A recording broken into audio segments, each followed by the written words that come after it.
What's up guys, and welcome back to the channel. Now if you guys are looking to build a property management website, then you guys have come to the right place. My name is Daryl Wilson, and today in this video, I'll be showing you guys how to build a property management website using WordPress and Doorloop. WordPress gives you the freedom to create a stunning website from scratch. WordPress is an open source platform that makes it really easy to build your websites, while Doorloop offers all the property management features you need for a property management business. Combining these two platforms, you guys will have a website that's not only appealing, but also fully functional for all your property management needs. Now, I realize this video may be a bit long, right? But if you guys do decide to donate a few hours of your time, you guys will walk away today with a really nice property management website. So let me go ahead and walk you guys through what we're gonna learn today in this tutorial. In the first part of this video, I'll walk you through setting up your own property management websites. I'll walk you through how to get a domain and hosting and install WordPress. We will then download a premium WordPress theme to create a property management website. This WordPress theme has various templates for pretty much any type of real estate niche. With this WordPress theme, you can search through various professionally made templates, you can click on the demo and import it, and then your website is fully propagated. You can allow users to search for properties directly on your websites, and this is an optional feature. You can also add a map to show exactly where the property is located, just in case you want to showcase your listings. So in the first part of this video, you guys are going to walk away with a really nice property management website. Now, when we get to the second part of the video, we're then going to implement the property management software called Doorloop. Doorloop is a property management software that's actually really simple to use. It's very highly rated, and it's actually very modernized compared to its competitors. So I'll walk you guys through how to use it. Now, before I made this video, I did test out other various property management tools out there, and Doorloop by far was the most easiest to use, yet also modern at the same time. So you guys will be certain that you guys will like it. Now, in case you're not familiar, let me explain what Doorloop is and the features it comes with. Doorloop is a property management software designed to simplify the operations of property managers, landlords, and real estate professionals. The software combines a variety of tools to manage properties such as residential and commercial properties. It also offers tenant screening, rent collection, maintenance requests, and financial reporting for all your customers. Here are some key features that I love from Doorloop. Tenant and lease tracking. Doorloop allows users to manage all aspects of tenant relations and lease agreements. It also comes with e-signatures to sign documents online. Number 2, online rent collection. One of the standout features is the ability to collect rent online. Number 3, maintenance requests. Doorloop includes a maintenance request system that helps property managers efficiently track and respond to tenant maintenance issues. Number 4, accounting and financial reporting. Doorloop comes with a variety of financial reporting tools, expense tracking, and customizable financial reporting. And your customers will need this when it comes to tax time. Number 5, owner portal. Doorloop offers a portal for property managers and tenants where they can view financial reports, property performance, and other important information, like the rent they owe. Number 6, marketing tools. Doorloop also provides tools to help with marketing rental properties. Users can create professional listings and post them to multiple sites with just a few clicks. And lastly, integrations. Doorloop integrates with various tools and software systems like QuickBooks and Zillow. Now, I bet you guys are wondering, how much is all this going to cost me? It's actually really affordable, but let me walk you guys through the fees that we're going to cover in the video. To start your website and domain, you guys will need to get web hosting. This will generally cost you around $50 to $100 a year, depending on the package that you guys want. We also do have an exclusive discount that will give you guys the largest discount code available. Next, we are going to be using a premium WordPress theme to display your properties. The theme costs $59, and this is a one-time lifetime payment. This will grant you with all the features you need, plus offer some really nice templates to get you started with your property management websites. Lastly, we have Doorloop. As for Doorloop, the recommended package is about $119 a month. This grants you to all the features, plus gives you unlimited units. This also includes phone support and instant live chats. Now also, we actually have a demo website plus the Doorloop software in the description. So if you guys do want to take a look at the website and also the Doorloop software, there is a link in the description of this video.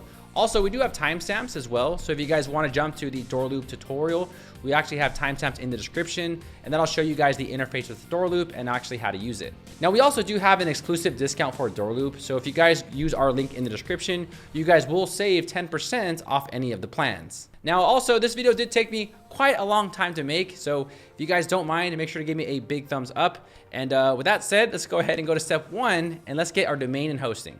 Now, there is a link in the description of this video. It'll take you to the first step, and that's to get web hosting and a domain. Okay, and this is Hostinger.com. Now, Hostinger.com is among one of the more reliable web hosts. They have great support and a free domain when you guys use my link in the description. Now, once you guys are here at the top left, if you click on this language tab, you guys can change the website to other various languages. So if you speak Spanish or you speak Dutch or Romanian or Japanese or whatever language that you want, you guys can go ahead and select your language right here. I'm gonna go ahead and select United States. Now, at the top right, you're gonna see hosting. So if I click on hosting right here, let's now click on web hosting. Next, we're gonna see this claim deal. So let's click on claim deal, and this will bring you to 3 different plans. So here we have 3 different plans, right? We have the premium, we have the business, and we have the cloud startup. Now for an e-commerce website, I would definitely recommend business or better. Generally for e-commerce websites, they do require more resources and more storage. So I do not recommend premium for this video. So you guys can always go with the business to get started, and you guys can always upgrade to the cloud startup a little bit later in your customer portal. So for now, just to get started, we can just go with the business plan. So right here, I'll click on add to cart. Okay, and the next thing is the time period. So here we have 4 different options, right? We have 1 month, 12 months, 24 months, and 48 months. Now, I would definitely recommend going with 12 months. 12 months will give you enough time to decide if this is for you or not. And you guys also get a free domain if you guys go with a 12-month or better plan. And just remember, you guys do get a 30-day money-back guarantee for any reason, so you guys can always get your money back just in case this didn't work out for you. All right, let's go ahead and scroll down here. Next, we're going to talk about selecting a payment. And the cool thing is they take crypto. So you guys can use credit card, you guys can use PayPal, Google Pay, and also CoinGate, which I believe is cryptocurrency. Now right here, you'll enter in your first name, your last name, you'll put in your country of residence, yada, yada, yada, and then you'll put your social security number. I'm just kidding, guys. You don't put that in. It's a joke. All right, it's a joke. All right, and below that, we have this option right here where we can enter a coupon code. Now, $59, guys, for a year of hosting is already dirt cheap, right? But we can actually use my coupon code, which will save you guys even more money. So right here, I'll click on have a coupon code, and we're gonna enter the coupon code Daryl10, and then click on apply. And this will actually save you guys a little bit more money. So the price went from $59 all the way to $53. And of course, if you guys do upgrade to cloud hosting, this also applies for cloud hosting and all the plans at Hostinger.com. All right, and once you guys go ahead and fill out all your information and you guys enter in your credit card information, you'll then click on the submit and secure payments. Once you guys do this, I will meet you guys on the very next page. Okay, so when you guys sign up, it'll bring you to this page right here. Now they're gonna ask you various questions, but I do recommend to skip it and just install WordPress. So at the bottom right here, I'll click on skip. So next it's gonna ask us what tools we want to use to build our website with. I also recommend to skip this because they're just going to install a bunch of various plugins and themes that we're also not gonna use. So at the bottom right here, again, let's click on skip. Okay, so next you're gonna enter in your domain name. Now think long and hard because this is the actual name of your website. In case you guys are total noobs and are still not sure what a domain name is, it is typically the address of your website where people enter to access your website. So think long and hard and just go ahead and enter it right here. I'll go ahead and enter a domain name here. So I entered in Wilson Daryl Tutorial, and what's also cool is they do give you other suggestions for other domain names, so that's also pretty helpful. So right here, I'll claim my free domain, and then I'll click on next. Okay, so next you guys need to enter in your personal information on who actually owns this domain. This is typically required by ICANN laws, and it also is helpful if you guys ever want to sell your domain because you can claim ownership of your personal domain. So right here, I'll just say this is personal, and then I'll go ahead and click on next step. So next you'll enter in your contact details, and this is important because this will show where your business was registered. You guys can also use your business address or where your business was incorporated. Once you guys fill out this information at the bottom right here, we'll then click on finish registration. So next we have the target audience. So you're gonna select the location of where you are doing business, and this will actually lead to faster loading times. For example, I'm in the United States, so I'm gonna select United States. However, if I do business in France or something, I can always select like France if my audience is in France, but I'm in the United States, so I'm just going to select the United States region right here, and this will actually lead to faster loading times for this specific audience. So I'm gonna go ahead and select United States, and then I'll click on next.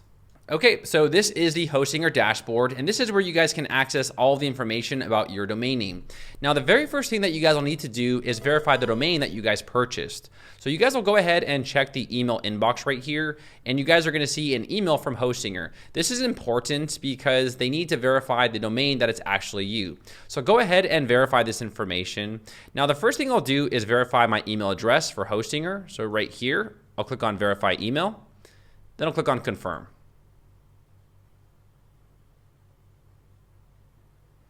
Okay, now we're not done just yet. We'll also need to go back here and we'll need to verify the domain in the actual email. So let's go over here to inbox. And then right here, it's gonna say verify your contact information for your domain. I'll click on this email. And then right here, I'll click on this link. I'll go ahead and click on confirm. And that's it. So our domain has now been verified by Houzez. So let's go back to our dashboard over here. And now let's go ahead and just refresh this page.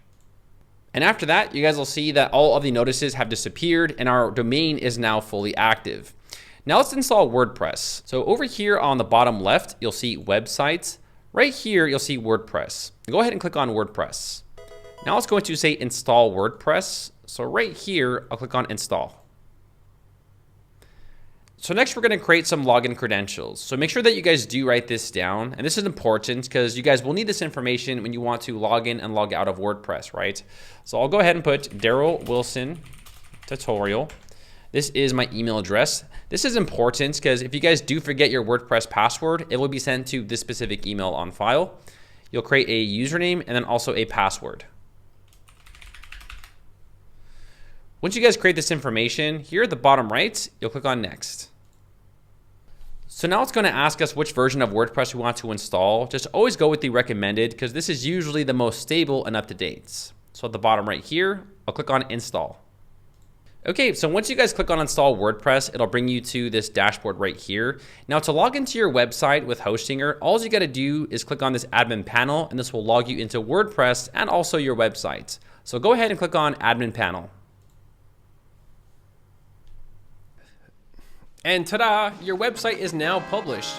If you guys want to see your WordPress dashboard, here on the left side, you'll click on dashboard, and this is your primary WordPress dashboard. Like this is basically where all the magic happens.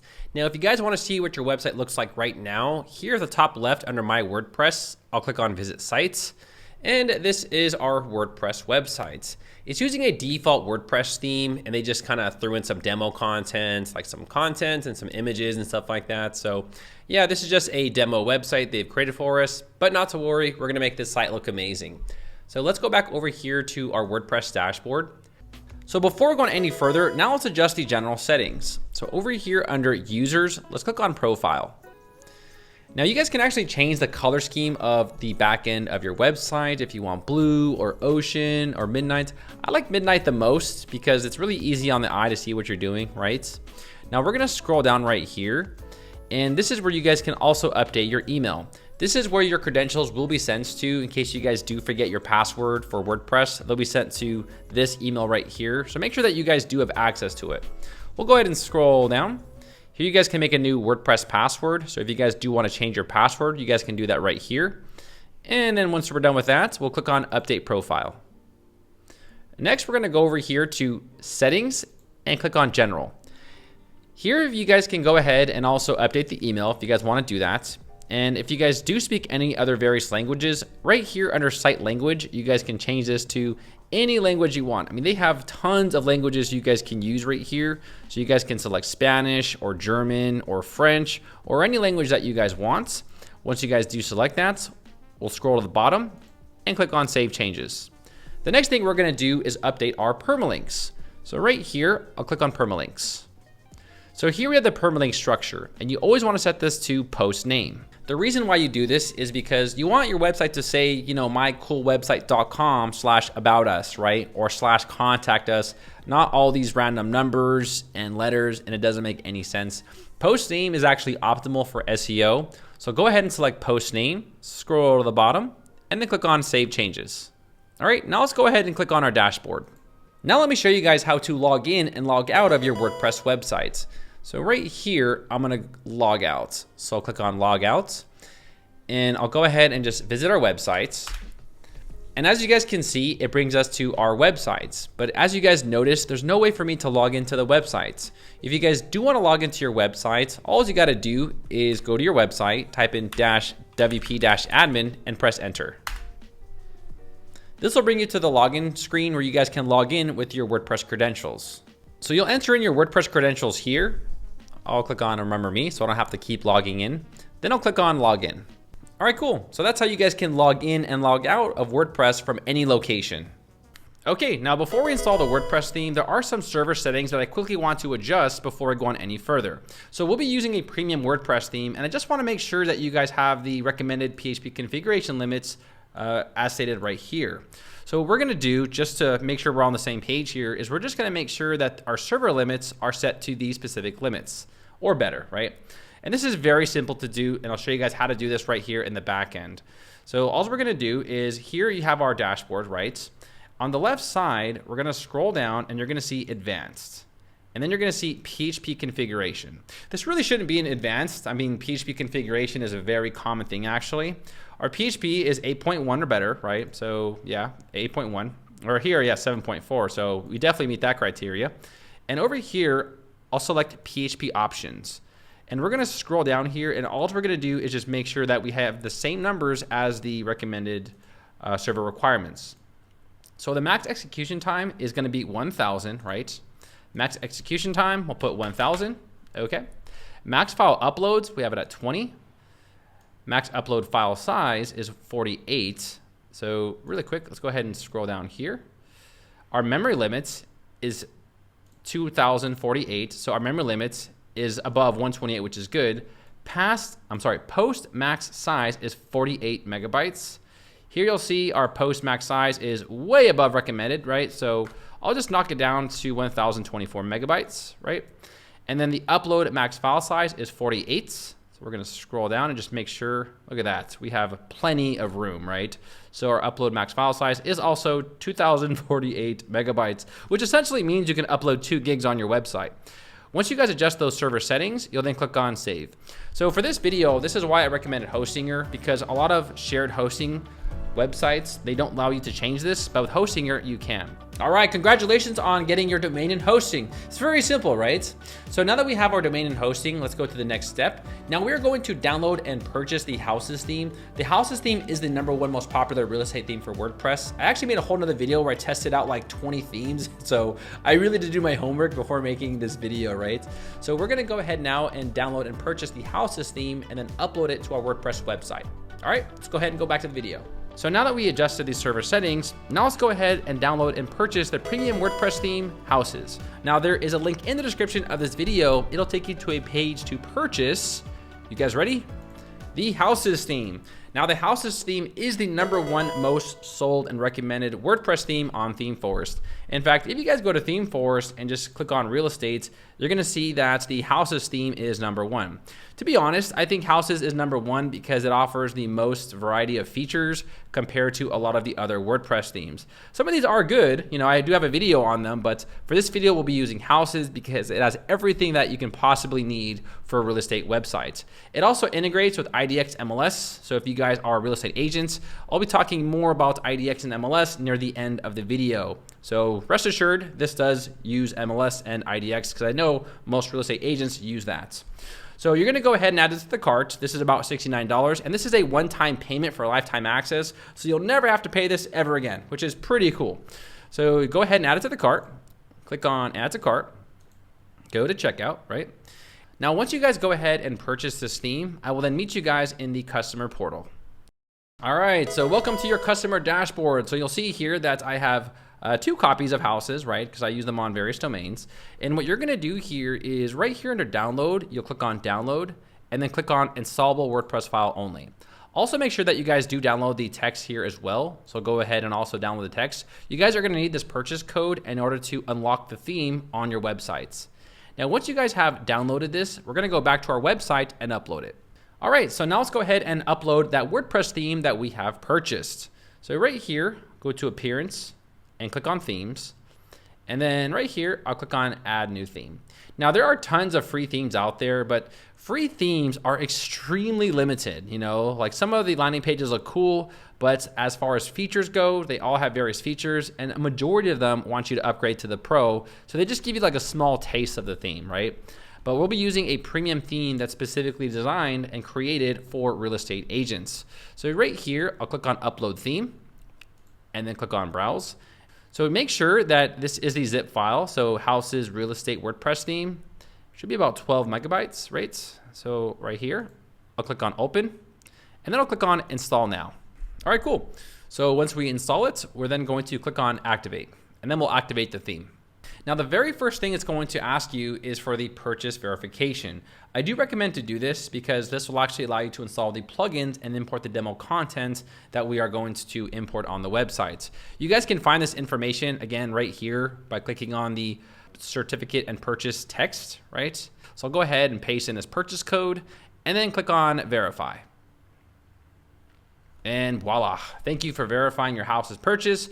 So we'll first start off by installing the necessary plugins by clicking on install plugins. Now, if you guys, have ADD and you just deleted this or you closed it, you guys can always go back over to the, I think it's appearance right here, and you'll see install plugins. This will bring you to the same exact page. So what we're gonna do is we're gonna click on all these plugins, right? I'm not really gonna go too much into Site Revolution, but you guys can install it. It's a premium plugin, why not? It's free. So right here, I'll go ahead and click on install and then I'll click on apply. Now it's going to install the necessary plugins for your website. This should just take like, I don't know, a minute. It's pretty quick. And once you guys install those plugins, just go ahead and hit the refresh page right here. And now you guys can actually activate those plugins. So it's going to activate all of these at one time, right? So I'll click on the plugin selector, click on activate, then I'll click on apply. All right, so it installed all the necessary plugins. Now, a lot of these plugins have their own prompt screen. So once we click on dashboard, it's gonna prompt you from to go to various plugins. So it might open up like Site Revolution, as you can tell. Just go ahead and close this, right? So this is just another premium plugin. It's like a slider, but we don't really use it too much. So I'm gonna go ahead and click on dashboard here on the left side. Okay, so congratulations, we have now installed the Houzez theme. If you guys want to see what your website looks like right now, here I'll click on visit sites, and we're getting warmer. We are getting closer, as you can tell. It's starting to get a little bit more structured, right? So let's go over here to dashboard. All right, now the next thing that we're going to do is we are now going to adjust some quick settings for the Elementor page builder. So over here, you're going to see Elementor. Now, Elementor is the page builder that we use to build the websites. And there's something that I do want to quickly adjust in the settings options before we go on any further. And that is the features and the intersections. So over here, you'll see features. Now, don't panic if you don't know what this is. Don't worry about it. Essentially, what we're going to do is we are going to turn on the intersections because the new Flexbox container is a little complicated for first-time users. So right here, you'll see Flexbox container. I want you guys to select inactive, okay? So we're gonna deactivate this. All right, so once you guys select inactive, you'll just scroll to the bottom again and then click on save changes, okay? And that's actually going to turn on the intersections, which are a lot more easier. Also here under general, make sure that you guys do select these right here. So we're gonna select properties, agencies, and agents. This essentially allows you to turn the page builder on onto these specific pages. You'll learn more about all this a little bit later. Don't worry if you don't understand now, no problem. So we'll go ahead and save those changes. All right, real quick, I just want to let you guys know that the reason why we're going from Flexbox intersections is I found that most users find Flexbox too overwhelming at first, and I do agree, right? I think intersections are a lot more simpler to use. If you guys do want to learn how to use the Flexbox, you guys can watch my other video, but I don't recommend it for beginners because it can be a little overwhelming. So yeah, make sure that you guys do select intersections, and with that said, let's go ahead and jump back to the video.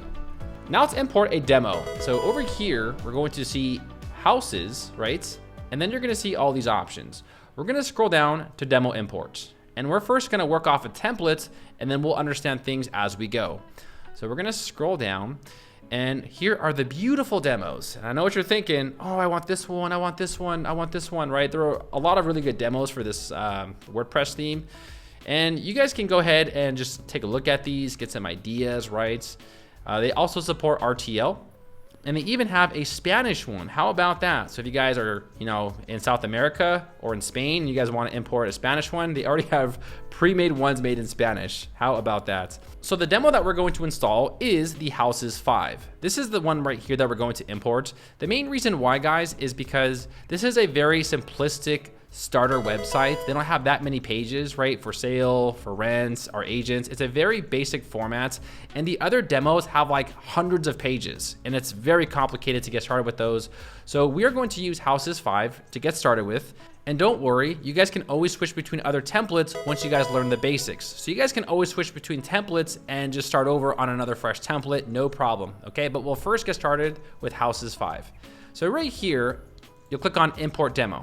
So next we'll go ahead and scroll down. Now these are optional plugins that you guys can install on your website. Essentially they help you with SEO and WP forms. I actually have tutorials on both of these plugins. If you guys do want to watch those, I will leave those in the description, but those are for whole nother videos, whole nother topics. So we'll save that for later, right? All right.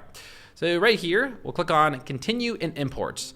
Now this might just take a minute. So I'm gonna go get a coffee and I'll come right back. All right, so the import is completed, and all we gotta do right here is click on Visit Sites. And this is our new WordPress website. Well, kind of. There's one thing that we have to fix, right? So if you guys did get this page right here where it displays the post, all we gotta do is assign the home page as our home page. Now this is a very quick fix.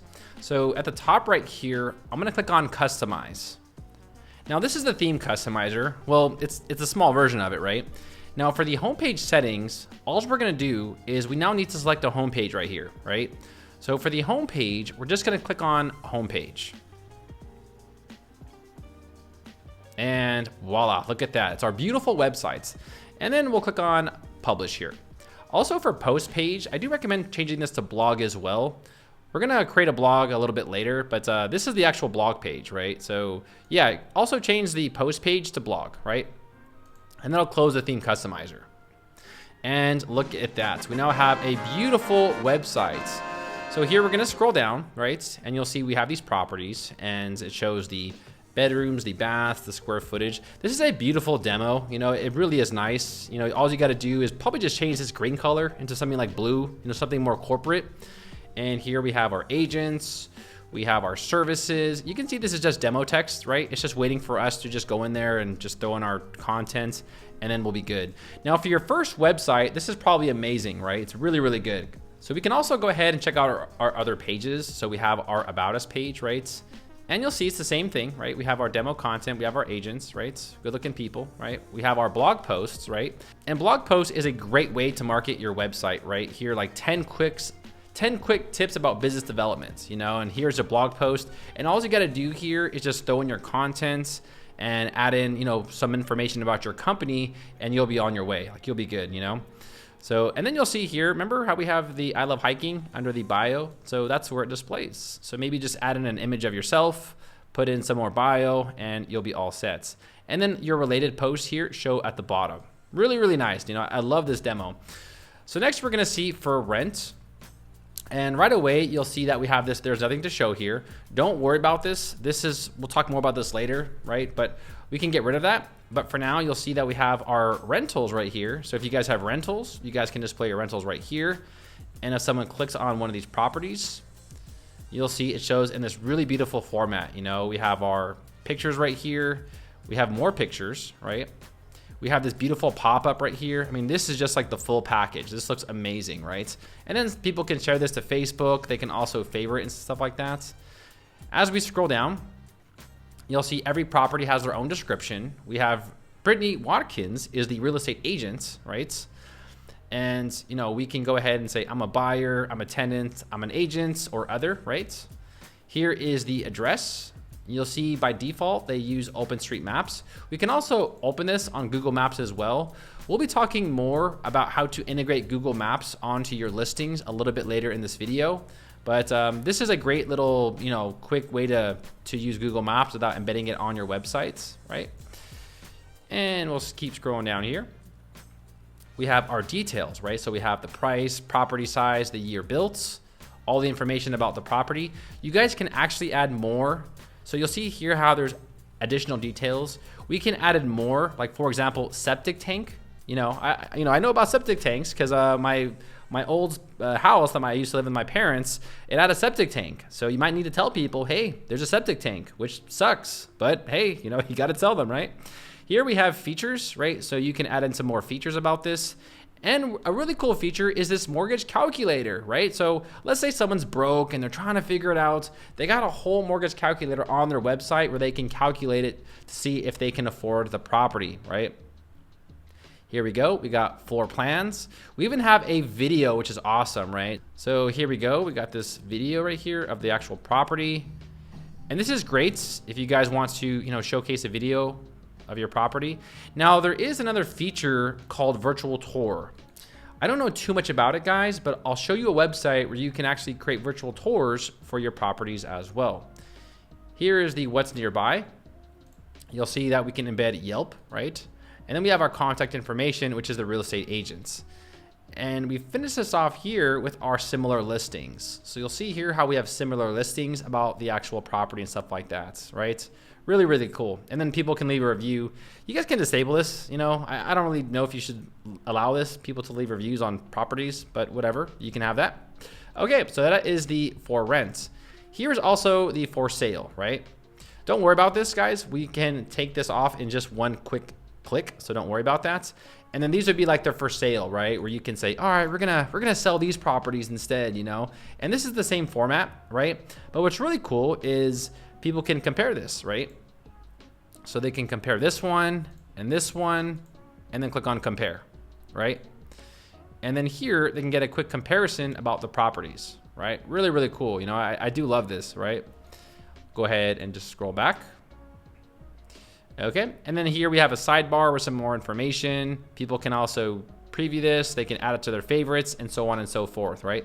So as you guys can tell, it's a very clean real estate website. It's very simple to navigate. It has all the features that you can possibly need for real estate websites, right? And we'll talk more about listings and all this a little bit later. Let's now click on our agents.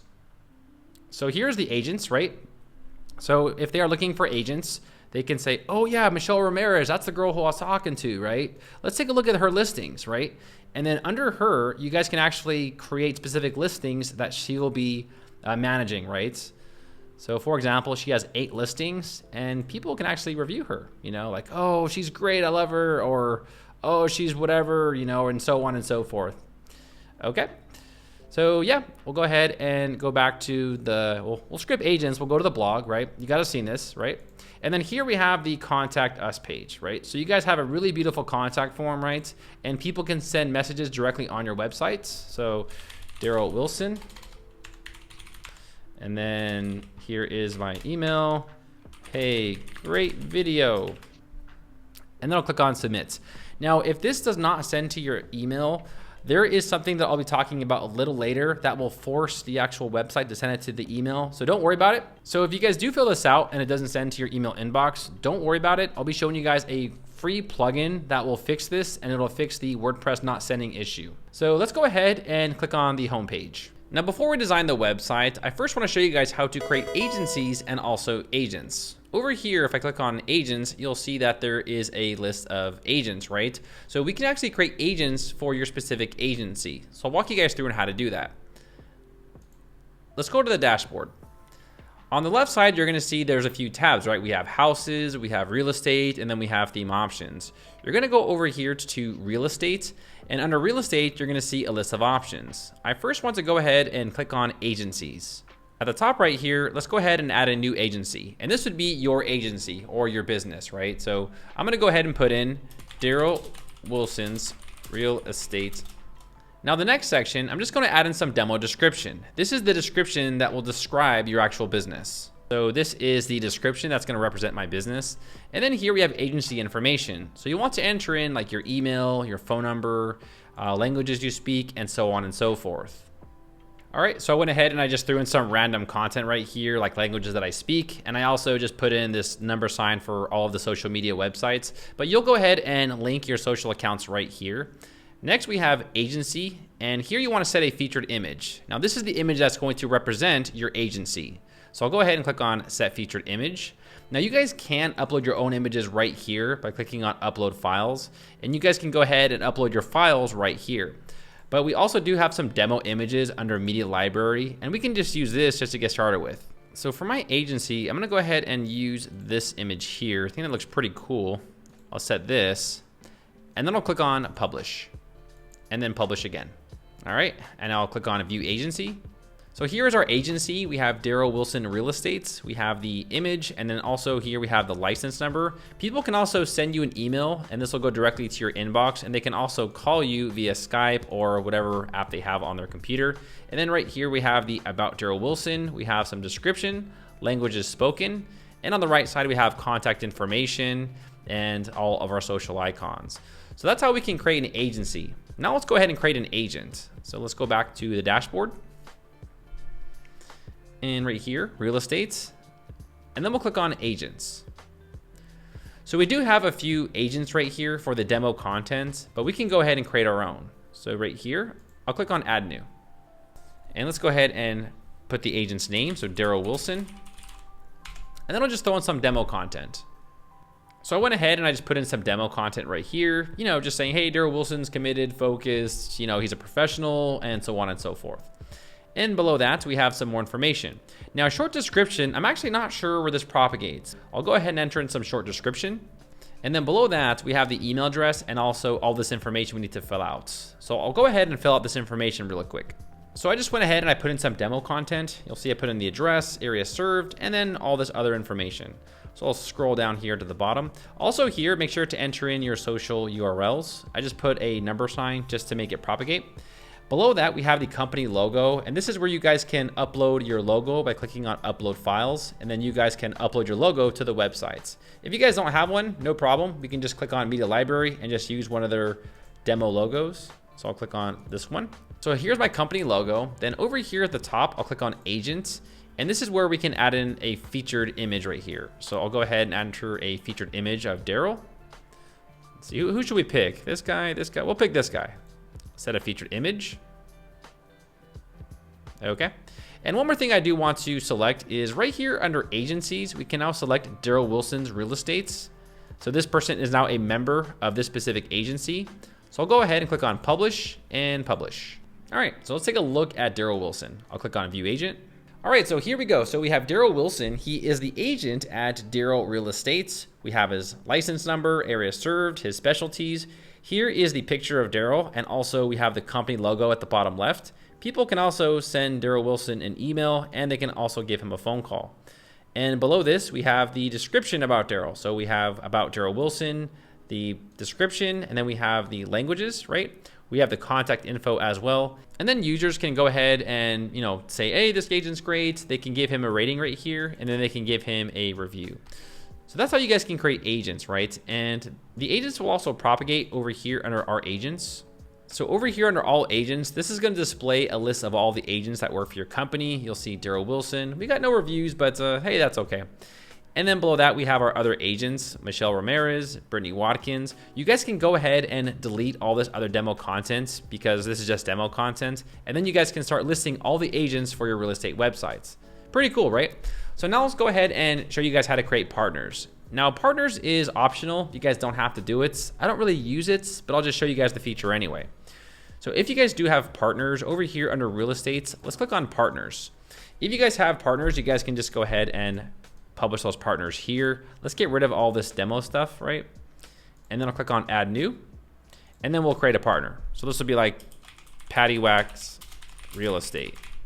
And then we'll just put in a, a website here, Patty Wax Estates. And then on the right side, I'll select a featured image. I'll just use this one right here, right? It's just some random little icon, and then click on publish. Later on, when we use the page builder, you guys can actually propagate your partners. I don't really use it too much, to be honest, but you guys can create partners right here, and then if I click on view, it'll showcase your partner, right? So it's not even on the demo content. I don't really think it's necessary, but you guys can always showcase partners. So let's go back to the home page. Pretty simple, right? Now we have a beautiful website that we can work with. So in this part of the video, I'll be showing you guys how to use the drag and drop page builder. It's very simple to use. You know, after probably just like an hour or two of using it, you guys will definitely get the hang of it. In case you guys want to learn more about Elementor, I do have like a 4-hour video that talks about Elementor and all the features, and I'll put that in the description below of this video. But for everyone watching this video, the free version really does just fine. You don't need the pro, right? In my personal opinion, right? So with that said, let's go ahead and go back to the video and design your website. So now that I showed you guys how to create agencies and agents and also partners, now let's actually design the website using the page builder. Now, if you guys know how to use Elementor, I still recommend to watch this section because there are elements that I'll be showing you how to use in this section of the video. So to turn on the page builder, at the top right here, you'll see Edit with Elementor. Now, Elementor is the page builder that you guys use to design the website with. Now, remember earlier how we went to the Elementor settings and turned on intersections? Here's the intersections. Essentially, this replaces the Flexbox. Flexbox is a little complicated. I have videos on it, but I just don't think it's beginner friendly. So on the left side, you're gonna see elements, and you guys can drag and drop these elements onto the page. For example, I'll take this heading, and then there's this pink line, and I can just drop it, right? Now for every element with Elementor, there's 3 different tabs. There's the content tab. This essentially controls like the content, and also you can add in links and stuff like that. Style will change the actual font, typography, color, and also add in cool effects like blend mode and stuff like that. The advanced section, this will actually change the position. You can add in cool motion effects, such as like fade in, fade out.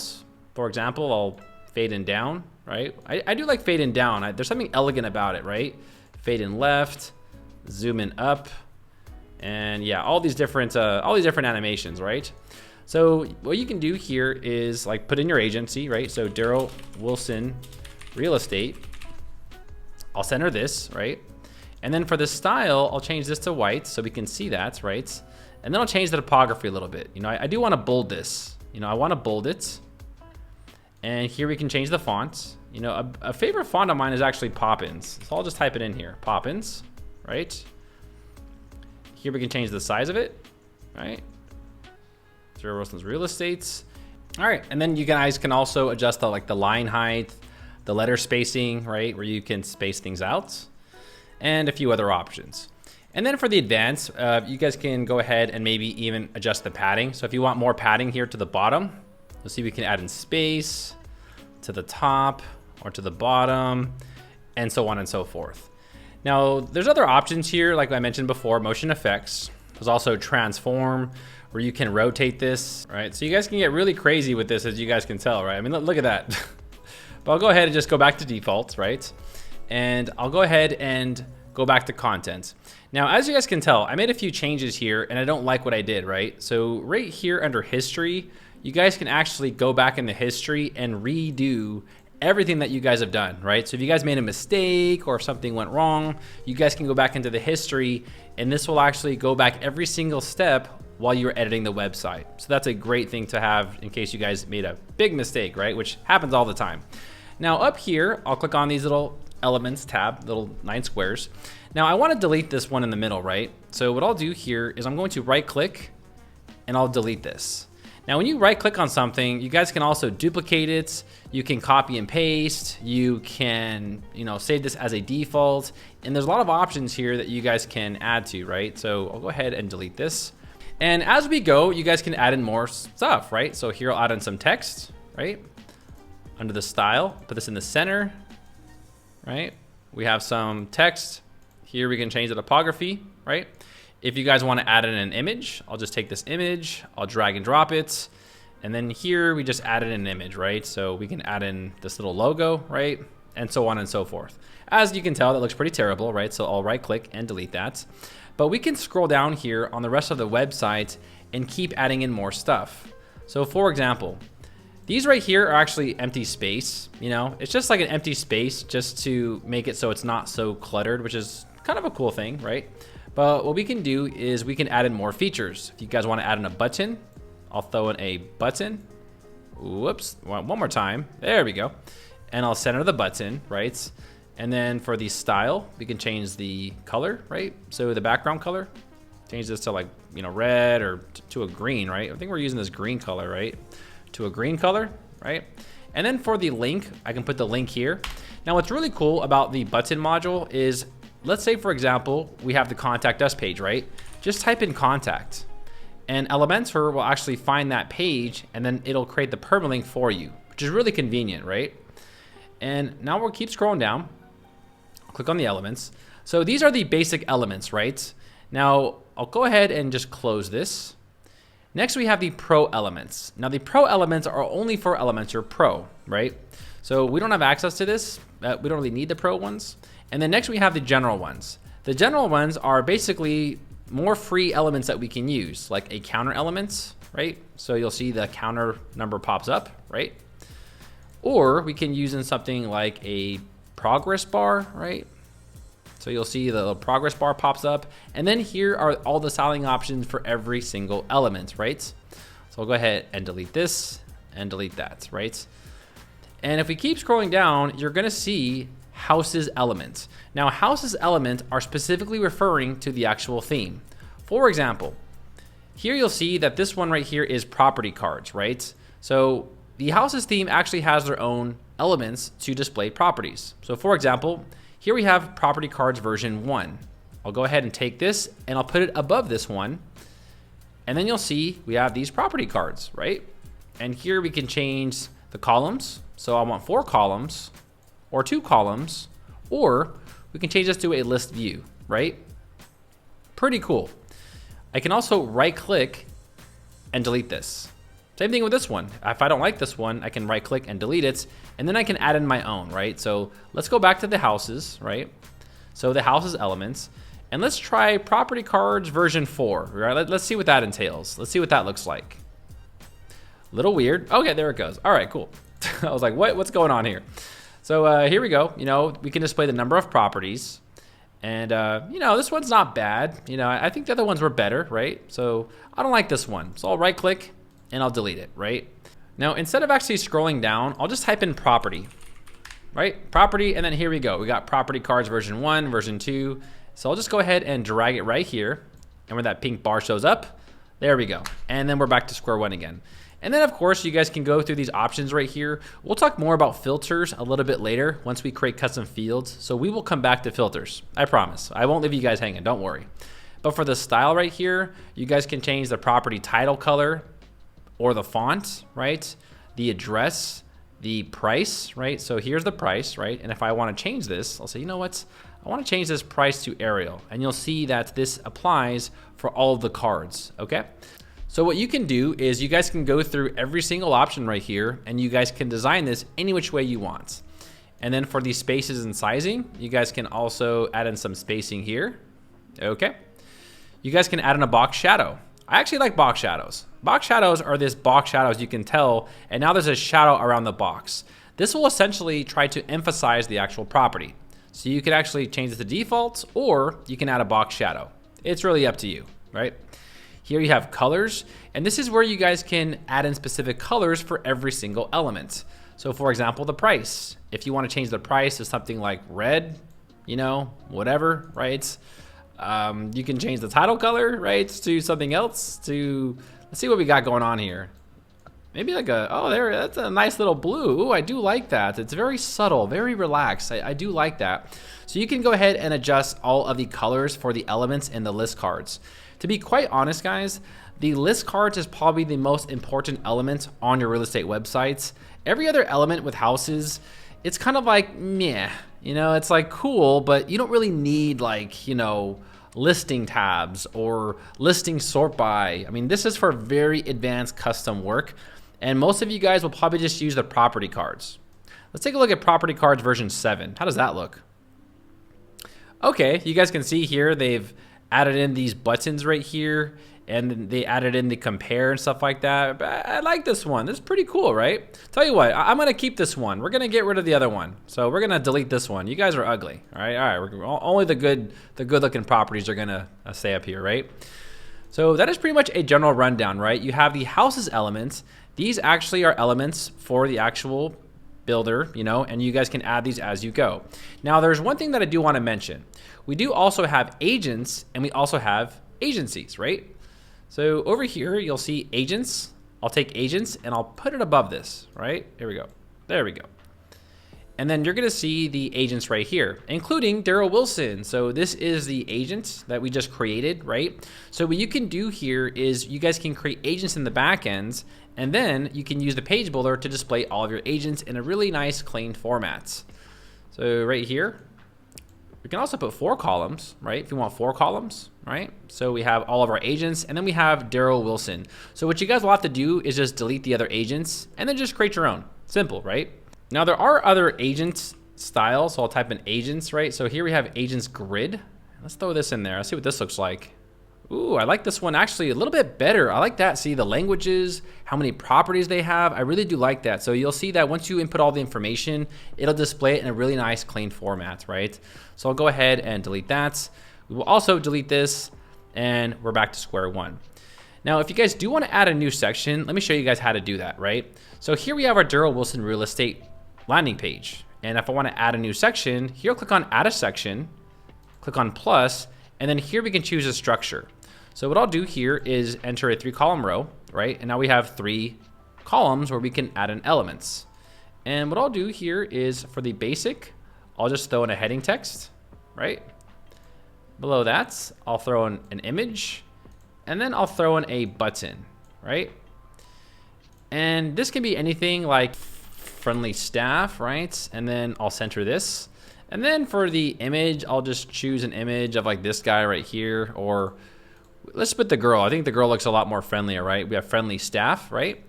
And then below that, we can add in some contents about the staff, right? And then obviously here, we can put that in the center, you know, to go wherever we want them to go, right? And then we can do the same thing again, right? So heading text, right? Image. And then we'll throw in some text editor below that. And then we'll just throw in a button below that, right? And then this one right here will be like, maybe we're fully licensed, right? I mean, is that a thing, right? Fully licensed? Yeah, fully licensed. How do you spell license, guys? Oh my gosh. Okay, there we go. Fully licensed, right? We'll center that. And then we'll also make sure that this content, you know, it looks good. And then I'll center that as well. Now, earlier I showed you guys that you guys can actually duplicate modules. Did you guys know you guys can also duplicate sections and even entire rows? So right here, I'll right click on this and I'll duplicate it. All right, and then I'll right click on this column and I'll delete it. And then all you gotta do here is just change this to something else, right? Like we'll put like property management, right? Property management, we'll also do some property management, okay? And one thing I do wanna mention is, you'll see here we have this button, right? Now, I wanna take this button and I wanna apply it to these ones, but I don't wanna have to do it all over again from scratch because that's a lot of work and that sucks, right? So I'm gonna right click and I'm gonna copy this and I'm gonna go to over here and paste the style, right? Paste the style and paste the style. Essentially what this does is that it takes all of the work that you've done onto this specific button and it applies it onto different elements, which is really, really cool. So now that we've created this section, we need to add a little bit of space, right? So under the edit section, under the advanced tab, I wanna add some padding to the top, right? And to the bottom, right? So you'll see we added 60 padding to the top and to the bottom. So now it's like a fully built section. It looks great. You'll see if we come to the page, we scroll down, we have these 3 figures and yada, yada. So now if we go to the page and we scroll down, you'll see we have property management, fully licensed, and friendly staff. So that's how you guys can essentially create sections and also rows and columns with Elementor. Now you guys can also right click on this section and even duplicate this, right? So now we have an entire section again that we can also duplicate. As you guys can tell, Elementor is a very powerful builder. There's a lot of stuff you can do with it, and it's very convenient to just duplicate things, drag and drop stuff. As you can tell, you can just drag and drop this, drag and drop that, and so on and so forth. All right, now really quick, guys, I have a whole nother video about Elementor and Elementor Pro. This is a 4.5-hour video, and it goes over everything about Elementor, including the new Elementor Flexbox. You'll see here how we create this landing page from scratch. It also talks about mobile optimization. It goes through everything that you can possibly want to know about the Elementor page builder. So I'll go ahead and leave this video in the description of this video for you guys to check out on your own free time. But I think at this point, you guys have a good understanding of how to use the Elementor page builder. It's quite simple to use, right? Now there's one last thing I do want to show you about this builder before we go on to the next section, and that is mobile optimization. So over here, you're gonna see that there is responsive mode, right? And if I click on the tablets, so this is how our website looks like on a tablet. And as you guys can tell, the theme is already responsive out of the box. You'll see here are our elements, right? And if we scroll down, you'll see that even the listings are fully mobile optimized. So this is exactly what people will see on a specific tablet device. Now let's go ahead and change this to the mobile portraits, right? So I'll go ahead and scroll up. So as you can tell, we do need to change this for mobile, right? So once you guys click on mobile portraits, we can now adjust these specifically for the mobile devices. So over here under the style, under the topography, you'll see that mobile portrait is selected. So we can actually change this for the actual mobile, right? We'll make this a little bit smaller. Now we need to add some padding here, right? So for padding, you'll see that mobile portrait is already selected, and I'll go ahead and add in some padding here to the top. Beautiful, right? So now you'll see that everything looks great. It's pretty responsive, right? It shows the title, the description, and then also people can search for it. Now, you guys can actually hide specific elements as well for specific devices. For example, if you don't want this text right here, you guys don't have to delete it. Under the Advanced tab, if you go over here to responsive, you guys can actually hide this on mobile. So that means this will not display on mobile. Only Daryl Wilson Real Estate will, and then this section right here, right? And then here we have friendly staff. It looks great, right? We have our listings. You'll see that even the listings are fully mobile optimal, right? So it looks great on the phone, right? And so on and so forth. Everything looks great.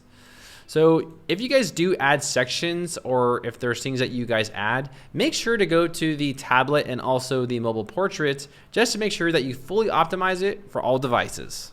All right, so I'll go ahead and click on desktop, and then I'll also close this. So I want to exit the actual mobile builder. Now, once you guys actually make the changes that you guys want, all you got to do is click on update here at the bottom, and all the changes you made to the website are now live. So over here, if I click on view the page, you will now see that this is our new website. So we have Daryl Wilson Real Estate, we have some description, you'll see we have our friendly staff, and then we have our rows and everything that we just created. So as you guys can tell, making this website with Elementor is very simple. All you gotta do is go to the website, add in some elements, get comfortable with the builder, use it for about an hour on your own free time. And after you guys use it, you guys will definitely get the hang of it. So that's how you guys can design the website using the Elementor page builder. And also you guys just have to go to other pages like the About Us page, turn on the builder, right? And then you guys can go ahead and go through every page and then just change it to whatever it is that you want to add to the websites. So for example, under property management, you'll see they're using icon boxes. All I'll do right here is click on property management, and then I'll just change this, right? So we are fully ready to do property management and take care of your property. And then you'll see it change, right? And you'll just go through every one right here. You guys can close it, right? Or you can duplicate it, right? Now, this is one of the many elements with Elementor. This is called the icon box. So the icon box is actually down here, right? So this is the icon box, right? So on your own free time, just go through a lot of these elements, drag and drop them, get comfortable with them. Like this is, for example, social icons and stuff like that. And, after about a few hours, you guys will be pros, okay? So yeah, on your own free time, feel free to go to these pages, right? And get comfortable and design them. And once you do that, you'll just click on updates, and that will save all the changes you made to the actual website. So right here, I'll click on view page, and there we go, right? And then also here we have for rent, right? So we have for rent. Now you guys can use Elementor on these pages, but I highly recommend not to, because if you guys use Elementor on these pages, many of the times they can break or they can get weird. And that's my general experience with using the page builder on the custom archive pages, right? Now you guys still can add stuff here, right? You can add a little bit more, but as you can tell, you can't edit the listings because this is actually being pulled from the theme. You can't add anything in between the elements. So they are a little restricted on the listing pages, right? But you can still add things right here, okay? So I'll go ahead and view the page, right? We'll fix this a little bit later. Don't worry about that. We'll fix this under when we create pages. And then also here, our agents. So you guys can't use the builder on the agents pages because this is also a custom archive page, right? So this is actually created by the theme and they don't want you guys using the page builder on that specific parts. Here we have the contact. You guys can also use the page builder on the contact page here as well, right? And then also here we have blog. And also the blog you guys cannot use a builder on because this is actually created by the theme. So let's go over here to the contact page. And I'll turn on the builder really quick. Now, just to be clear, this element right here is the Houzez contact form. So right here, you'll see email. And this is actually where you guys can adjust like the last name, the first name. Essentially, this is a contact form builder. So for example, I'll add an item, right? And this will be something like, what is your phone number, right? And then here, I'll type in phone number, right? Phone number. Okay. Our phone, our home phone, there we go. And then for the placeholder, I'll just put in number, right? And then right here, I can just drag this above email, right? Pretty cool. So there's the phone number, right? And then there's number, right? And then I can just go ahead and update this. Now, if we scroll down, you're gonna see email, right? So you'll see send to. You wanna change this to your specific email. So I'm gonna change this to your email right here, so email. And then for the subject, this is the actual subject of what's going to show in your email inbox. Daryl's real estate website, okay? Also, there's a redirect.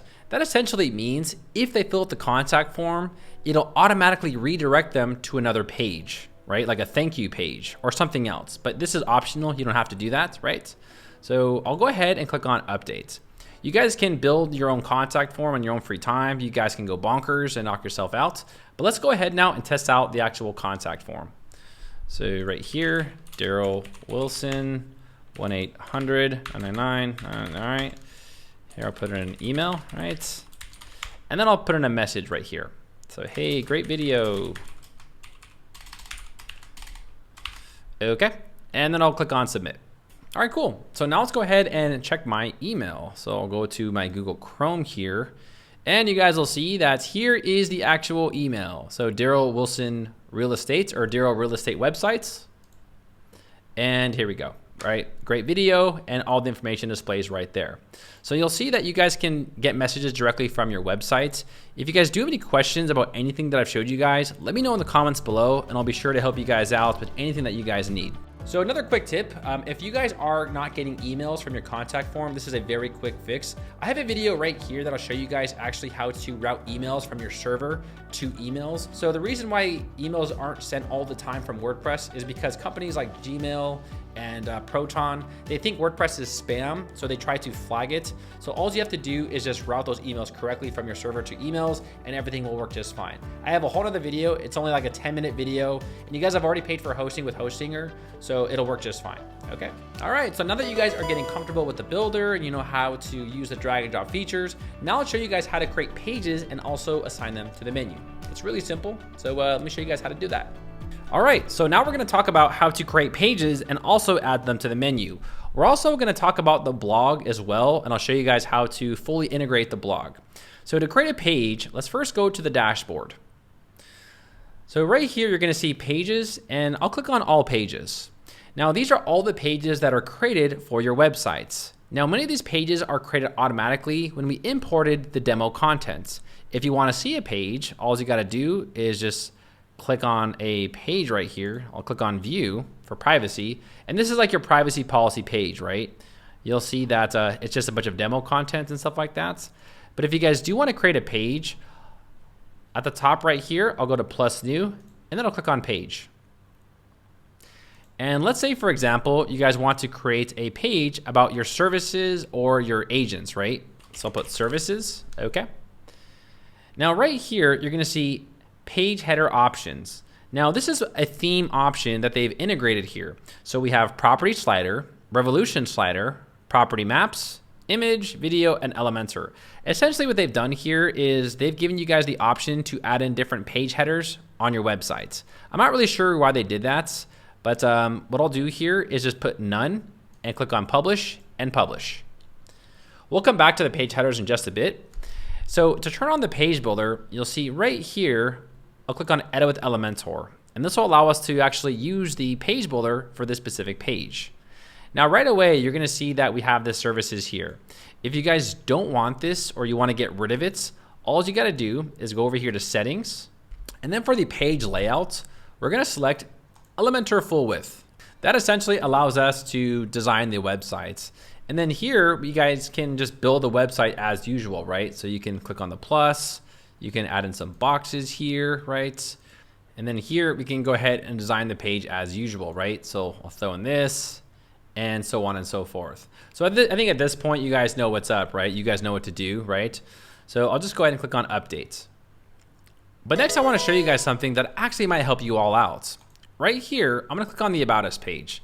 And what I wanna do here is I actually wanna build off this. I wanna take all the work they've done and I actually wanna apply it to our other page. So I'm gonna click on Edit with Elementor really quick. And I'm gonna show you guys how to actually save sections onto your actual library. So down here, you're gonna see Save Options. I wanna save this page as a template. And this is gonna be like our primary templates.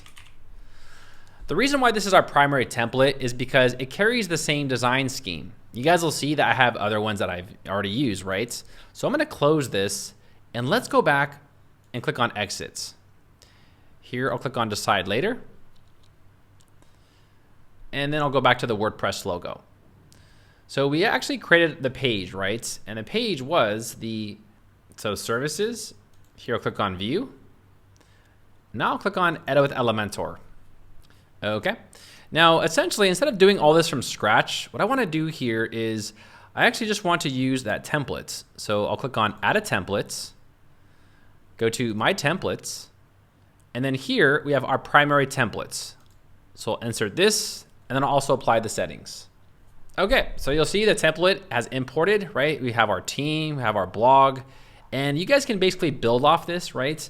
Now, over here, I'll click on this. We're going to add some space right here, right? So it is a little weird, right? Sometimes the builder might get a little wacky, but that's okay. And then here I'll click on Update. And here we go. So now you'll see that we're building off of our templates. And I think this actually is a lot better to work with than what we're working with before, right? So we have the structure, we have the style, and then we can add in stuff here and adjust it. Now let's go ahead and talk about the headers. So right here, I'll click on Edit Page. So here we have header type. Now for this specific theme, you guys can have specific header options. So here I have a property slider. Let's just take a look at what that does. I'll add the property slider. I'll view the page. And now we have this beautiful property slider onto this specific page, right? And then below that, we have our original content. And we can keep going through the other ones and just check out, which one works for you. And then they also have an integration for Revolution Slider where you guys can create sliders from scratch, but I'm not gonna cover that, right? Here we have the property maps. I'll select Los Angeles, right? We will do the locations a little bit later, but for now, just wanna get you guys comfortable with the actual builder and how to make pages. And here we have a map, right? So people can actually, say, oh yeah, there's this property. Okay, cool, where's that? And they can go directly here. Now, this is optional, right? And then we have our content here at the bottom. And then there's one other option I do want to talk about, and that's the advanced search. So I don't want the advanced search on this page. So for the custom settings, I'm just going to hide on this page, right? Because I don't really want a search bar, right? I mean, do you guys want a search bar on the services page? Like, not really. So over here, I'll click on View Page. and then you'll see that search bar is gone, right? So that is what the options were referring to earlier with regarding to the header and also the search bar. So this is how you guys can create pages and then also adjust the theme options to add in specific headers for any of your pages. Now, I did mention earlier about this right here, right? Remember I told you guys we'll come back to it? Well, this is showing like this because it's using a plugin that we don't have any templates for. So we're gonna scroll down right here, and under page header options, we are now just gonna put none, right? Because we don't have any templates for Slider Revolution. So we're just going to click on none, click on updates, and then view the page. Okay, and it's gone, right? And it's gone from South Park. You guys remember that? Okay. All right, and then we'll do the same thing here, right? But we can get a little bit creative here, guys. You know, instead of actually just putting nothing, maybe we can add in like the map or something, right? You know, property map, right? And then here, I'll go ahead and just select all of these, right? And click on update. Let's just see what this does. You know, I don't know. We'll find out right now, you know, like let's just take a look. Okay, so yeah, we got a map, right? Here we have 7 properties, right? And they can actually view these properties here, right? You know, if you guys want to go this route, you guys can add this, but if you don't, you can just take it off. And then here are all the listings. Now, these header options display for all of your pages. So you guys can choose to have specific custom header options on any pages that you guys choose, which is actually kind of cool. You know, it is pretty cool. But I do like this property slider. You know, I think property slider was a little bit more elegant. I did like that look. So let's just take a look here at the property slider, and I do like this a lot more actually. I think this is very unique, it's engaging, and then here we have more properties at the bottom. All right, so that is how you guys can pretty much create pages, how you guys can adjust those other pages. But now let me show you guys how to add it to the menu, right? So we have our menu here, but we need to add it to the menu. So let's do that. Let's go over here to dashboard. Under appearance, we're now gonna find menus, okay? And for the menu, we're gonna select the main menu and then click on select. Now for pages, I'll click on view all, and we're gonna find that services page that we created. Remember services? Yep, services with Elementor. And I'm gonna add this to the menu, okay? Now you guys can also add in custom links. For example, here we have custom link, right? Maybe this is like a Facebook group, even though I hate Facebook groups. Here we go. If you guys are my group, you know, don't take that personal, guys. It's just, you know, Facebook groups are kind of dying, you know. So let's just say this is like my Daryl Wilson group, right? And then I'll just put Facebook here, Facebook group. Okay.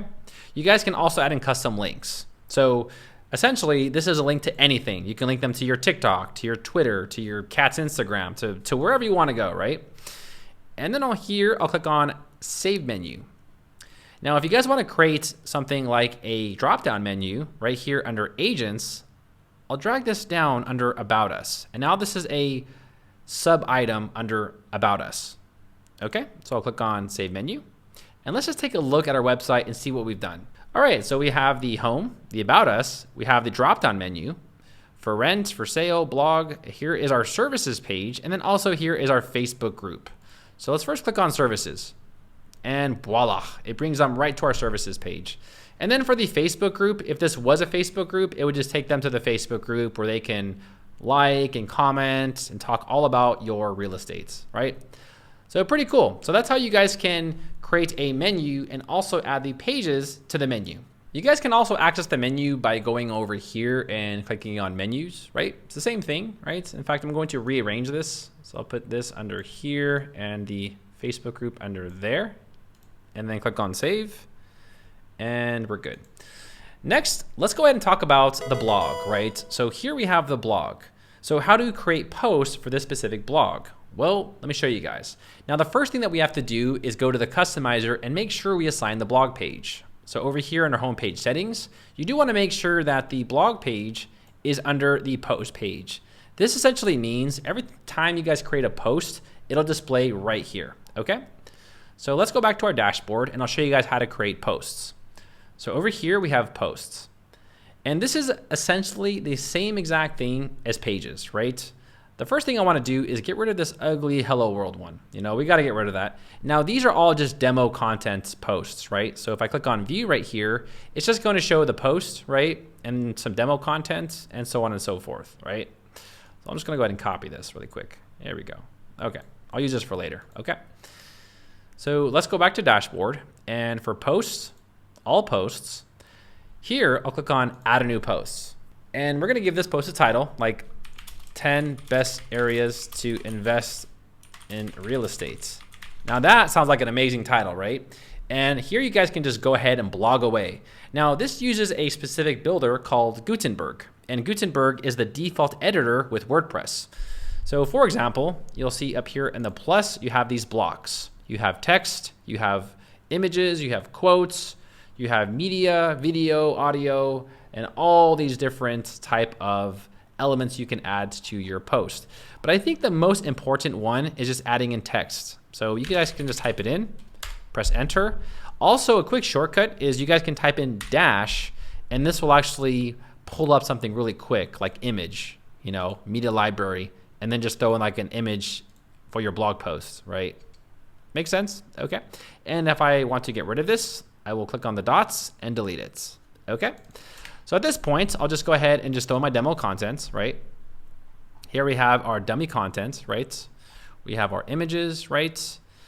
And I'm not really gonna go too far into the builder, guys, but I think you guys can understand how to use this just by fiddling with it. I don't think you guys are that, you know, dumb. You know, I think you guys can do this. I trust you guys, right? Now over here under post, we do need to add a featured image though.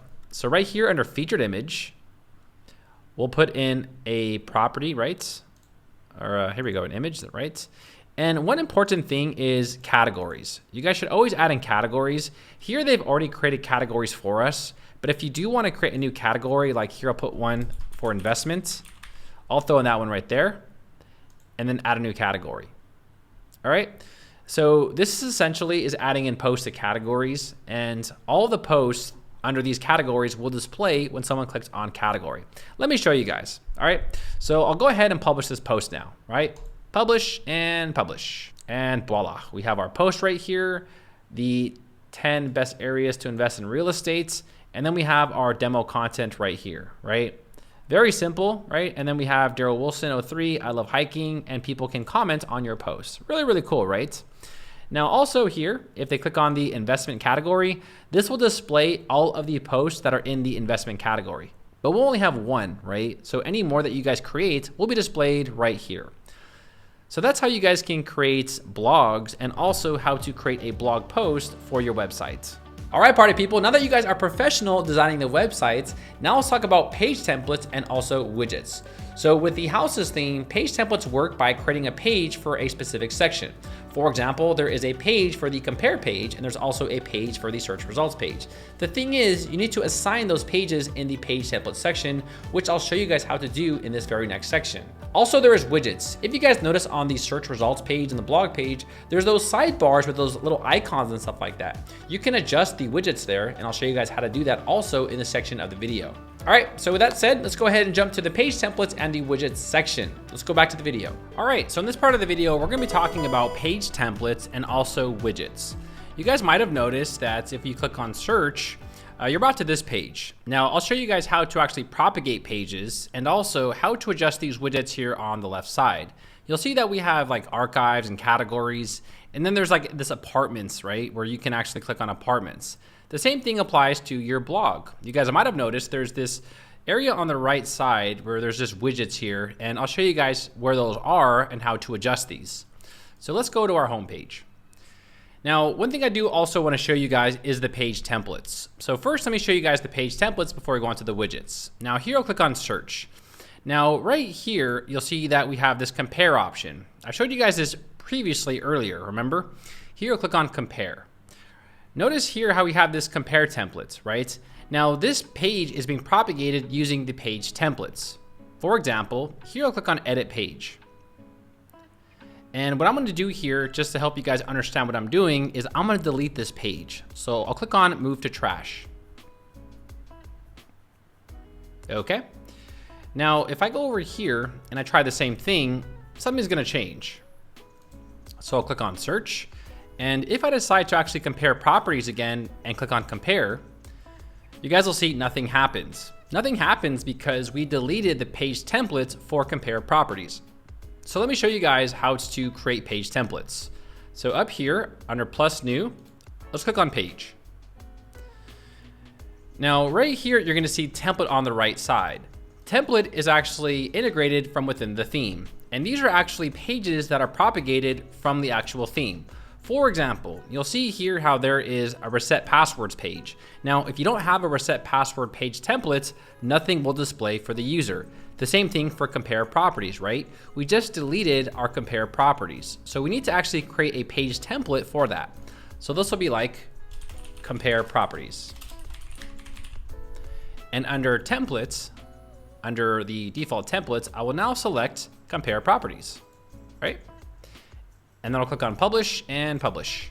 So I'll click on update for the compare properties, and then I will click on view page. And voila, you guys will now see that the compare property pages show up. Now I do recommend for a lot of these post template pages, I recommend not to use Elementor on them because they can get very glitchy and get very weird. Now, if we try to actually go to the compare page, you will now see that compare property shows up. So next, let's talk about the CRM. So over here, I'll go ahead and click on the dashboard. And this is the CRM for Houzez. I did show you guys this earlier in the video. And this is where your real estate agents can take a look at a lot of their information, like their leads, right? So you'll see here, if someone sends them a contact info, they can go ahead and get information about that. They can also view inquiries. They can view insights, right? So you'll see that they got some analytics right here. They can also see a list of all their properties. And over here, they can view the stats for their property, right? And then we have save search, my profile, and so on and so forth. You'll see that there is no option for add a listing. That's because we don't have the page created for add a listing. For this specific page template, they did not include it. So we can make one, from scratch, right? So over here, plus new, page. And this will be create a listing, right? Now later in the video, we'll talk about how to let agents create a listing, but I just want to show you guys how to actually create those templates just in case they don't propagate for you, or you guys use another template that it doesn't showcase, right? So over here, we're gonna find the create a listing page, right? So we have the create a listing page, right? Let's go ahead and find it. Wait, it's here somewhere. Oh, wait, here we go. User profile, right? I'm getting warm. There it is, create listing. Okay, good, I found it. All right, cool.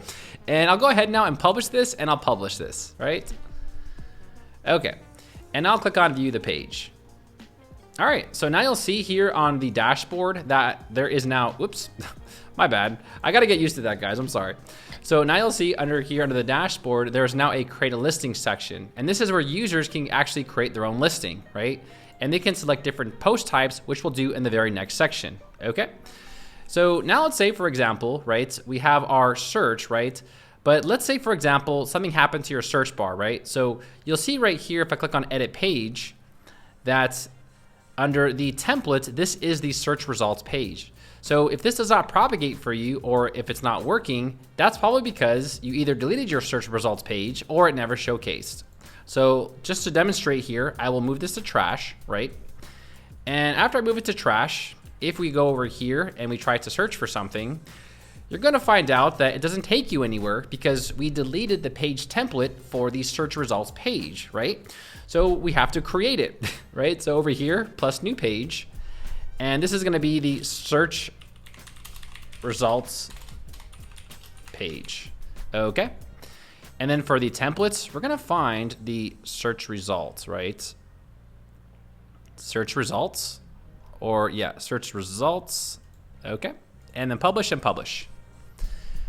And also for the search results page, guys, we can actually add a header to it if you guys wanna add like a map, or if you wanna add some sort of properties map or something like we did earlier. You guys can also add specific headers to any other archive page, but I do not recommend to use Elementor.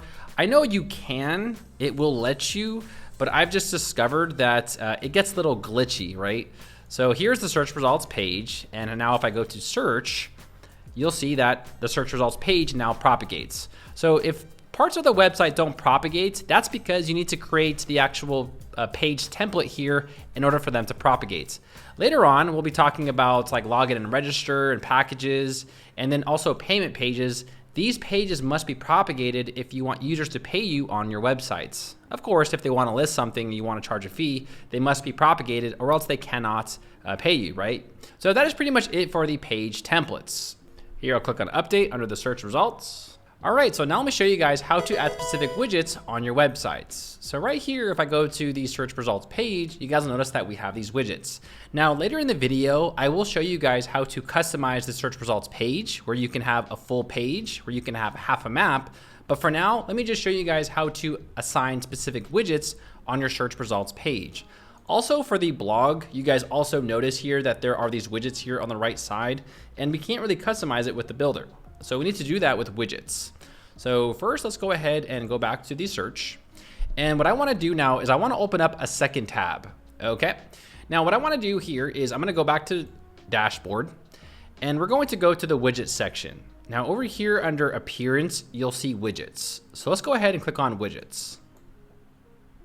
Okay. I'm going to close this.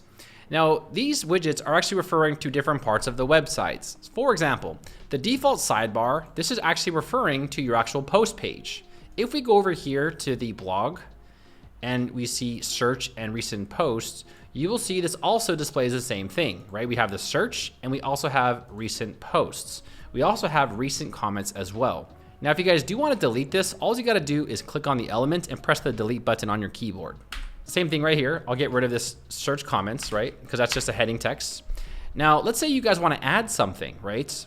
Here on the plus widgets, you'll see that we can add something here, right? And these are the same widgets from the actual page builder, Gutenberg. However, there are specific elements from the Houzez theme that we can also add in here. For example, here we have the Houzez. Let's see, we got contact us. We have recent properties, right? Let's do recent properties, right? We'll also do a sign up form, right? So here we got the properties, right? We have a newsletter sign up form. Now this actually uses MailChimp. So you guys may want to connect this with your MailChimp accounts. If you guys don't have one, you guys can sign up for free. It's really simple. And then you guys can just go ahead and integrate the MailChimp onto your websites. Here I'll click on the plus again. Let's see what else we got here under the Houzez, right? We have featured properties. What about for the blog? Do we have anything for the blog? That's you know, let me see what we can do here. I think that's pretty much it, you know. So we've got recent posts, right? We have properties, and yeah, so you guys get it. But for the blog search, I might want to put this to the top, right? So for blog search, I'm going to click on this, and I'm going to move it up and up and up and up one more time. And this one, I'm going to delete this one. I don't know what this is. I'm going to get rid of it. So I'm going to click on these little dots. Click on delete. Okay. So now we have blog search, recent post, properties, and then we have a newsletter, right? Okay. And then here we have topics. Here we have a calendar. I'm going to delete this calendar, guys. I don't really want the calendar. We're going to get rid of archives and also get rid of recent comments. Okay. But we'll leave the tags. Okay. And then I'll click on update. All right. Now let's go back over here and I'm going to refresh the page. All right, and then you'll see this has changed, right? We got blog search, recent post, properties. Now here is the newsletter, and you guys will need to integrate your MailChimp API if you guys want to do this. I do have another video on MailChimp, but I'm not gonna go to MailChimp, make an account, but that's gonna derail the entire tutorial. So I'll leave that video in the description if you guys do wanna check out how to integrate your newsletter with this theme. Here we have topics and also tags, right? So as you can tell, right, setting up widgets is pretty simple. Now I'm gonna collapse this. All right, so here is the other ones that we can add, but let's go over here and let's find the search results page, right? So here I'll click on search. And now we're going to design this page and adjust these widgets here on the left side. We're gonna go to the search sidebar, right? And here we have archives. We don't need archives, so we're gonna get rid of archives, right? And we're also gonna get rid of this heading text. Same thing, we're gonna get rid of this heading text, and then also we're going to delete these right here. So we do have apartments, right? And we can add in more widgets, right? So right here, I'll click on add a block, browse some, and then we're gonna find, I don't know, what should we add here, guys? We have agent search, featured properties, how about that? Featured properties, right? And we'll show this as a slider or a list. Ooh, I like the slider, let's do the slider, okay? And we're also, yeah, there you go, okay. Yeah, this widget thing does get a little glitchy. If I click away, you'll see that this is what it looks like, right? But yeah. All right, so we got our little widget there, okay? we have our apartments, and we can add in more, right? Recent viewed properties. That's actually cool. So if someone clicks on a property, it will remind them in the search results section. So I'll go ahead and update this. Now over here, I'm gonna refresh this page. And look how beautiful that is. Look how beautiful that is. I love this. It looks fantastic. And users can, you know, adjust it. We have our apartments on the left side. We have our properties and everything looks great. So that's how you guys can add widgets to your search results pages and also to your blog page. All right, so now that we covered the widgets, now let's move on to the more complicated topics, which is how to create listings and also custom fields. Now we're gonna talk about custom fields and listings and all sorts of different categories now. Over here, you guys will see that there is for rent, for sale, there's different cities, and then also we have like the search bar where they can search for things. If you guys notice right here, you're gonna see that there's specific categories and fields like single family home, apartments, and everything that you guys have seen that are in categories, that's what we're gonna cover right now in this section of the video. So let's do it. Let's go over here to dashboard and I'll walk you guys through how to do this. So on the left side, you're gonna see real estate. Now real estate controls all of the aspects about your properties. So right here, I'll first click on properties. Okay, so here's a list of all of the available properties, right? We have the title of the property, we have information about the property, price, and then the status. Now right here, you're gonna see the type, right? So on the left side, we have type. So this is a single family home. So before we actually create properties, we first need to create types, statuses, features, and labels, and then obviously country, state, and city. So let's go through this one by one. The first one is gonna be type. And for example, type is something like what type of property. So here we have apartments, lofts, single family homes, or villas, right? If you guys want to add more, all you gotta do is put it in right here. So over here, I'll put commercial, right? Maybe you guys are renting out commercial properties, right? So commercial, right? And then at the bottom, I'll go ahead and click on add a new type. Now you guys can also create subcategories for your main categories. For example, right here, I'll put in something like small business, right? Because maybe small business relates to commercial, right? Not like a big business, but just like a small business, right? And then for the parent category, I'll put commercial. I'll scroll to the bottom and click on add a new type. So now you'll see that small business is under commercial. And then for the commercial, let's say they need like a big building, right? Like a skyscraper. We'll put enterprise, right? And then we'll also put that under type, okay? So just remember that type is referring to what type of property are you listing, and you can create the categories right here, okay? Now, the next thing that we have is status. Status is pretty simple, right? So what is the status of the actual property? Is this for rent? Is this for sale? Is this in foreclosure? We can add in one more right here. And this will be something like auction. Maybe this is going through an auction, right? Or pre-auction, right? We'll put pre-auction. Pre-auction, and then click on add new status. Now, if you guys do want to get rid of some of these, what I'll do is I'll click on these, right? And I'll go ahead and click on these, and then under bulk actions, we can click on delete and just get rid of those categories, right? So now we only have these to choose from. Okay, makes sense? You guys with me? All right, cool. Let's go to the next one. So now we have features. And these are features that you guys can add about the property. So you can put something like air conditioning, barbecue, dryer, gym, right? And so on and so forth. I think another one that we could probably add here is like swimming pool, right? Oh no, they have swimming pool right here. Yeah, swimming pool right here. Okay. So you guys can add specific features about the actual property. So that is features, right? You guys can add in features, and then you guys can add these when we actually create listings. So you need to make sure that you have these available before we create listings. Got that? Okay. Next, we're going to click on labels. Now, labels are essentially labels here on the actual property, like this one right here, featured, right? You can add labels, right? Like hot sale. Hot sale. We'll also add in like reduced price. Reduced price. These are essentially labels that you can apply on properties, right? Quick sale, all right? Quick sale, okay. So the next thing we're gonna do is over here under the real estate, we're now going to click on country, right? So if you guys do want a country, you can add it here, but you know, I don't think people actually sell properties internationally, maybe there is a website, but I think mostly for real estate agents, you're not going to have a country, right? Because everyone knows you're only going to sell properties from within your own country. But you can add them here if you choose to add it, and then you can apply these in the search filter later, okay? But to be reasonable, I'm just going to skip countries, and I think maybe states is a little bit more reasonable. So over here, I'll put Nevada, okay? Nevada, California, okay? And then also New York, right?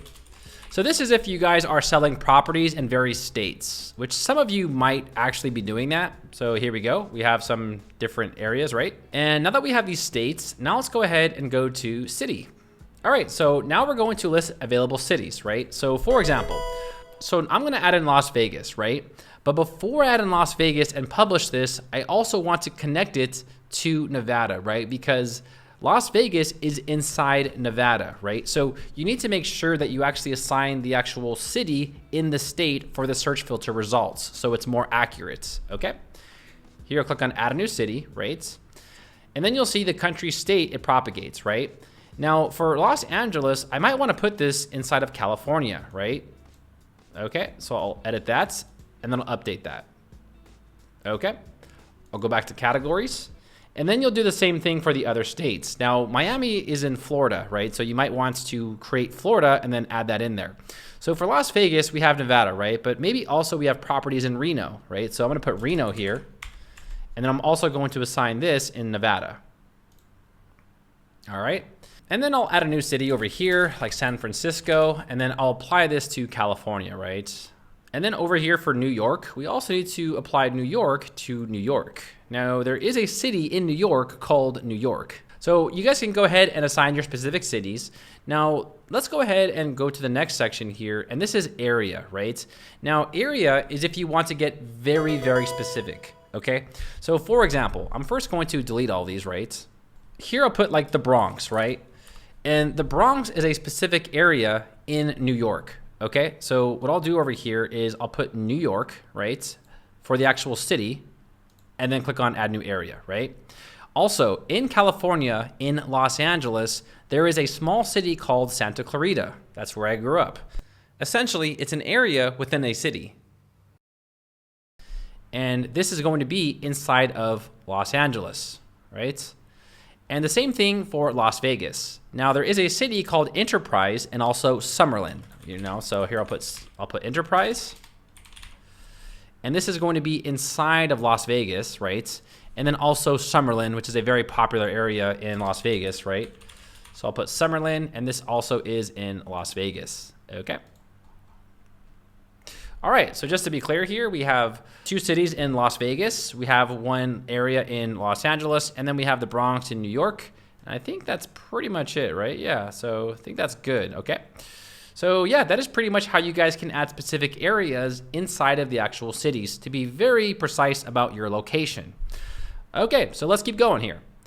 All right, so we've done agencies, we've done agents, we've done partners. Here we have reviews. Now I do want to give you guys a quick tip about the types and stuff like that. Now most people are probably not going to use the country and the state, right? If you are an agent and you have multiple properties in multiple states, then you should use states, right? But if you guys are just an agent with one specific area, it just makes sense to just put the cities and not put countries and not put states, because obviously you're an agent in one specific state, right? So when using this, when creating the states and countries, you don't have to make states, you don't have to do countries, you can just skip that and have users search only by specific cities or areas. Okay, just want to let you guys know that. Let's go ahead and go back to the video. We're first going to delete all these reviews, right? Move these to trash. You guys can actually create your own reviews if you guys want to go that route. Amazing property. And then this is an amazing. Now this is if you guys just want to generate your own fake reviews, or you can ask someone for a review and then you can create it for them, right? So right here, 5-star. Now the next thing is, where are you going to apply this review? So we have agent, where you can apply it to Daryl Wilson, right? You can apply it to a specific property, right? If you want to add reviews to a property, you can also add one to the agency, right? Like we created earlier, remember, Daryl Wilson Real Estate, or you guys can do it to a blogger, right? So yeah, this is the only blogger we have at the moment, but I'll assign this to Daryl Wilson, and we can go ahead and publish this review. All right, so essentially what you're doing here is you're just generating reviews for your websites. You know, I'm not going to say it's good or bad. If you want to make fake reviews, do whatever you want. I'm just the middle guy here. You know, I'm just telling you guys how to do this, right? So over here under our agents, I'll go ahead and click on Daryl Wilson, and you'll see there's a review right here, right? And I'll click on view all reviews, and this is an amazing property review. Okay, all right, cool. Okay, so that is what reviews are, and you guys might want to delete these other reviews right here. So I'm going to delete these reviews, right? Move these to trash. Now we can disable reviews, but that's in the theme customizer options, which is the very next section, right? So I'll show you guys how to disable reviews in case you do not want them on your website, right? This right here is packages. This is essentially if you guys do want to charge people to create listings on your websites. But we'll come back to this a little bit later. It's very simple. So over here, we also have invoices. And if you guys do have people pay on your website, it will display right here under invoices. So that is the whole real estate section right here. So we added in all of the labels, the agents, the city. So we are pretty much done with this entire tab. Now, the very next thing that we're gonna do is we're now gonna create a property, right? So let's do it. Over here, add a new property. So let me walk you guys through how to create listings for your website. And after you guys learn how to create one listing, obviously you guys can create many more on your own. Now the first thing is the title. Now this is gonna be the address of your actual property. So mine is 506 Taylor Way. The next section right here is the description of the actual property. For example, if you guys go to Zillow.com and you scroll down, if you see right here, this section here is the description, right? So we're gonna enter now description for the actual property. On our demo website, it's going to display right here under the description. So this would be something to describe the actual property. Obviously there's various ways on how to approach this, but I'm just gonna enter in just some demo content to describe the actual property. Okay, but we'll clean this up a little bit. You know, we'll make it look a little more nicer and structured. And so you'll go ahead and put in the actual description of the actual property. Below that, we have information about the property. So you'll see here we have property, and then we have various tabs. Now these various tabs are basically information about the actual property. You can also design the actual layout from here. You can add in private notes, energy class, and a little bit more information about the property. So let's go through each tab one by one and just fill this out. So the first thing is the actual price of the house. How much does the house cost? Well, $700,000, right? The next is the price prefix. For example, here they put started from. This will display right in front of the price. So you can put like our price or discounted price, or for builders, they actually do put starting from if there's upgrades available. So they'll put our price, right? Our price. Now the second price is optional. This will actually display right here. You can use their example of square footage, or you can put this as a discounted or something else. For example, I'll put discounted. So I'll put 800,000, and then after the price, I'll put discounted. Essentially, it's going to tell people that it was discounted, right? The next is the area size. So how large is this house? Now keep in mind, this is only the house, right? Not the yard. So I'm gonna put 3,000 square feet. Over here, square feet. The land area is how large is the actual land itself. Usually, you know, it's a little bit larger than the house, so it's gonna be 4,000 square feet, right? Here I'll put square feet as well. So the next we have bedrooms. I'll put 5 bedrooms, and number of rooms, I'll probably put just maybe like, I don't know, 8. Bathrooms, we'll put 2. Garages, we'll put 1. The garage size, here I'll put maybe 250 square feet. The year built, I'll put 2016. And then for property ID, you guys can create your own property ID for your own internal information. So I'll put 8Z99. Okay. Now this area, the property information will display below your property. So if we scroll down, you're gonna see details right here. Now you guys can readjust this later on in the video, but it'll propagate here and display the information about the actual property. Okay. So if we keep scrolling down here, we now have additional features. So next we have additional features, and this would be more information about the actual property. For example, over here on the demo website, you'll see that we have a deposit of 20%. Essentially, they must put down 20% in order to purchase the house. We give more information about the pool size, the last remodeled, additional rooms, equipment, and then also a credit score. So I'm telling them you need to have at least a 720 credit score or better in order to purchase the property. So over here, I'll just throw in some, deposit, 30%. I'll add more, a credit score. Okay, so that is the information about the actual property. Next, let's go ahead and click on map. So the next is the map section. So here we can show or we can hide the map. Later on in this video, we will integrate Google Maps API, but for now we can use the default OpenStreetMap to display the property. So I'll go ahead and put in the property address here. So I just entered in like a random address here. So the next thing is property settings. So the next is the property address. So you'll go ahead and put the street address and also the zip code. You have the option to make this property featured, right? And this is actually saying, do you need to be logged into the website in order to view the property? I'll go ahead and select no. You can also add a disclaimer here if you guys do want to add any disclaimer about the property. Next, we have the media. So you guys will go ahead and upload the images that represent the actual property. So I'll go ahead and click on add media. Of course, up here under the upload files, you guys will click on select files, and this is where you guys can upload all of the files to the website. But since we don't have any, I'll just go to the media library and then just upload a few images. All right, so I went ahead and I uploaded my properties, and also right here, I'm gonna add a video URL. So I'm gonna add a YouTube video.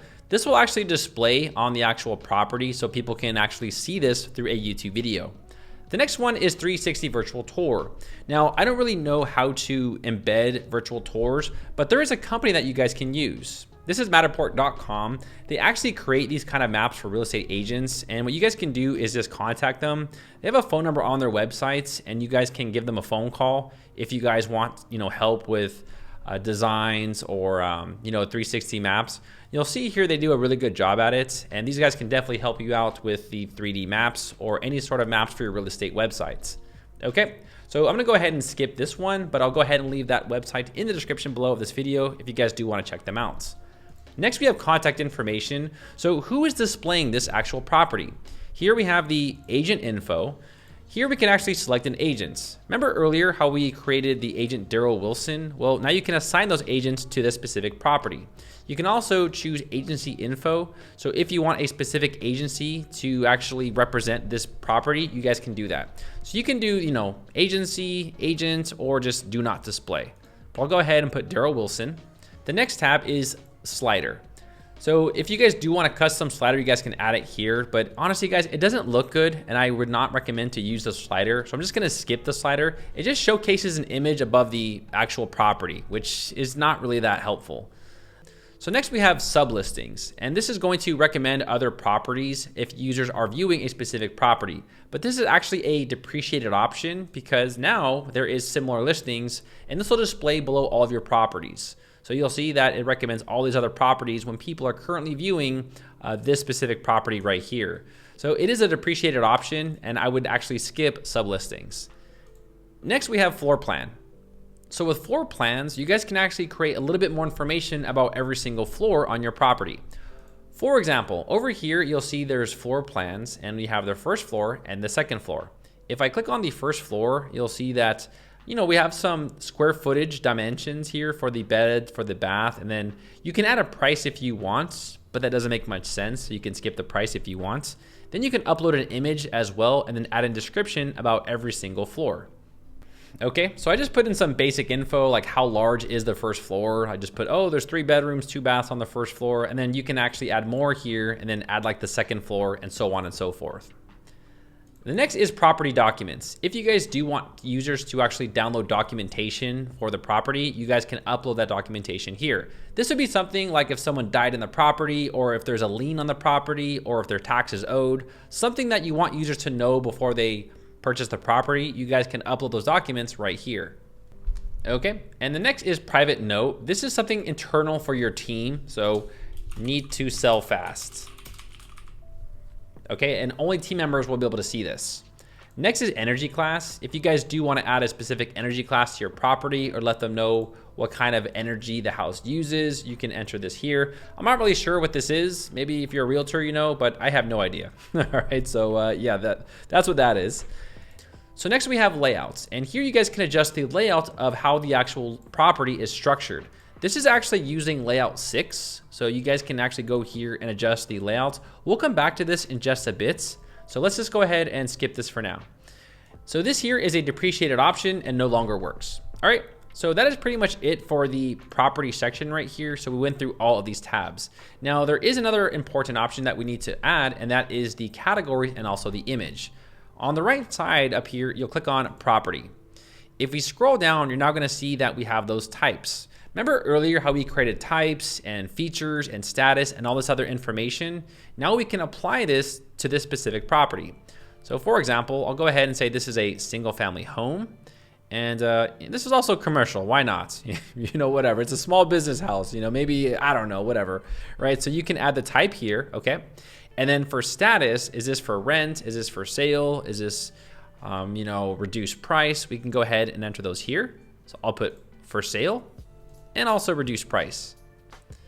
Next, we have the features. So we can actually go ahead and select the features for the actual property, right? I'll go ahead and say, all right, it has all this stuff, you know, washer, TV cable, hopefully no septic tank, right? All right. And then here we have labels. Now labels will be here at the top right here. So you'll see this is featured and for sale, right? So we'll just go ahead and put hot sale, reduced price. We're gonna skip country because we're not gonna tell people this is in America. Obviously we're a realtor in Las Vegas, so we don't need to tell them that. So we're just going to skip that and go to states. And then for city, I'll put this is in Las Vegas. And below that we have the area. So I'll go ahead and select Summerlin. Now right here, if I click on add new area, you guys can always add in more areas as you go. So if you did forget, you know, it's like no problem. You can just go ahead and add it in here, right? Maybe this is in the city of North Las Vegas or something, right? And then I'll add this, okay. All right, there we go. And if we keep scrolling down, now this is very important. This is the featured image. So this is the actual image that represents the actual property. For example, you'll see that we have these images right here. So this is where the featured image will show. So it's very important that you add a featured image that represents the actual property. All right, so I'll go ahead and select a featured image. All right, I'll go ahead and select this one here and then click on set featured image. Next, we have excerpt, and this is pretty much only for blog posts. So we don't need to use this, so we can skip the excerpt. We can also skip page attributes. This is not for property. So next you can set property expiration. So you can turn this on. And let's say, you know, I want this to expire in October, right? Now I'm gonna take this right here and move it because I can't really see it. There we go, okay. Or let's see, it was there, all right, whatever. We'll just put the 30th, right? And then you can go ahead and select like the minute and the hour and so on and so forth, okay. This is Slider Revolution, we don't need to worry about this. And I think that is pretty much it. So now let's go ahead and publish this property and see what we got. I'll click on publish and publish. All right, now I'll click on view property. And look at that, we now have the beautiful listing right here. So let's go through this and explain how these propagated, right? So we have the actual title, right? We have our price, 700,000, and 800,000 was discounted. So you'll see over here that the 700,000 is for the sale, and here is the second price, and then also after the price. So the next is the status and also the type, right? So we have featured, for sale, hot sale. Over here we have for sale, and it also will display the actual labels right here. So we can add in more like, you know, quick sale, and we can update that, and that'll add more labels, right? So next we have the secondary address. You guys can choose to always get rid of this or hide it. This is actually available right here under the map section. So you'll see here that this is the address. And if I go ahead and delete that and update it, you'll see it disappears. So I think maybe this is better, right? Now we'll go ahead and keep scrolling down here. We have the images that we uploaded, and users can actually go ahead and scroll through these, and they can contact the agent, they can favorite it, and they can also share it. They can also send Daryl a message and also call him right here. We'll go ahead and scroll down here, and then we'll look at the property info. So here you'll see we have the small business, commercial, single family home, and this is the property type, right? All right here. They added more information like bedrooms, baths, garage, and also this can be found in the information section right here. So beds, we have the bathrooms, and then the garages. If we scroll down, you'll see this is the description. Now later on, we can actually mix and match these elements. We can move them around, right? So here is the description. Below that, we have the address. So 5067 Taylor Way. You'll see we have the zip code, the city, the area, and the state county, okay? And then there's a map. And if we scroll down, we now have details. So here is the details where it displays the beds, the baths, property size, and all of the information that we entered right here under information will be displayed right here. We also have the additional details. Remember, we have credit score, deposits, the pool size. Below that, we have the features. So all the features that we added in will be displayed here. We also have a mortgage calculator. Now, again, later in the video, we will go ahead and show you guys how to delete this or add in elements. But for now, here's the calculator, right? So we can go ahead and use this to see if we're qualified. Next, we have floor plans. So you'll see here that we have the floor plan. And below that, we have the video. So people can actually just click on this, take a look at the actual property. And yeah, that's always cool. Here's the what's nearby. Later on in the video, we can always integrate a Yelp API if you guys want to go that route.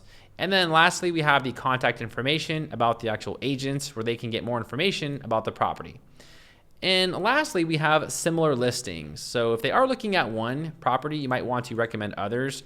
And similar listings will be displayed here at the bottom of the listing. And also I want to show you guys here at the top, users can actually click on these tabs here at the top right here, and they can just scroll to any section in a really nice, clean format. All right, so let's go ahead and go back to the top. Now let's talk about how to change this actual layout. So over here under property, remember how we talked about layout? Here's where you guys can adjust the property type. So for example, I'll put version 1 and click on updates. Now, if I go over here and I refresh the page, it's going to readjust the layout. So you'll see that it changes the actual header layouts. And then here is the description and everything else. Now we can also change this section below that. So over here, you'll see that property content layout also has different styles as well. We have defaults or we have tabs, and you guys can mix and match this. So the property top type will control the actual top right here, right? And the content will actually change the content layouts. So now let's refresh the page. And you'll see now, instead of actually having users having to scroll, it just puts them in tabs right here where they can go ahead and just check everything out like that. Okay, and then over here, we'll do something else like minimal. And let's change this to version 3, right? So you guys can mix and match, right? You can change the top, and then also you can change the content layout as well. So over here, I'll refresh the page. And then you'll see we have this new layout right here where users can actually scroll here through the properties, right? And then below that, we now have this new minimal style, right? So it actually gets rid of the box shadow and it displays it in a specific format, right? So that's pretty cool. So yeah, on your own free time, you guys can go mix and match through these properties. These do say global here at the top, and that's because the theme options are setting that globally. We will talk more about the global options when we talk about the theme settings. Okay, so our property has been successfully created, right? So here's the property, and we can actually find this in the actual search. So if I go over here to home, and I just click on search, you'll see that 5067 Taylor Way displays right here. It also shows that it was discounted right here, so really cool, right? Now, if you guys do want to delist properties, I'll show you guys how to do that. So I'll go ahead and click on edit property, and let's say, for example, someone bought the house or you want to take it down. All you gotta do is over here under visibility, you'll just go ahead and change this to privates. Also, you guys can delist this altogether. So right here, this says move to draft. If you click on switch to draft, this will leave it like in a pending state, but it will take it off the website. So now it's no longer available on the website, but you guys can always publish it later if you guys decide to, repost it, or if there was a problem with the agent or something, you guys can always go ahead and just add it back to the website. So you'll see there it's draft, and these are active right there, right? So if I go to the website and I try to search for it, it will no longer be available, right? So Taylor Way is now gone. Now also, all of your properties will be displayed in your listing section. So over here under real estate, if I click on properties, you'll see that all the properties are displayed right here. So you guys can go ahead and check these out and edit them, or anything that you guys want to do, you guys can adjust the properties from right here. Now, lastly, you'll see over here under luxury family home, how on the right side under actions, how you guys have options. So you can remove this from the featured, you can expire this, you can duplicate it, you can put it on hold, or you can mark it as sold, right? So that is pretty much it for the listings. If you guys do have any questions about listings or listing types or properties, let me know in the comments below. I can always help you guys out. Okay, so in this part of the video, we're gonna be explaining the Houzez options. There's not too much in the Houzez option that's important except the field builder. So that's something where if you want to add something else to your listings like septic tank, right? Or if you wanna add something like a credit score section, you guys can use the field builder. So I'll be showing you how to use the Houzez options in this section of the video. All right, so let's go ahead and jump back to this tutorial. So over here, I'm gonna click on Houzez. All right, so now let's talk about the Houzez option. So if you click on Houzez here on the left, you'll see that there's a few options here. Now the first is just the basic plugins. So when you guys were installing the theme, it recommended a few plugins. And these are the plugins, and you guys can install and activate them here at any time. Next is the fields builder. Now this is probably the most useful thing about the options here, but I'm gonna come back to this at the end. Let's just first keep going here and go through each tab, and we'll come back to that. Next, we have the custom post types, such as like agents, agencies. You guys can turn these on or on. You know, I don't really know why they're even here, but if you want to add those in, you guys can go ahead and add those in right here. All right, next we have taxonomies. Taxonomies are the taxonomies that we selected earlier, such as country, city, area, and county and state. You guys can choose to enable or disable these. And country might probably be the only one that's actually reasonable, right? Because if you're selling real estate, you're probably only selling it in one country, right? So you could disable the country taxonomy if you choose to go that route, right? But this is where you guys can turn these on and off. All right, the next one is permalinks. Permalinks is essentially setting up the permalinks for your websites. I don't find any reason to adjust any of these. In fact, I would leave all of these standard. If you guys do adjust this, it could create 404s on your website. So I would just leave this standard here under the permalink section. Next is the currency switcher, right? And this is where you guys can get exchange rates from openexchangerates.org if you guys do want to add in specific currencies and switch them on your websites. You'll go to this website and sign up, make an account, enter your API key, and they'll give you the exact rates for whatever currency you choose to use. Okay. And then here we have currencies, and this is where you guys can add a new currency. So I'll click on add new, and then this is where you guys can add in your specific currency, right? So for example, I'll put in Thai baht, and then this is the baht. All right. I don't even have the symbol on my keyboard, yeah, I'm not really sure where to get that. I could probably get it from the internet somewhere, but yeah, so you'll enter your currency symbol here, right? And then you'll choose the currency position. Here you can choose the decimal points, and then you can create this specific currency. Now, I think a lot of the other currencies just use periods. I think Eastern Europe, they use a lot of periods in their currencies, but America uses commas. We don't use periods. So you guys can add a currency here if you guys choose to go that route. And then if you click on currency, it'll list right here. And then you can assign those currencies later when you guys create a membership.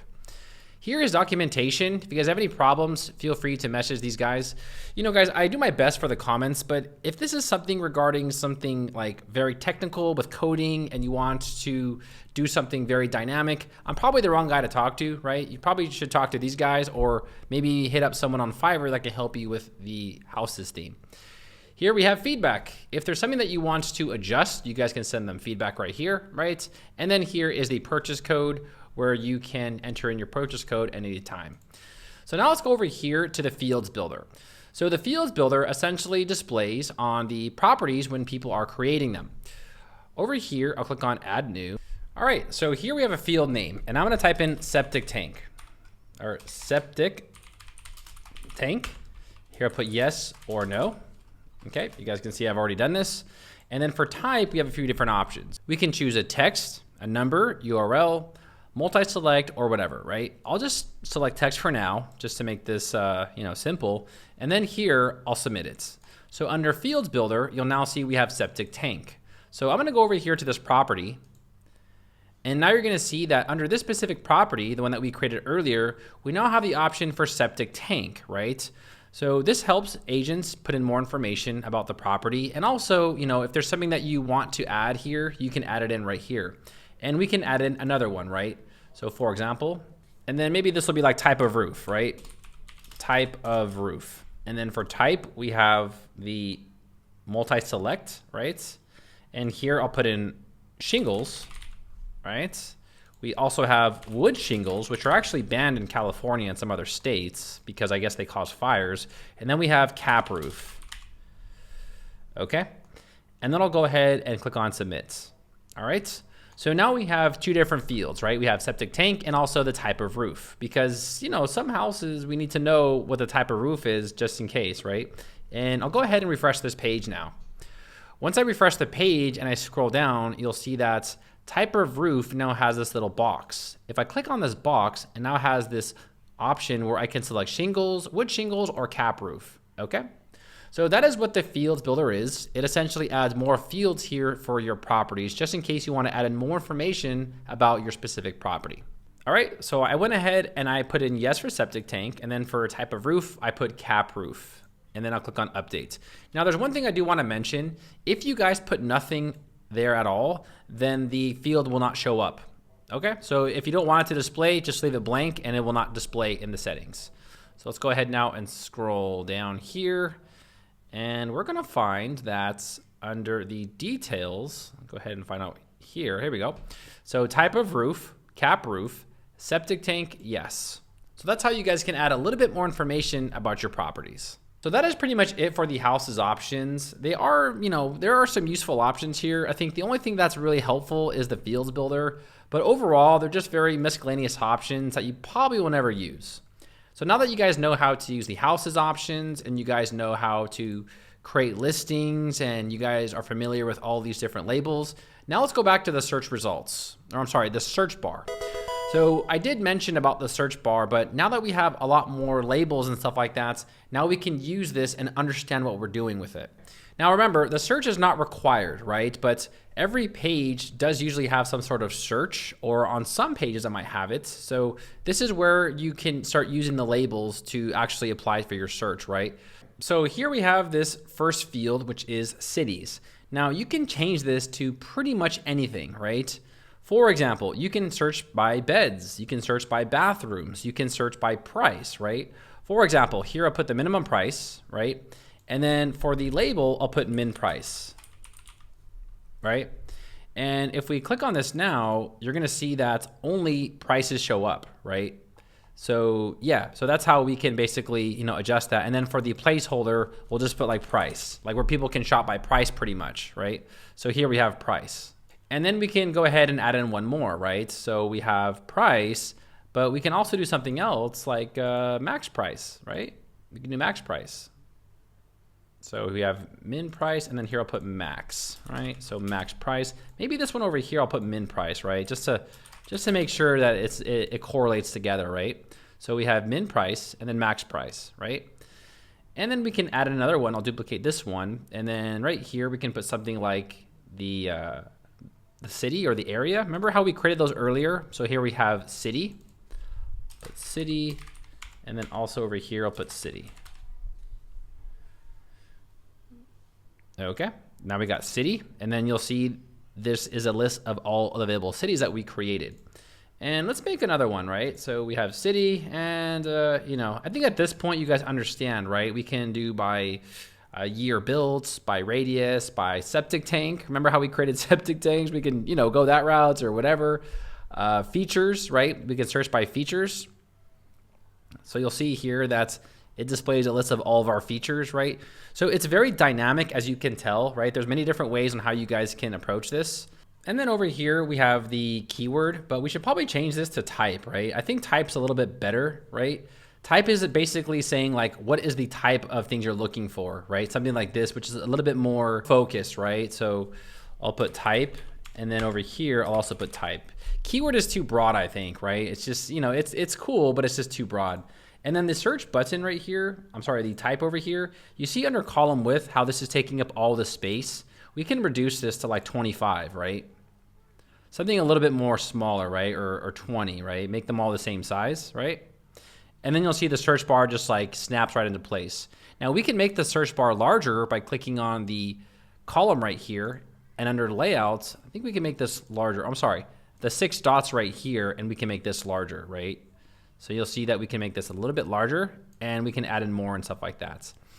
Now, one thing also I do want to mention, so this is the form field, right? So this is what we just designed right here, but there's also tabs, and tabs is basically like the things above it, right? So here we put for sale, for rent, but I think we added in another one, right? We have pre-auction, right? And we also have like foreclosures, so you can add those in, or we can change that to city or type and whatever. So you can mix and match this, right? You can have tabs up here, and then you can mix and match it with the search bar. So it's very dynamic, as you can tell. I think the theme developer did a very good job at setting this up. I think for rent and for sale are probably ideal, and these two as well, right? So that's how you guys would adjust the search bar. But let's just go ahead and save this, and let's see what we can do here with this. All right, so here we go. I'll go ahead and select for sale, right? Looking for houses for sale. Minimum price, I'll just put any. The maximum price, I'll leave it as any for now as well, right? And then here we have the cities. So I'll just select Las Vegas, and then I'll click on search. And there you go. So we only have one property, right, in Las Vegas. So I'll click on this, and you'll see that this is in Las Vegas, right? So here we go, Las Vegas, Nevada, and here is the property. Now we can go ahead and try this again, right? Let's just do California this time, right, for sale. And let's just do Los Angeles, and then just click on search. Here we go. We got 7 properties, and you'll see Los Angeles, Los Angeles, Los Angeles, and they are all in Los Angeles, right? Do we have any in New York? I'm not really sure if we assigned it yet. So let's go ahead and check it out really quick. New York, and then click on search. Yeah, we do it. We have 5 in New York. Cool. Awesome. So that is how you guys can adjust the search bar filter. So it is very dynamic. They have a lot of demos where they've done a lot of really cool things. But on your own free time, you guys can go through this. You guys can mix and match stuff. And now that you guys know how to use custom post types, you can use those to apply to your search filter bar. So here's some other examples of their search filter. So here they have the type, right? Location, property size. Well, yeah, I guess they did bedrooms. And then they have your budget, right? So this is like basically the max spending, right? And then they have for rent and for sale. They also have this one right here, which is a lot more dynamic, right? So you can search by cities, by status, by, what is this? I guess type, I'm not really sure. Bedrooms, minimum area, maximum area, min price, and also max price. So it is very dynamic, the ones that they created over here. So they basically chose to use like square footage as part of their search filter. So you'll see it pops up there. So you guys can always go that route, but take a look at their demos, see which one you like. If you guys don't want one, you guys don't have to have one, but take a look at their demos, get some ideas, and then just go from there. Okay, so in this part of the video, we're gonna be talking about the Houzez theme options. Now, theme options for every theme is like the bread and butter, right? It's basically what can this theme do, and that's what the theme options are for. So in this part of the video, I'll be explaining all the theme options. We're gonna go through most of the important ones and explain how they work. There are some that I'm gonna skip just because they're like irrelevant and depreciated. In fact, some are depreciated, and I'll talk about those in the video as well. So the theme options in a nutshell control various parts of the website that the page builder normally does not. There are a lot of features to cover, so in this part of the video, I'll go through all the features and explain how they work. All right, so let's go ahead and jump back to the video. All right, party people, in this part of the video, I'll be showing you guys the theme options for the Houzez theme.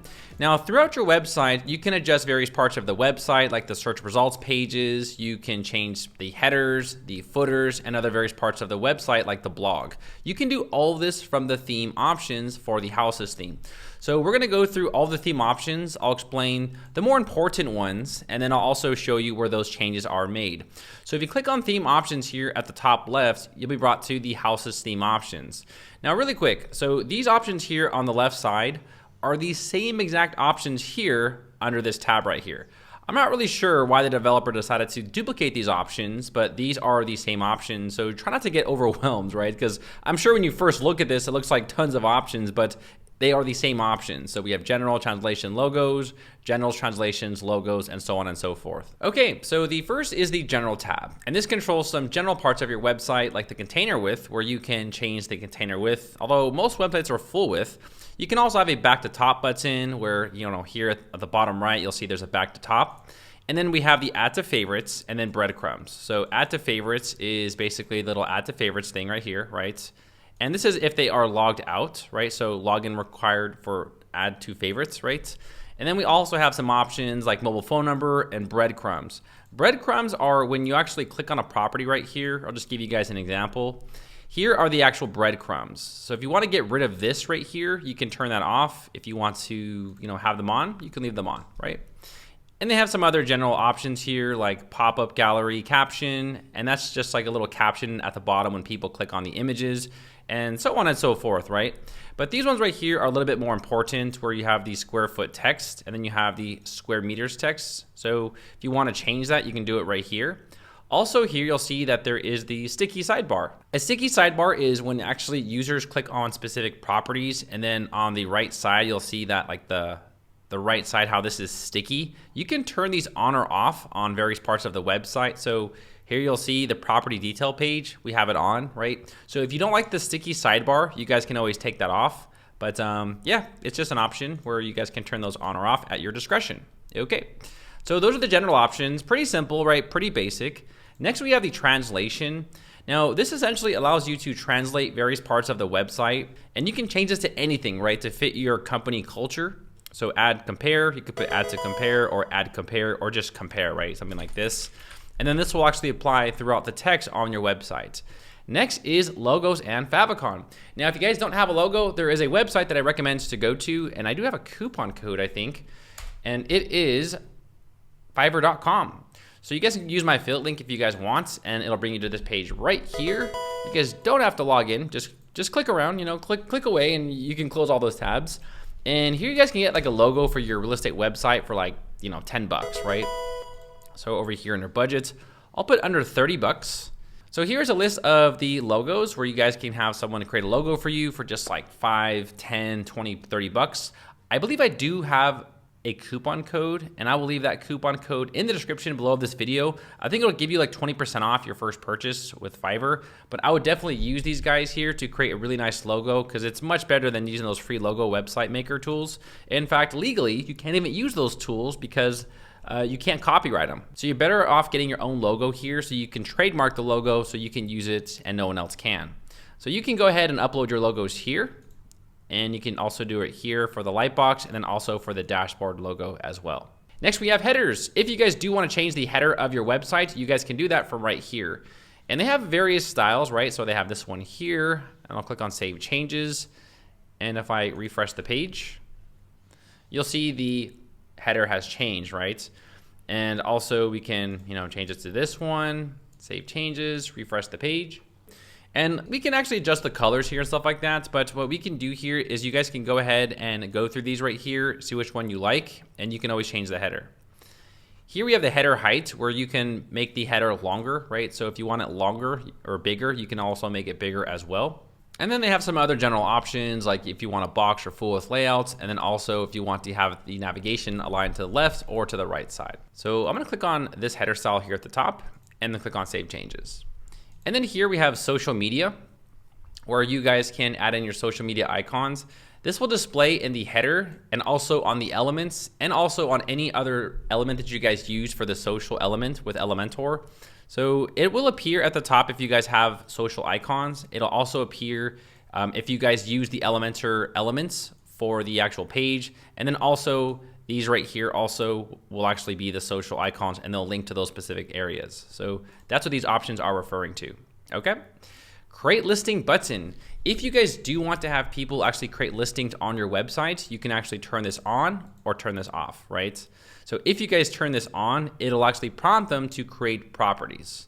So I'll go ahead and click on Save Changes, and then you will see the Create a Listing tab right here. So that's what that option does, and this will allow users to actually create listings on your websites, right? But they will need to log in first, right? So yeah, we can actually turn this option on or off in the general options. So next we have the top bar, and the top bar is actually this black bar up here at the top. So you guys can turn this on and off, and then you can adjust the phone number and the email address, and then also add a slogan to your website. They also have this currency switcher, right? So they have social icons, they have contact info, or the currency switcher. So maybe social icons would be a little bit more appropriate, right? Here you have the area switcher. This will actually turn on and off the area switcher. So here you'll see that you can adjust things in square feet and also in square meters. So you can turn that on or off if you guys choose.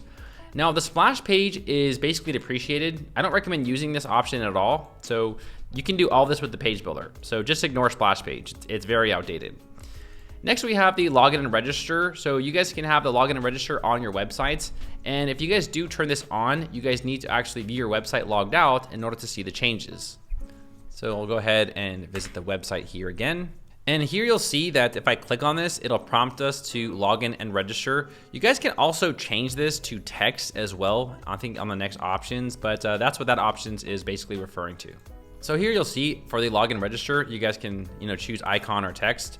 And then you guys can go ahead and turn things on, like the first name, last name, phone number, right? Maybe first name, last name is appropriate. And then you guys can redirect to other pages. So you can redirect them after login to like a different page right here. Maybe here you can even link them to like the create a listing page, or you can link them to the dashboard page, right? If you guys are not sure, just use current page, and then they can always just log into the account when they're on the home page. Here you guys can display your terms and conditions page, right? And then you can also turn on the via Facebook login, and then also Google. If you guys do turn this on, you guys will need to have the credentials. And again, I recommend going to Fiverr here in order to have the developer set up the API for you. So all you gotta do is go to Fiverr and type in social login. And I do know how to do this, but unfortunately they keep changing the interface quite often. So you guys can pay these guys like 10 bucks and they will literally set up the API for you guys. So they will need your Facebook API and also your Google API. And then they will go ahead and paste all that info here, and then people can log in with Facebook and Google on your websites. Pretty cool, right? Okay, so that is that. So next we have user rules, and if you guys do decide to have registration, you guys will need to actually turn this on. This will essentially allow people to register on your websites. And if they do register, what rules do you want to have them, available, right? So we can have buyer, right? You can have seller, and then you can have agency or agent or whatever, right? And then once they actually create an account, you can actually adjust the roles and then give them specific roles, right? And then here you can change the name of the actual roles if you want to, change them and stuff like that. So I'll go ahead and click on Save Changes.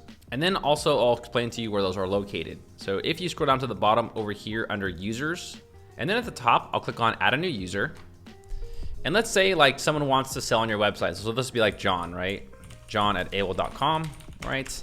And then you can make an account for John, and then here you can assign the role for John, right? So is he a agent? Is he a seller? Is he a buyer? Something like that. You can go ahead and assign those roles to John, and then they can also log into your account, log into the website, and then they can create a listing if we enable that in the theme options.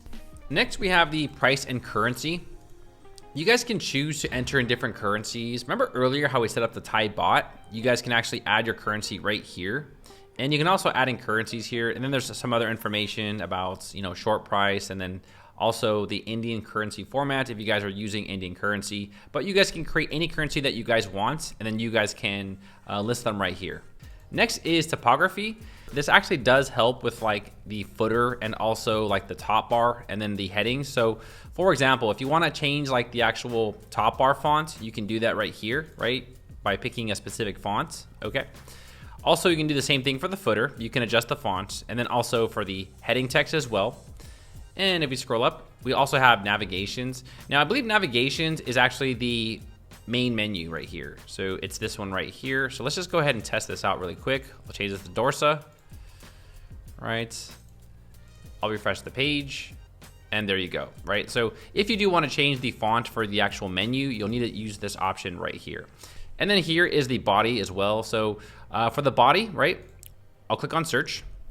And the body is referring to this text right here, right? So it's everywhere you basically have listings or on your property ad page, it'll affect all those. So over here, I'll just select some random one and I'll save it. And then I'll just refresh the page. And then you'll see the font has changed. Next is the styling. So here we have the styling where you guys can adjust the color. So notice over here how we have this green color scheme, and I also have this blue menu right here that we need to adjust, right? You guys can do all this right here. So the first one is the body, right? And this is essentially the body of the actual website. So you'll see right here, right here. But what we can do is just basically change this color, right? To something like blue. Save changes. And the best way to learn how to change the color scheme is simply just tinker with the options. And then the same thing for the navigation bar, and we can go ahead and select the color here, right? Background color. Now let's refresh the page. All right, cool, we got that green we've been using throughout the website, right? So it goes back to that green. And then here you can adjust like the tabs color, the text color on hover, and so on and so forth, right? All right, so on your own free time, you guys will need to go through these options here, and you guys will have to go ahead and adjust the color, right? So this is pretty self-explanatory, right? So the advanced search on your dashboard menu, we have property details, right? You guys can change like the color for the property details for the borders and the modules, right? And also for the featured label, which was this over here, if I click on the search, so here's the featured label as well. So you guys can adjust the color there to like something like blue, right? If you want to change that, then I'll refresh the page and then you'll see it's blue, right? So yeah, I think you guys get it by now. So this is where you guys can adjust all the styling options for your website. So you guys will need to go through each one and adjust it to your specific liking, right? Now, if you guys do want to change like the actual layout for your website, here I'll go ahead and click on one of these properties. So we can actually adjust this in the back end of the property, but we can also set a global option. So that means every single property will have this specific style right here. So if I click on this one here and I refresh the page, you'll now see that the Brittany Watkins little, pop-up notice pops up, and users can actually submit their listing right here. If I select another one, like I think this one's nice, right? Our colors are kind of wacky now, right? We got the green and the blue and the orange, ugh, right? So make sure you guys adjust those colors on your website. Here we go. We have this new landing page, right? Okay, so I'm gonna select this one here, right? Now this tab is actually pretty crucial. So earlier I showed you guys how you guys can change the layout for your actual content. So for example, we have tabs, right? So for the header, it's gonna use this specific style, and then it's also going to use tabs now. You see that? So this option right here is only referring to the content layout. So we have tabs vertical, right?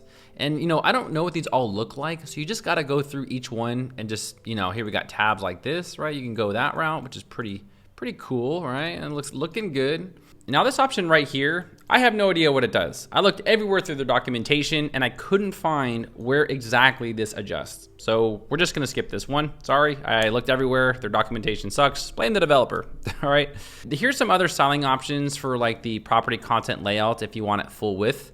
You guys can also adjust like the detail section columns to 2 columns or to 3 columns or to 1 columns. And these are just other general styling options for the actual property page, right? So you guys can go ahead and check these out, right?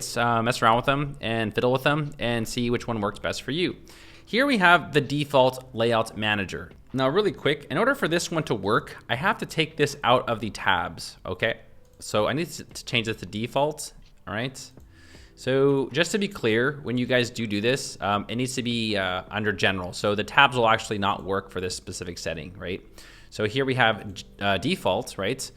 And now you'll see that we have certain ones enabled. So we have description, address, detail, right? We have description, address, details. If you guys want to rearrange this section, you guys can go ahead and do that right here. For example, if you want the features at the top, and then click on Save Changes. Now, where the description used to be, features will now be displayed. You see that? So this rearranges the actual areas where the property displays content on this actual page. And these right here are disabled, okay? So if you guys do want to actually enable these elements, you'll just drag them over here. So now we have Overview, Features, and Description. So now let me go over here and refresh the page. We have Overview, Features, and then Description. If you want to delete elements that you don't find necessary, like the calculator one, we can take out the calculator by putting it in the disabled column, and then they no longer work. So if I go over here and I scroll down, you're gonna see that the mortgage calculator is here, but if I refresh the page, it's going to disappear, right? Because this section will disable it, and then this section enables it, and then you can rearrange it. Now, if you guys do decide to change the layout manager to tabs, this is where you guys can rearrange the layout manager for the tabs. So for example, we'll go back to property detail, right? And if you do select tabs, like tabs vertical, then this option will start to apply. Okay, so tabs, features at the top, and then description at the bottom, and then click on Save Changes. You will then see that these will start to rearrange, okay? So I'll refresh the page. And now features is at the top, right? And then description here is at the bottom. So these are conditions if you guys select specific styles. And the same thing for the luxury homes. Then this specific style will be displayed for your actual property manager page. Here we have show hide data. You guys can choose to hide specific things like print property or status or labels, or you can even get rid of favorite property. So you guys can turn these on or off for the actual properties. AdSense spaces. If you guys want to turn your website into a spammy website and put ads, this is where you're going to put the advertisements, or you're going to put the HTML code, and then it'll propagate ads on your website. So next we have the schedule a tour, and this is where you can actually add time slots for the schedule tour on your property page. Now just remember, if you guys do want this, you actually need to go to the layout manager and turn this on, okay? So the schedule tour, you'll see I can go ahead and drag and drop it right here, right? And then save it. But going back over here to the schedule a tour, you guys can go ahead and enter any times you want right here.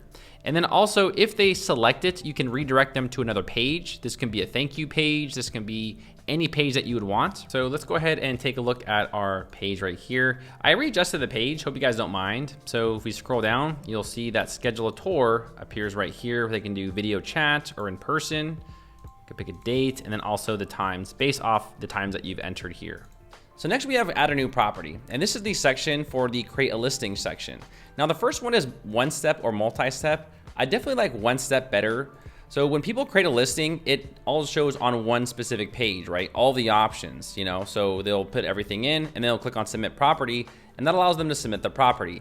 If you guys do select multi-step, so for example, this is multi-step where they have to enter in their property or their description, they enter the price, and then they'll have to click on next, and then they're brought to like the media. They'll have to upload the media, and they'll click on next again and go to the next section. The next one is submitted listing approval. This will essentially make it so you have to actually approve the properties. So here you'll see there's a property listed as draft. You'll have to go and approve properties before they're listed on your website. You always want to approve what people are putting on your website. Same thing for edited listings and also reactivated listings. You always want to make sure someone approves this. So I'd put all those to yes. Here is multi-agents mode. If you guys do want to assign a property to multiple agents, you can turn that on. And then when you click on a property, you can assign a property to multiple agents. So for example, I have this property here, and if I scroll down to contact information, I can now add multiple agents. So I can add Daryl Wilson, Brittany Watkins, and all these other people to one specific property. So the next is multi-section. Essentially what this allows users to do is, if you guys turn this on, they can go ahead and actually select multiple listings. So they can select commercial, apartments, and small business. And this applies to type. And then the next one is status and label. So if you guys do want the users, they have the ability to select everything, you can do that. But if you want them to say, you know what, you only can select, one thing for your property, right? To make it a little bit more accurate, you can also go that route. And then below that, you have some general options, like you can change your website to square meters or square feet. You can turn auto propagate ID, and then some other settings right here. So I'll go ahead and click on save changes. So next we have the layout manager for when users add properties on your website. For example, here I'll click on create a listing. Now let's just assume that I'm just a random person coming to the website for the very first time. We have description, right? And then we also have price, okay? Over here, you'll see we have description and price. And then we have property media, right? So the next one is gonna be property media, right? Media. So you guys can actually rearrange this for users who post on your websites. You can also include attachments for your users. So if you want them to have the ability to upload documents on your websites, you can do this for people who are trying to submit properties on your websites. You guys can also show and hide specific fields.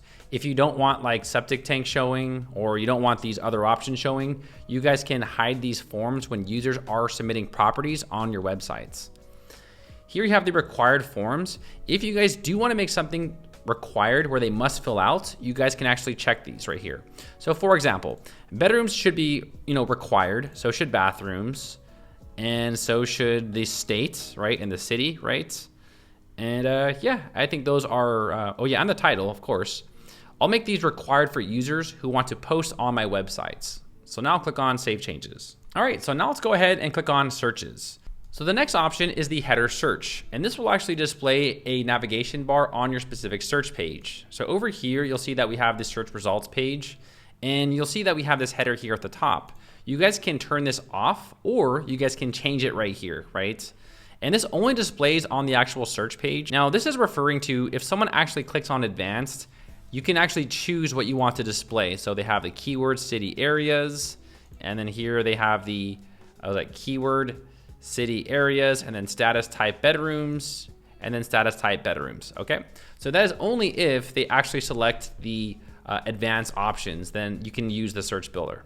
Okay, makes sense? I would recommend to probably turn this off, right? I think it's more distracting, right? Because you want people to focus on the actual properties, right? Not the actual search bar here. So personally, I would disable it. I mean, if I were you guys, I would disable it, right? Because if it bothers me, it might bother other people too, right?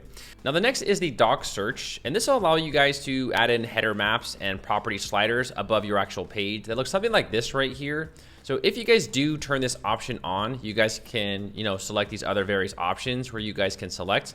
And then if you go over here to the page settings and you go to header type, this is where you guys can adjust it. So for example, here on my website, I actually have the property slider. And if I change that to something like property maps and then click on updates, and then you'll see that there's a map here now instead, right? Now you probably shouldn't put this on your home page, right? You could probably put this like on another page, right? So essentially it just adds a little doc search for specific pages. So this would be good for something like your agents page or your property pages or something like that.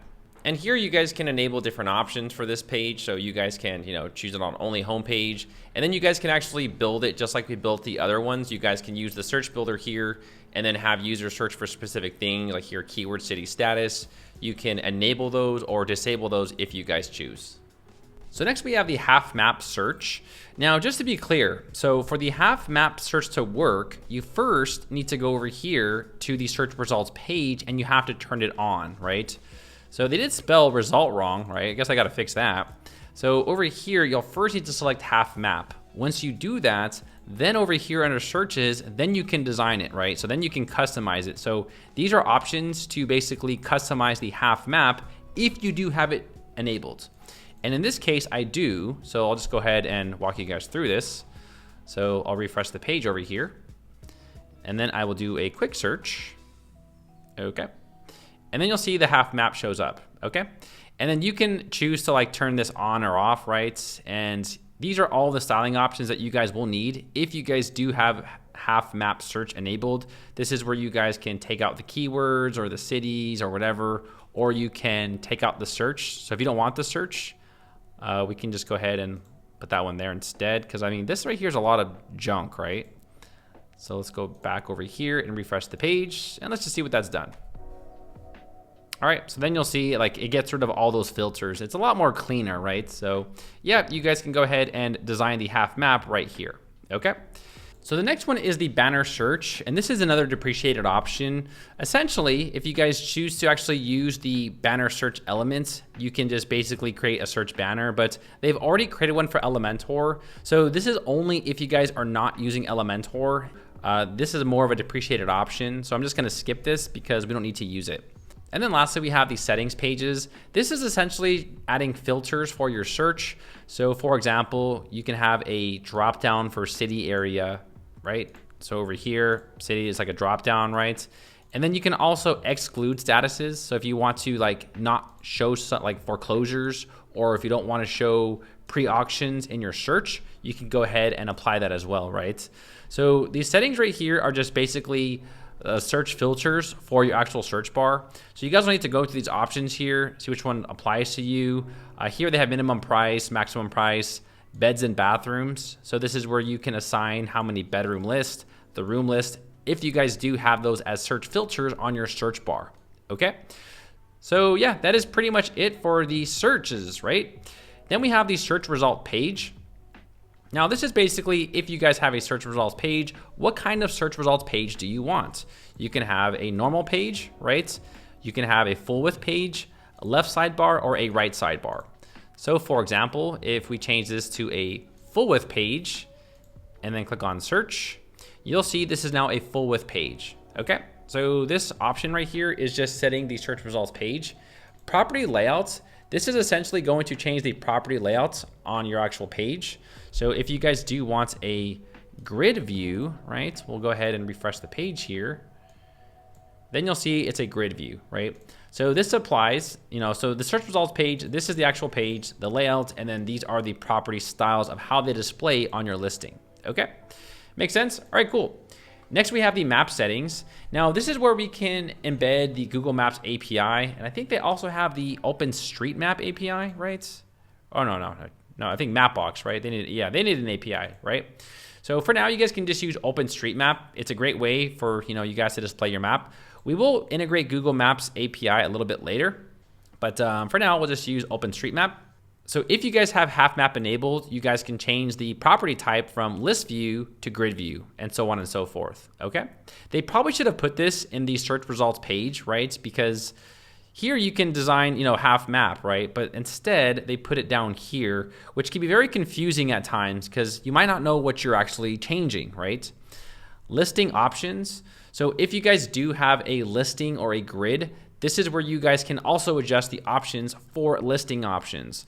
For example, you can take out the compare button. You can take out the preview button. You can take out the add to favorite button if you guys have the listing options available, right? And then over here, we have the composer. This essentially allows you to rearrange the items on the listing pages. For example, they have bedroom, bath, garage, area, right? We have bedroom, bath, garage, area. So you can rearrange these if you want.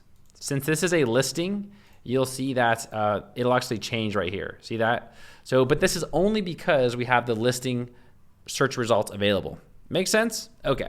I know this can be a little confusing, but you have to kind of get in the developer's mindset of how he wants you to change this, right? So I'm just the middle guy here, right? But the thing is, you can't customize everything, but the way you can customize it at times does seem a little bit awkward. So the next is the taxonomies layouts. And this is essentially, if people actually click on a category on your website, you guys can also change the layout for that specific page. So for example, I'll put the sidebar on the left side, right? And we'll have to click on one of these taxonomies, right? So let's go ahead and find one. Here, I'll go ahead and click on the actual property, right? And then here we have our taxonomies. So I'll go ahead and click on enterprise. Here you're gonna see that this will show all the properties under enterprise. And this is what this page is referring to, is the actual taxonomy page. So if you wanna have a full width page, and I refresh the page, you'll see now this is full width. So the taxonomies is pretty important if you guys want to adjust the style on the taxonomy pages. All right, next we have the contact forms. Now, the contact forms will display on various parts of your website if you have the template sets. So here we have the property page. So for example, on the property page, you guys can turn this on or off, right? So over here, I'll disable this and we have to put this one disabled because we have a sidebar, right? And over here, you'll see that we have the agent. And if I refresh the page, you guys will see the agent is now gone, right? And just remember, we are using the Houzez custom form. We're not using these other forms, okay? So yeah, it's a small option to add, but you guys can always turn that on or off. So next we have the Google reCAPTCHA. I'll go ahead and turn this on. And I'm gonna copy this link in a new tab right here, right? And this is actually a lot simpler. They've made it really easy to add reCAPTCHAs now. So I'm gonna go ahead and log into my Gmail account. So once you guys log in to your Gmail account, it'll bring you to like a Google reCAPTCHA. And all you got to do right here is just click on create. And we're just going to enter in the website. So over here, Daryl Wilson tutorial, we'll go paste that in there. And here we have different reCAPTCHAs, right? We have version 3 and then version 2. So this one's with a score and this one's with a challenge. But I'll just go ahead and just leave it as version 3. Here I'll add in my domain. So for domains, I'll put in www. Okay. And there you go. And all you got to do is just copy this credential and then put it on your websites. So over here, we'll take the site key and paste it there. And then we'll put the secret key and then we'll paste it there. This will dramatically reduce the spam. So I do recommend that you guys do this, right? And then click Save Changes. And then it'll add that little Google reCAPTCHA logo to your website. It'll add this right here on your website, right? And this will really help you guys reduce spam. It's a great thing to add. So next we have memberships, and I'll come back to memberships a little bit later in this video. Here we can go ahead and enable a free membership, a per listing, or a membership. Okay, but we'll come back to this a little bit later, right? This isn't for everyone, so we'll leave that towards the end. So next we have the email management, and this is actually very important if you guys do want to adjust the email heading on your emails that are being sent from your websites. So here you can upload your own logo, you can change the background color, and then here you can also adjust the footer. And then below that we have the social links, and these will display at the bottom of your email. The only issue is that they don't have a preview email thing, so I can't really show you guys an example of this because they don't have an option for preview.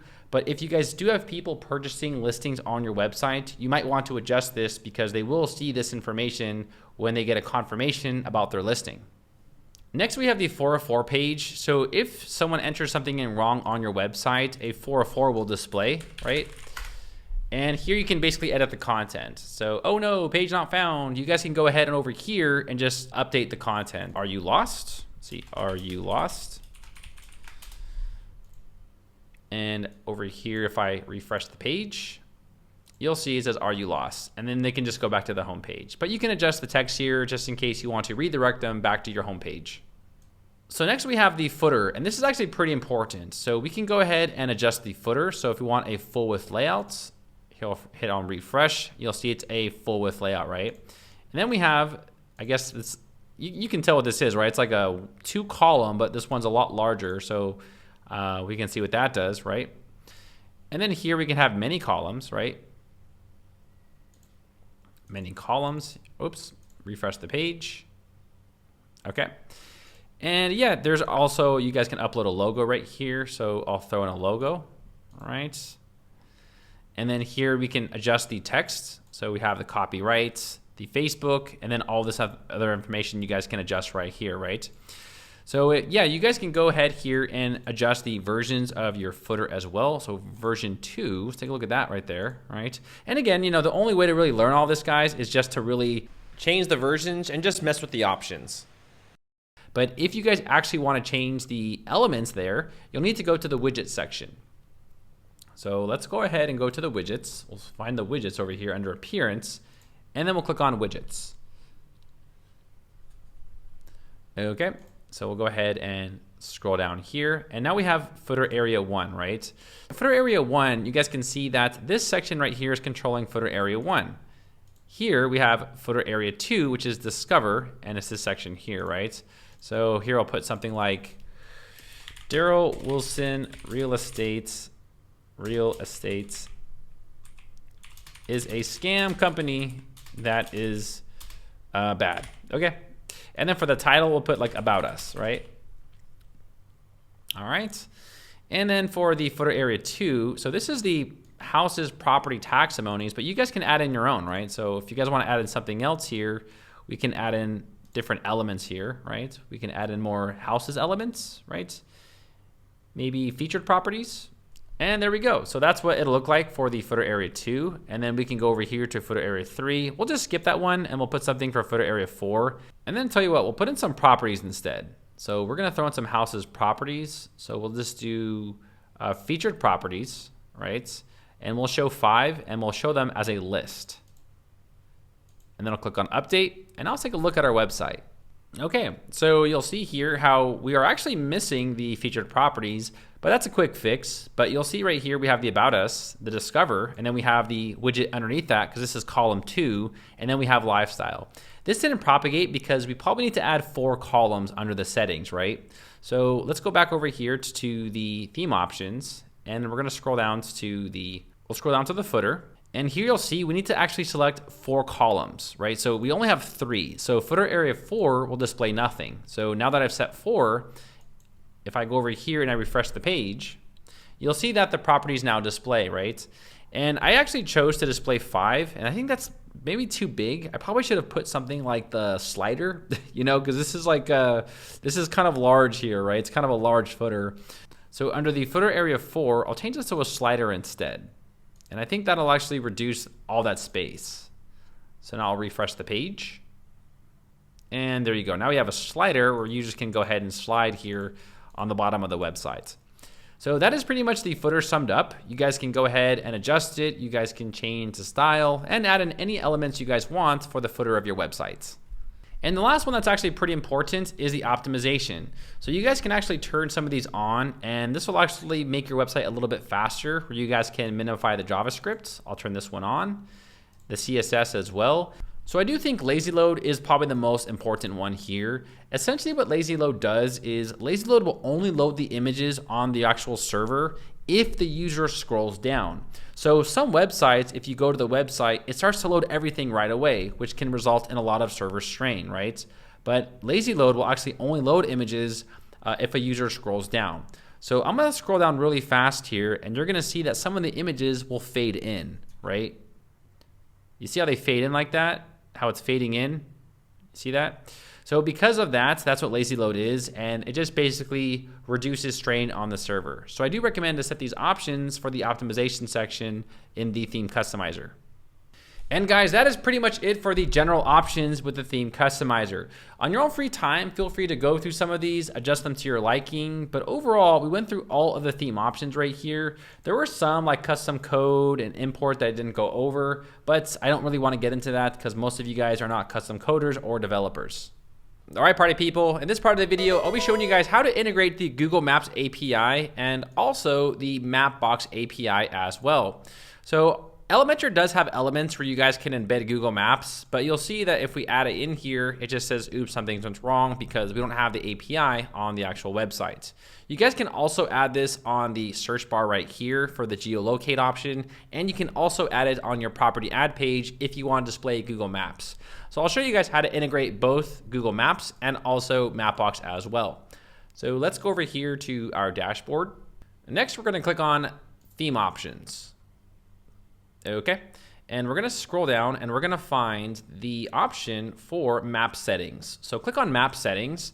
So there's three different options, right? You have OpenStreetMap, Mapbox, and Google.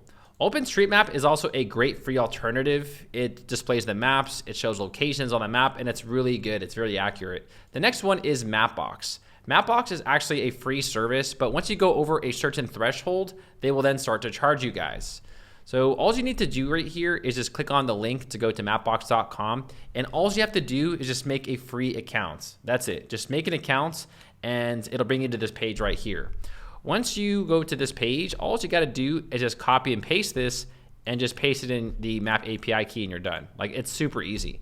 And this is free, so it doesn't cost anything whatsoever.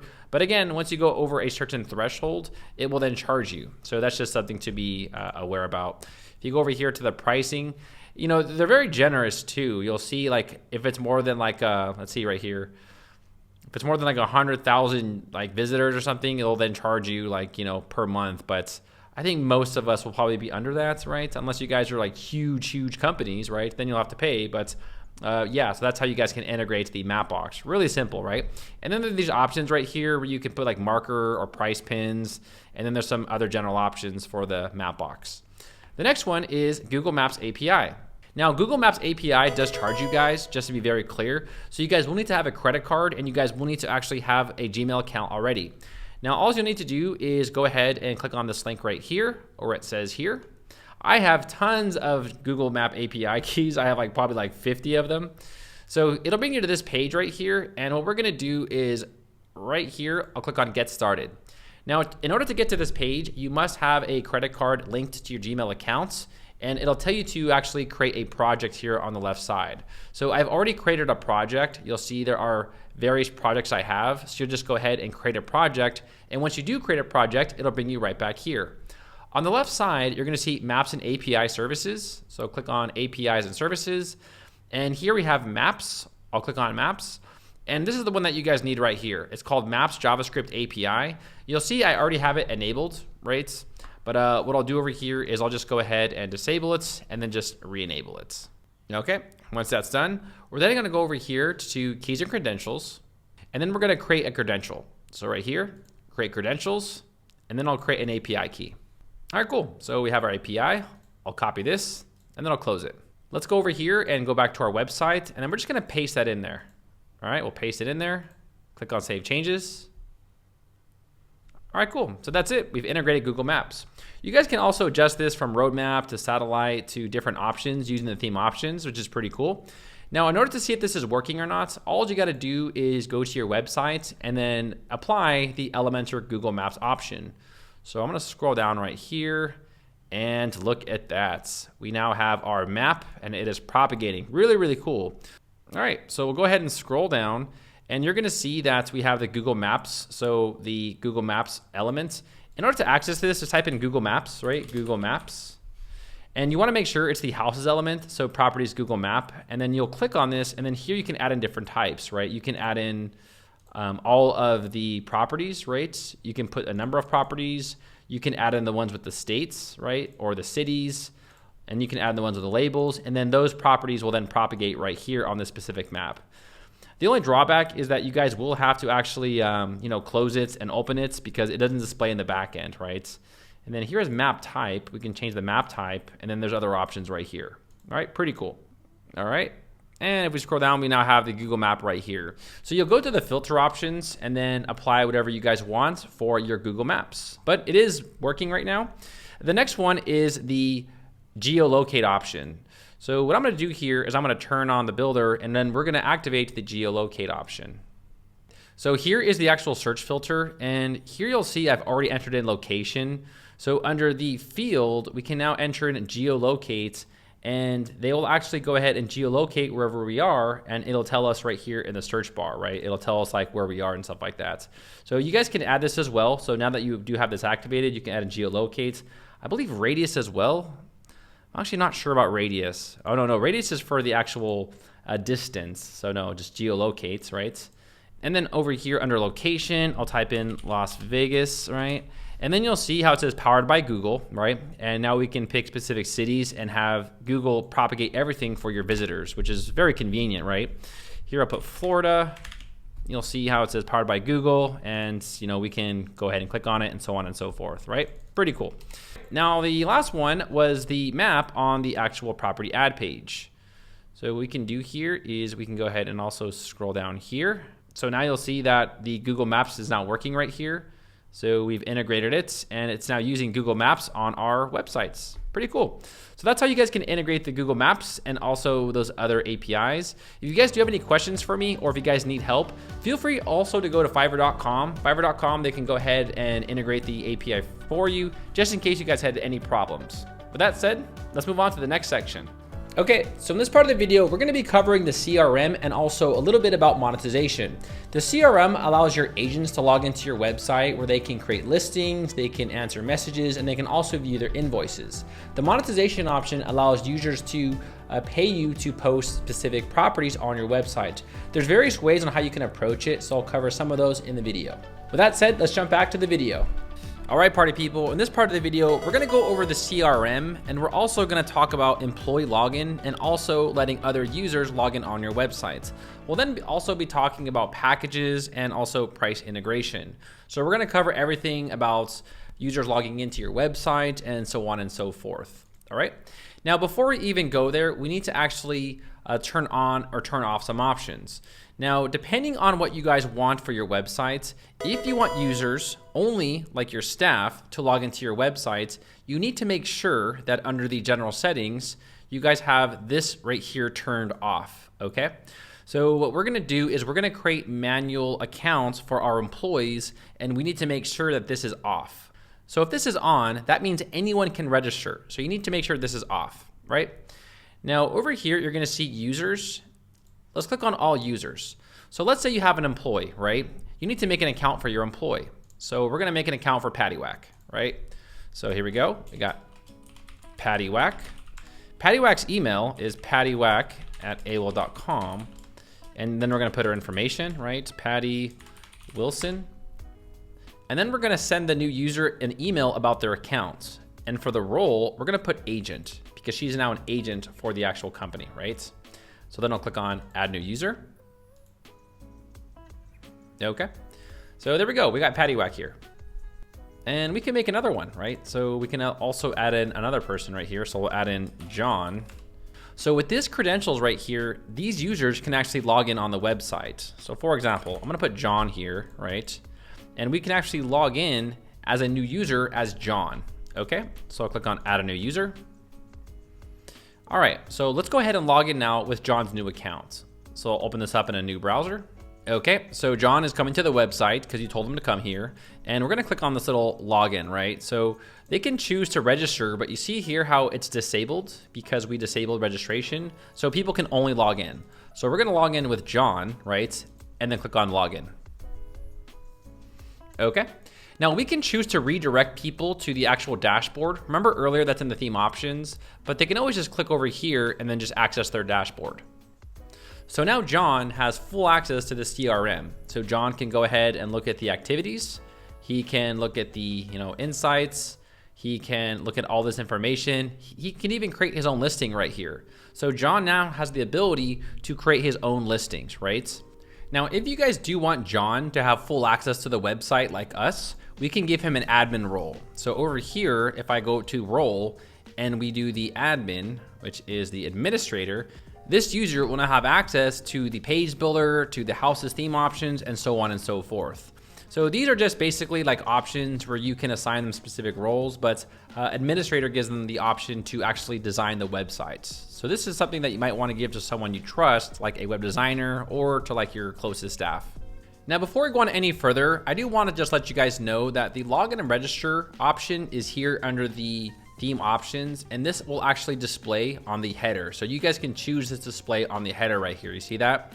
However, there is actually a module that you guys can use, and you guys can create a whole nother page if you guys want to go that route. I'll go ahead and put login and register, right? And I'll go ahead and click on publish, and then I'll turn on the Elementor page builder. So right here, what I can do is I can just actually use the elements. So Houzez does have his own login and register. So think login, right? So login module, right? And I'll just show this as text. So it's a really small one, right? Login and register. I think there's another one here. So let's see the Elementor one actually. This one might be better. Yeah, I think this one's actually better, So with this one right here, users can actually make an account and they can register. So you guys can always use this right here if you guys want to just have this as a private register and login page for your customers. I'm sorry, for your staff. So what I'll do over here is I'll click on view page. So then you'll see right here how it says login and register, and you guys can just give this to your employees in case you don't want to have people access to the login on the actual website. All right, and then they can go ahead and log in right here. You'll just take this permalink and you'll just put it anywhere on the website, like on the footer or something, somewhere where it's not obvious to visitors so that your users can log into the website. So now let's say, okay, well, let's go ahead and have anyone register. So you'll see here how this says this is disabled. We can go ahead and reactivate that. So let's go ahead and turn on registration. Okay, let's go back to dashboard. And then over here, I'll go to settings and general. So now we're gonna let anyone register on the website, right? So by clicking this, scrolling to the bottom. Now we're gonna go over here to our other tab, and then we're gonna refresh the page, right? So I'll go over here and I'll refresh the page, and then I'll click on register. You'll now see anyone has the option to register on your websites. So they have the first name, last name, username, email, and then also the type of account right here, right? So you guys can also let users register on your website by just enabling that option. So once the user actually signs in onto your website, they can now go ahead and enter in all the information about the property. And the information they can enter is based off whatever we added in the backend for the admin, right? So you'll see here for like enterprise, small business, they can only select what we create for them. So you'll see here that, for example, details, you'll see here that they can enter all this info. Additional details, they can also add in additional details. The features like we created earlier, property documents, locations, and then also here we've integrated the Google Maps API now, so they can go ahead and enter their latitude and longitude. And if we scroll down, you'll see the plan title and all this information, right? So what I'm gonna do here is I'm just gonna enter in some demo content, submit the property, and then I'll show you how to approve listings once users submit them. And then you'll see now this is pending, right? So we now have to wait for the admin to approve it. So let's take a look at where this shows up. All right, so I'm over here under my admin accounts, and if I go over here to real estate and then click on properties, you're gonna now see Jenny has her property pending, and you'll see right here how this says pending approval. So all you gotta do is just go ahead and click on edit, and then you can approve it for your website. So over here, all you got to do now is click on publish and publish, and that will approve the property. So that's how you guys can allow users and staff to submit properties on your website. If you guys have any questions, let me know in the comments below. All right, so in this part of the video, I'll be showing you guys how you guys can create memberships for your websites. We'll then go ahead and integrate payment gateways onto the websites where we can accept payments and credit cards on the website. Now under theme options over here, let's click on memberships. So there's two different ways we can make money right here. We can make it free, pay for featured, per listing, and also membership. If you want users to pay per listing, we can go ahead and set that here, right? And then we have options to charge like basically how much money it's gonna cost. We can set an expiration date and so on and so forth. So I'll put like this will expire in maybe 30 days, right? The price is $5. And if they wanna make it featured, it's $2 right there, right? And here we have PayPal, Stripe, and checkout, but we'll go ahead and just leave it as sandbox for now. Here we're gonna put in our terms and conditions page. So you guys might wanna make a terms and conditions page and then assign it, right? So by doing this, you guys can have a per listing style, right? You guys can also do membership as well. Membership is basically the same thing where you can have users post as much as they want, right? And then you can also turn on recurring payments where they can pay you like monthly or weekly and so on and so forth. You can also just do free and then have them pay for featured, which means the property will display at the top where people can see it the most. But I think most people would probably do per listing, right? Or even free. I don't think people do memberships. You know, I don't think any website does that, but hey, it's your business, right? So what I'll do here is click on Save Changes. So now users will have to pay in order to submit property on our websites. But we first need to integrate payment gateways. So to do that, let's go ahead and scroll down right here. And we're going to find the payment gateways. And here we have the PayPal payment gateway. So you guys will need to enable this, and then you guys will have to enter in your client ID, your secret ID, and then also your email. Okay, so this is paypal.com, and this is my PayPal account. Now you guys will need to have a business PayPal account in order for this to work. And I'll go ahead and leave the exact link of where you guys need this information. So this is the developer.paypal.com right here.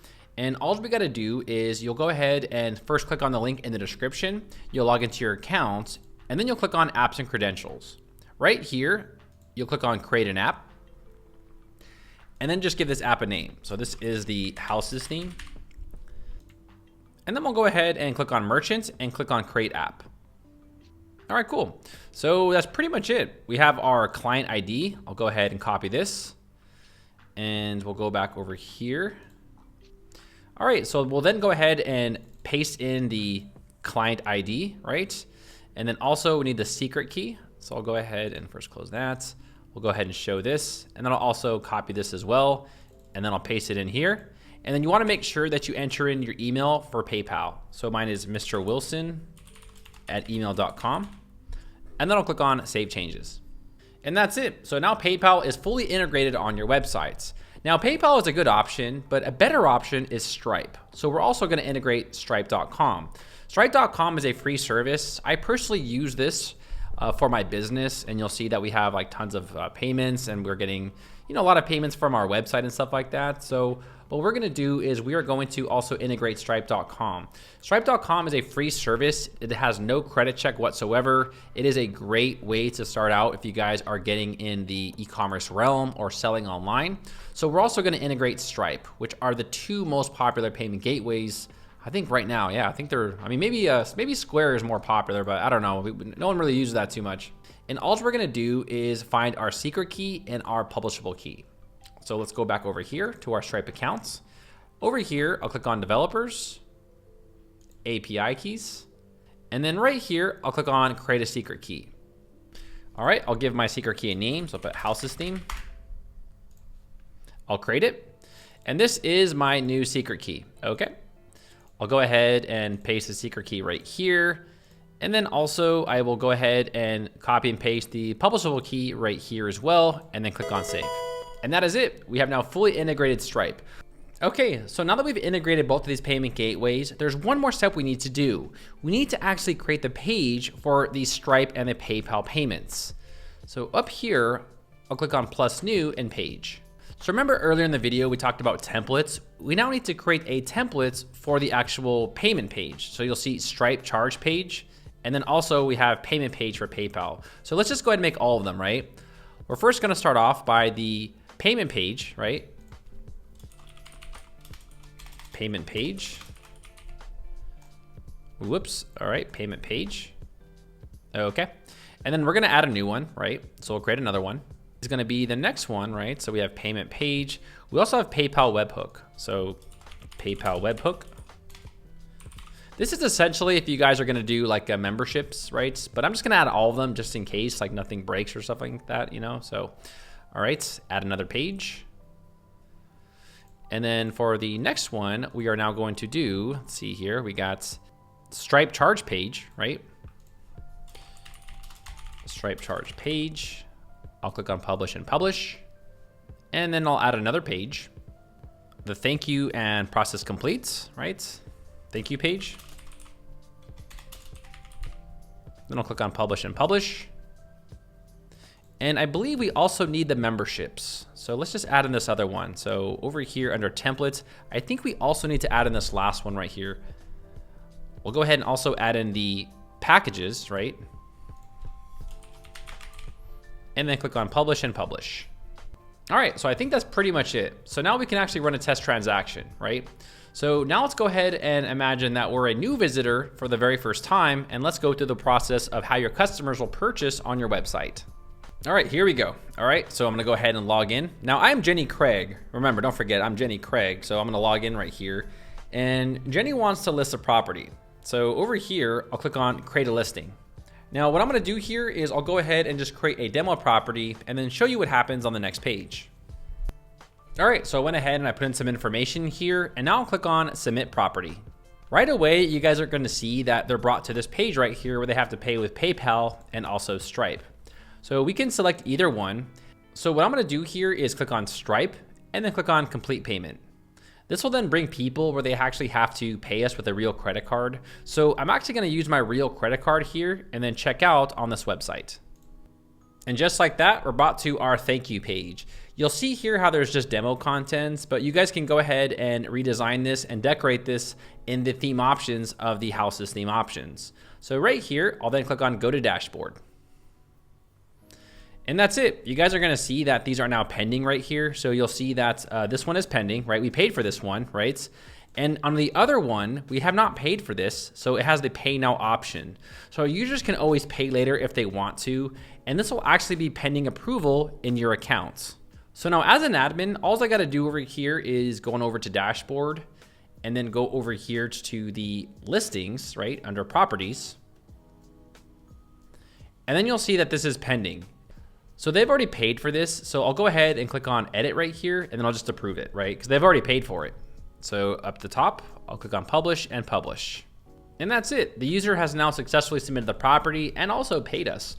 We can actually check the backend over here under invoices, and it'll display in the backend too.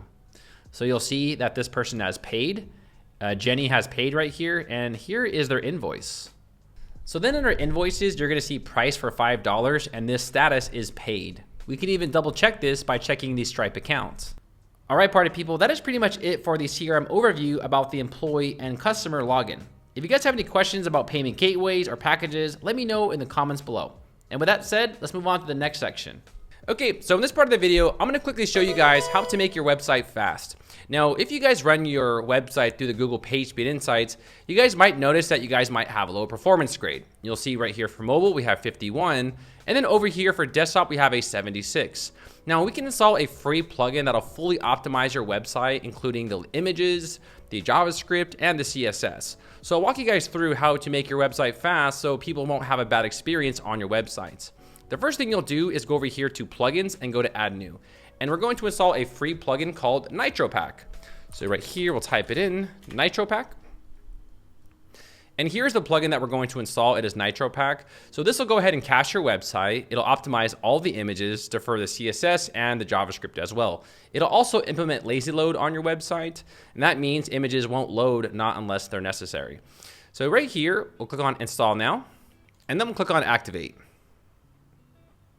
Once you guys do that, you guys also need to disable the Lightspeed cache plugin if you guys do have this installed on your websites. So if you guys do have another caching plugin, you guys will need to disable that plugin.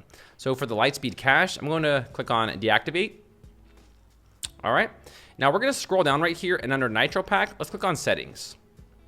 So now we're going to connect NitroPack with WordPress. So right here, I'll click on connect. Now you guys will need to make a free account with NitroPack. If you guys already do have an account, you guys can just go ahead and log in. So right here, I'll go ahead and log in with my account. So right here, I'll go ahead and log in. Okay, so here is my site URL. Here we'll give our website a name. So we'll just go ahead and put in like, Daryl Real Estate. We are using WordPress. For right now, you guys can just select the free one right here. Now, once your site gets a lot of traffic, like more than 50,000 views, which is a lot, then you have to upgrade to the pro, right? But if you guys are just like getting started out, this will do just fine. So right here, I'll select the free, and then I'll click on add. And literally, that is all we have to do. So you'll see right here how it is going to optimize our websites. Right here, I'll go ahead and dismiss this. Now, it will take a little bit to optimize your full website. So just give it like maybe 5 or 6 minutes or something like that. And then it'll fully optimize the entire websites. Now, what we can do right here is right here, let's click on go to app. And this is going to open up the NitroPack website. Okay, so this is the NitroPack dashboard, and this is where you guys can get all of the analytics for your websites. So you'll see right now how we have no page views. We're on a free subscription. They'll let you guys know how many page views that you guys get. Right here, let's go ahead and click on Cache Insights. Now, what you guys can do right here is click on Purge Cache, and then you guys can purge all of your cache. And this will purge the HTML, the JavaScript, CSS, the font, and also the images as well. So here we have the general settings, and we have a few different optimization modes. Now, depending on the optimization mode, this will have more strain on your server. But if you guys have good web hosting, there is no reason to worry. So I have mine on ludicrous, and what this is going to do, it's going to defer all of the JavaScript and all of the advanced resources. If you guys find that you're using too many resources, you guys can always downgrade to like standard or medium or strong. But that is pretty much it, right? Here we have the images and media. And by default, lazy load is activated. So it's essentially going to optimize all of the images on your website. It's going to add lazy load, and it's also going to defer JavaScript and everything else right here. Now, if you guys have no idea what I'm talking about, don't worry about it. There is no reason to implement or adjust any of these settings because the developers did a really good job at setting the necessary options. So even complete beginners don't need to know everything about the optimization. So now that we implemented this plugin, now let's go ahead and retest our websites. So you guys are going to see that we have a 51 on mobile and a 76 on desktop. But let's go ahead and rerun this test. I'll go ahead and scroll up right here and click on Analyze. And look at that. We now have a 97% performance grade on desktop. And for mobile, we got an 83, right? It's still a win, right? So we've overall improved the page speed of our websites. Over here, if you guys go over to the NitroPack, if you guys ran like a test and you guys got a low score, you guys are going to see under the cache insights right here that it does need to actually load up and it needs to optimize all of the pages. So as of right now, making this video, it is optimizing every single page. So it does take maybe 3 to 5 minutes. So just give it like a little bit of time and then run it through Google PageSpeed Insights, and you guys will have an A page speed score with the Google PageSpeed Insights. So if you guys do have any questions about NitroPack, you guys can always go to their website. You guys are already going to see right now the website's loading faster. If I scroll down, you guys are going to see that images do actually sort of fade in like that, and that's from the plugin. So essentially what it's doing here is it's not going to load everything on your website, not unless people actually scroll down, right? Because there's no reason to load all that stuff, right? Because it's just a lot of strain on your server. So that's what the NitroPack plugin does. Let's go ahead and take a look at their website. So this is the NitroPack website, and let's go ahead and take a look at their pricing over here. So let's go ahead and take a look at these plans. Now, I'll be honest, NitroPack is very generous. So the only time you guys will have to upgrade is if your website is getting more than 50,000 page views a month, which is a lot of page views, right? I've actually met these guys in real life, and they have actually been really generous by giving you guys a free plugin that fully optimizes your website. And you guys don't have to pay anything. It's completely free. So if you guys do actually want to upgrade to their business, their growth, or their scale, obviously, once you guys get more traffic, I'll leave a link to this website in the description below. I'll along with a coupon code if you guys decide to go with Nitro Pack. But overall, it's an amazing service, and I think you guys should add this on every website you guys build with WordPress. So in this part of the video, let me quickly show you guys how to re-import demos onto the websites. Now there's two ways to do this, and I'll give you the recommended way and then the optional way. So over here under the houses, if you click on demo import, you guys can go ahead and re-import any of these demos. So you can re-import this one, and this one. However, the only caveat is that it's going to create all the pages also for that other demo, which could result in a lot of duplicate pages and also a really large menu. For example, I'll just go ahead and import one of these just to give you a demonstration. So I'll click on import demo, and then I'll import this one. And the same thing like before, we'll go over here and click on the customize, and we'll assign the home page to our actual home page. So over here, homepage settings, and then we're going to find the home page. So you guys see right here how there's two home pages. So if you guys do re-import demos, just know that you guys will have to delete the other pages from the other demos. So I'll go ahead and close this. All right, so we have the menu up here, right? And then we have, I guess, this right here, this login. If we scroll down, you guys will see the website imported correctly, but this part right here is sort of glitchy, as you can tell. Now, this does happen because the server is actually carrying bits and parts of the other templates. So what I recommend is to actually do a hard reset on your website and then re-import the demo. So let me show you guys how to do that. Let's go over here to plugins and click on add new plugin. Now just remember, if you guys do re-import the demo this way, you will reset your entire website. So you're gonna delete everything and start over from scratch. This is good if you guys are like just beginning, right? But if this is like a live website with a lot of stuff on it, I do not recommend doing this because you're going to basically delete and reset your entire websites. So you'll go ahead and activate this plugin right here, WP Resets. And then once you guys do that, on the bottom left, you're gonna see tools and then click on WP Reset. Here's a little pop-up banner. I'm just gonna close that. Now I'm gonna scroll down and I'm just gonna type in reset right here under site resets. I'll go ahead and reset. I'll click on reset sites and then click on reset WordPress. All right, so the website has been reset. And if I click on visit sites, you'll see it is now back to its original factory settings. So now what we can do is reinstall the Houzez theme and then re-import the demo. So over here, appearance, themes. I'll activate the theme because it's still in our themes. And now I want to re-enter the purchase code. Now I'll go ahead and activate the plugins again. So I'll go ahead and activate all the plugins. Here we have this pop-up notice again. I'll just go ahead and skip this. And what we're gonna do is we're gonna go over here to the Houzez and then just click on demo import. Now we're gonna scroll down and now we are going to re-import that same demo. So right here, Houzez 6, import demo. I'll scroll down here and then I'll click on continue and import. All right, and then I'll click on visit site. All right, and it looks like we're brought to the blog page, right? So all we need to do is assign the home page to our home page in the theme options. So home page settings, home page, and then I'll select home page. And then also for the post page, I'll select blog and then click on publish. And look at that. If you scroll down, you'll see that everything looks great. And then it's not buggy anymore. You can tell that when you go from demo to demo, it does carry a lot of the settings sometimes, and it's hard to actually fix it. That's why I just recommend to do like a hard reset where you can just reset the website and start over from scratch. And everything looks great, and the demo imported successfully. So that's how you guys can re-import a demo. I definitely recommend to reset the website if you want to switch between demo to demo. Now there's also one thing I do want to mention that is a known bug. If you guys actually import a demo and you search for a specific template, and if you actually click on one of these demos and this page comes out weird like this is a very quick fix. All you got to do is go in your theme options and assign the property ad page, and then that will go away. That was the only glitch and bug that I found personally that was consistent. So all I'll do is I'll go down here to property detail. I'll go ahead and select a template. I'll select this one here. Click on Save Changes, and that will remove the bug. So let's go back to Visit Site.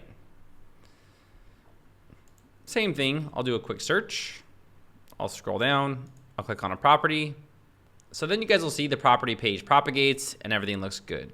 So that was one bug that I saw when I was importing demos. So yeah, if you guys have any questions about importing demos, or if there's anything else that you guys want to know about it, let me know in the comments below and I'll do my best to help you guys out.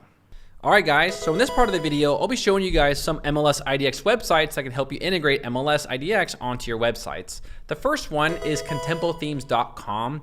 So this website actually has their own IDX plugin that they've created from scratch. Over here under pricing, you'll see that the IDX is about $79 a month, and you guys can go ahead and purchase this.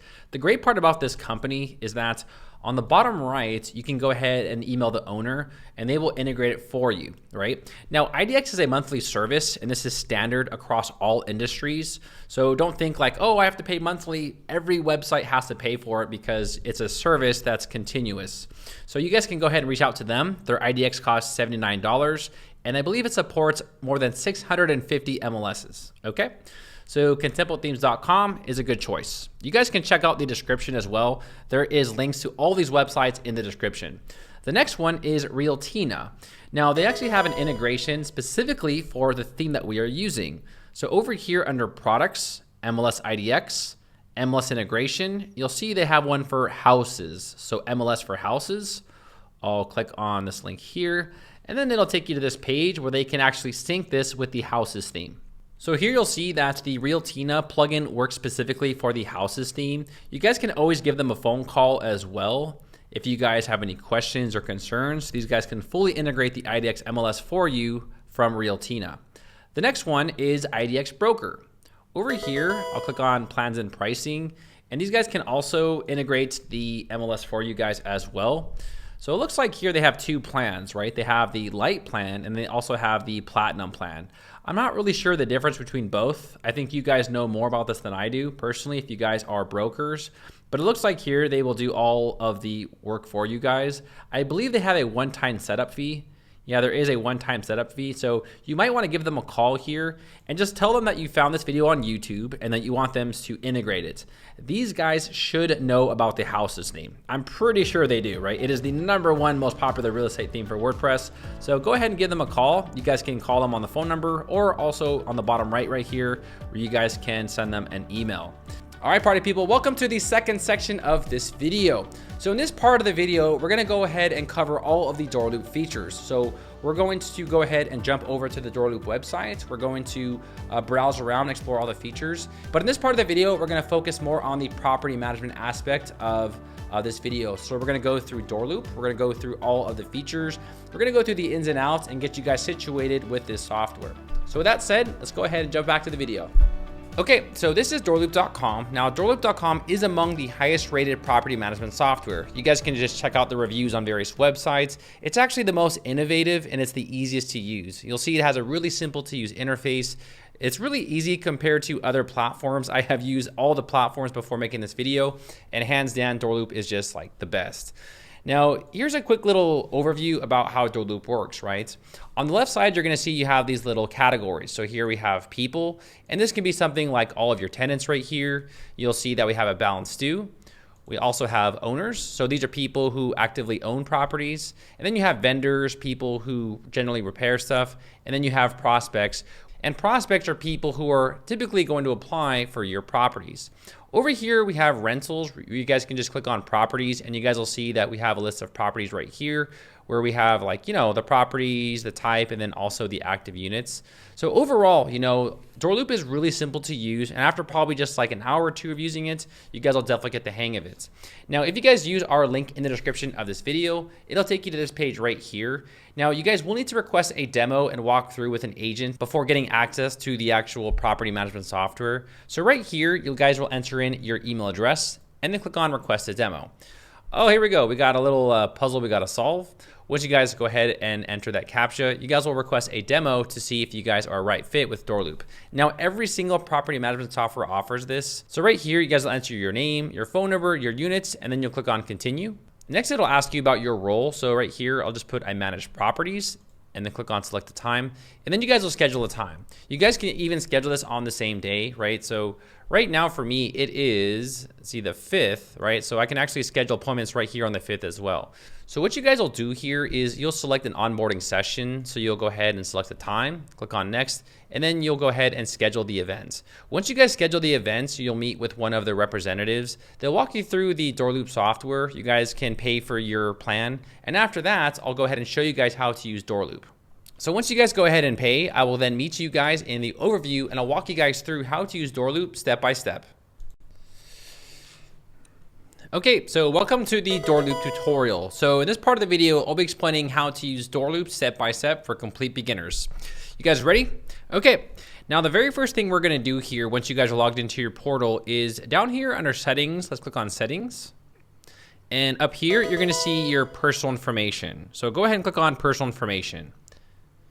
This is where you guys are going to enter in your personal information, your contact information here as well, your address, and then also your time zone. Okay, once you guys have all that set, you'll then click on save. Okay, now the very next thing we're gonna do is right here, you'll click on company information. And this is where you guys will enter in your company information. So this is the name of your company, this is your address, this is your email, your phone number, and then you'll enter in your address right here. You'll also enter in your logo. Now, if you guys need a logo, I know a really good website to get a really professional logo. If you guys do want to use my affiliate link right here, you guys can go to darylwilson.com/Fiverr and press enter, and it'll take you to fiverr.com. So this is a website where you guys can get a bunch of like custom services done for your website and stuff like that. So right here, I'll type in logo. And if we scroll down, you guys are gonna see there are tons of people that'll make you guys a logo for like, you know, 20 bucks, 30 bucks. You guys can even find logos for $5, but I would personally spend maybe like 20 bucks on the logo. Something like this right here, you know, I think this will do perfect, right? So you guys can click on one of these, freelancers, and then you can see their pricing. So they have like the basic, the standard, and the premium, and they can make you guys a really professional logo. When I first got started with YouTube, I actually got my logo from this website. So yeah, it's a great service. I personally use it. They do a bunch of other things as well. I mean, you can just type something in and they'll do like pretty much anything on this website. Okay, so you'll go ahead and enter in your information here, right? Also, really quickly, this is your Doorloop URL. So whenever you guys are sharing the user login URL, this is where users can log in. This is the tenant portal URL, and then also the owner portal URL. You guys can adjust this subdomain to whatever you want. So I just put DW properties. You guys can put something that relates to your business. So rents, real estate, whatever, and they're gonna see the name of your website. So it should relate to something about your website. So make sure that you guys do adjust this domain right here. So I'm gonna change this back to DW properties, right? And then over here, we have the account owner, which is me. So I am Daryl Wilson, and this is the account owner, okay? All right, so let's go ahead and click on save. Now the next option over here is login and password. You guys can always adjust your login and password right here. If you guys do accept different currencies, you guys can go ahead and adjust the currency to any kind of currency that you guys want as well right here, okay? Now many of you guys watching this probably have staff that you guys work with, right? So right here, let's click on user roles. Now this is basically what users can do on your website, and they have specific access. So we have accountants, full access, maintenance team, and property owners. So for example, let's say you guys have like accountants on your team, right? Here, I'll click on accountants. Now you guys can change this role to anything. This doesn't have to be accountants. This can actually be like the general staff or something, right? So like, general staff. This would be like, someone that you hire that's been working with you for like a month, not necessarily like a manager, right? But just someone that, works with your company and has some decision-making authority, right? So right here, click on objects. And now you're gonna see the access level. So for the general staff, what can they do, right? So for example, we can say, all right, you guys can create, edit, and also delete tasks. And you can, give them more authority, right? And for rentals, you can say, all right, you guys can create and edit rentals, but you just can't delete them, because maybe they're gonna quit soon and they're gonna delete all your stuff and then quit, maybe, who knows, right? Here we have leases. So can this person create, edit, and delete leases? I'll say, sure, they can create and edit. Rental applications, I'll say, sure, they can view the list, and yeah, there we go, why not? So depending on what you guys want users to have authority to, you guys can go ahead and assign specific access levels for this specific role. Here we have reports. So can the user see all these reports? It's up to you, right? If you don't want them to, you can just uncheck it and they no longer have access to that specific option, right? Here we have settings, and you guys the same thing, right? So no access, view only, and then also edit for these specific options. So if you want them to be able to, edit your company information, you can click on edits, right? And now they have access to edit your company info, okay? All right, so that is the general staff, right? So now I'll click on save. All right, pretty simple, right?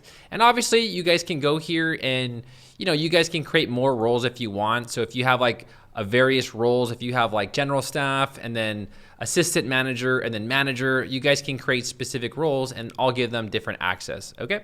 All right, so let's go back over here and click on settings. And now that we've created the user roles, now we can actually assign users. So here, click on users.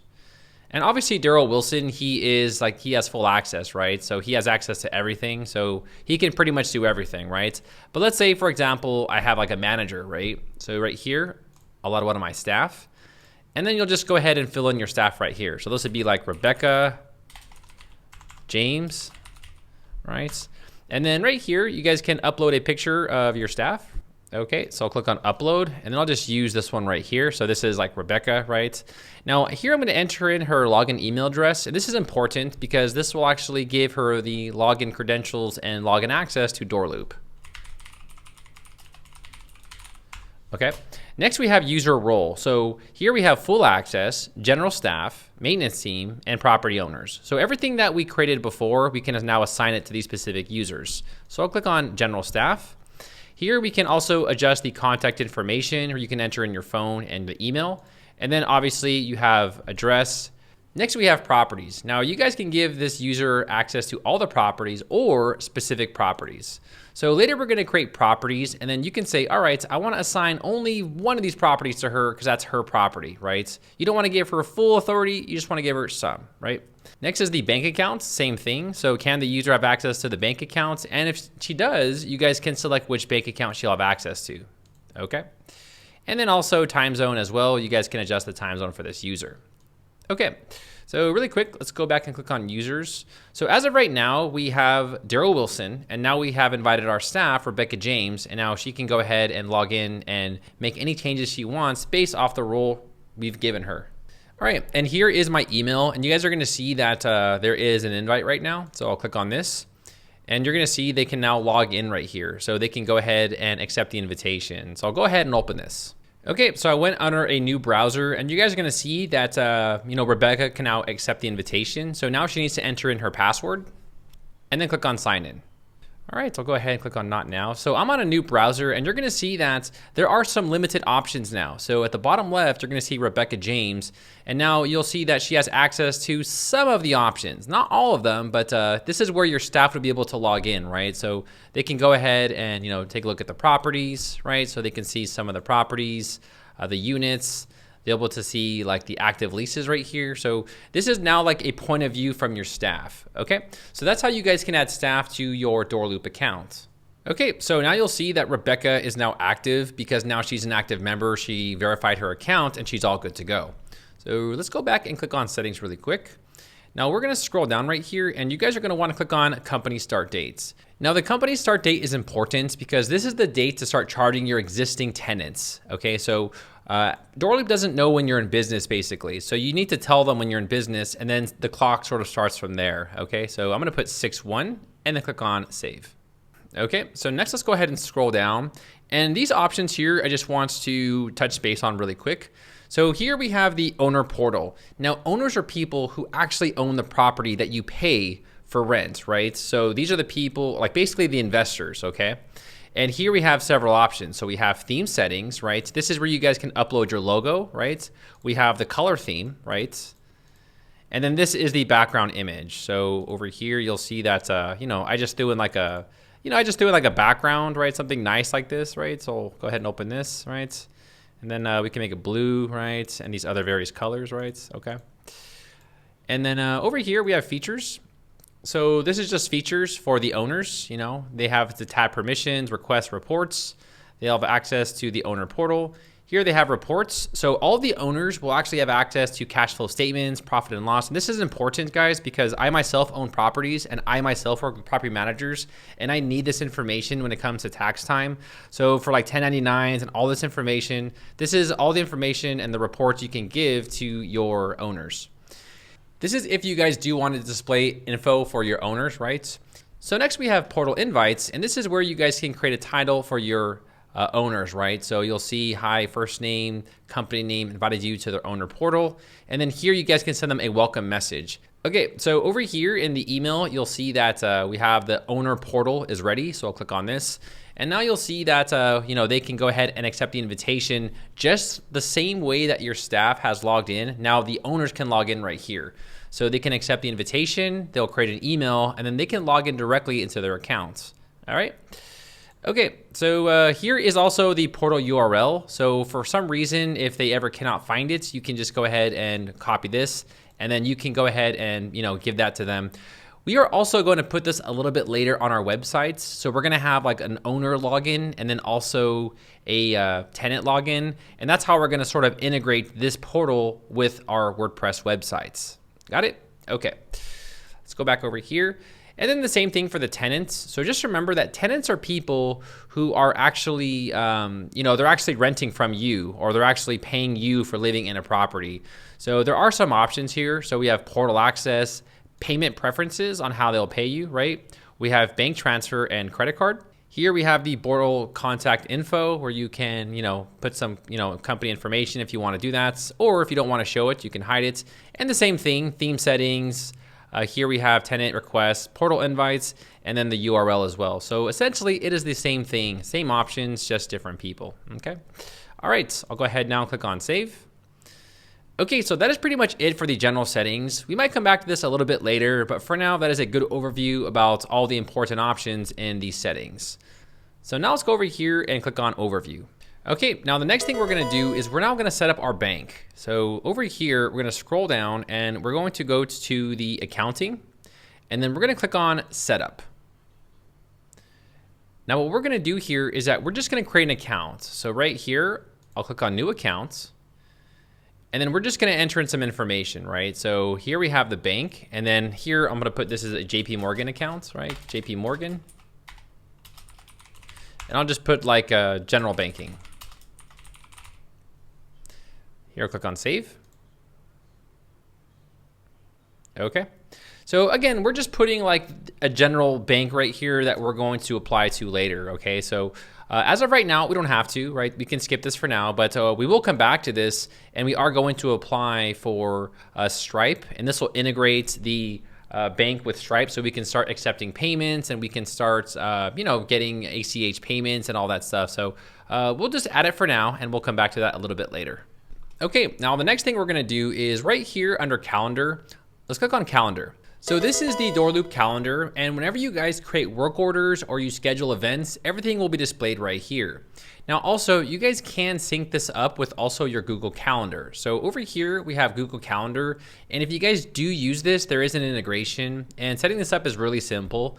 So go to Google Calendar if you guys have one. I don't know if you guys do or not, but if in case you guys do, you can integrate this. So over here under the calendar Google, I'll go to settings, and then I'll click on add a calendar, and then right here, I'll click on from URL, and we can go ahead and paste this URL over here. So right here, I'll copy this, and then we can just paste this in, right? And this will sync up with Google Calendar, just in case you guys want to add it. And then if I go back over here, you'll see that Doorloop events now display right here. Now we're going to create events, and we're going to add vendors and work orders. So when we come back to this, you're going to see little events pop up here on your calendar. So we'll come back to this. Okay, so the next thing we're going to do is we're now going to create properties. So over here we have rentals, and now let's click on properties. So here you're going to see a list of my properties, right? I have 3 different demo properties that I've used. You'll see that, we just pick some properties up here. So let's go ahead now and add a property. So at the top right, I'll click on add a property. So what kind of property do you guys manage? We have residential, and we also have commercial. So I'm going to put residential. So now we have what best describes your property. You have single, multifamily, condo, townhome, or other. You guys can select whatever one applies to you. Then I'll click on next. So go ahead and put in the address of your property. Now, you guys do want to put an address that actually picks up with Doorloop. So they actually do have a Google Maps API integration, and they can go ahead and pick up addresses, and this will actually verify it through their API. So if the address does exist, this API will find it. Okay, so here's a property. I was actually looking at this. I was gonna buy it, but not sure yet. So I'll go ahead and copy this right here, and I want to paste this over here on Doorloop. So I'll just enter it in here. So 8086. Let's see, 8086. What was it again? It was East Senate Street. East send it.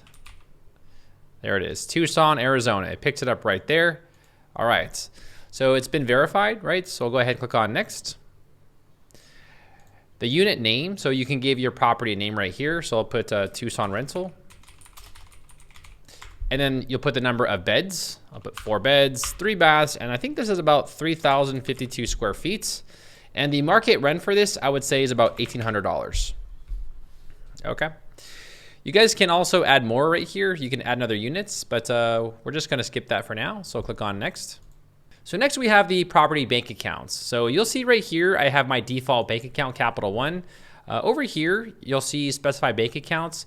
If you guys have multiple bank accounts, you'll see right here, JP Morgan. Remember earlier how we created that and we said we'll connect it later? Well, you guys can select it right here if you guys want. Do you guys use different accounts for security deposits? If yes, you'll need to actually specify which accounts. If no, it will pull it from the JP Morgan accounts. Okay, make sense? All right, let's go ahead and click on next.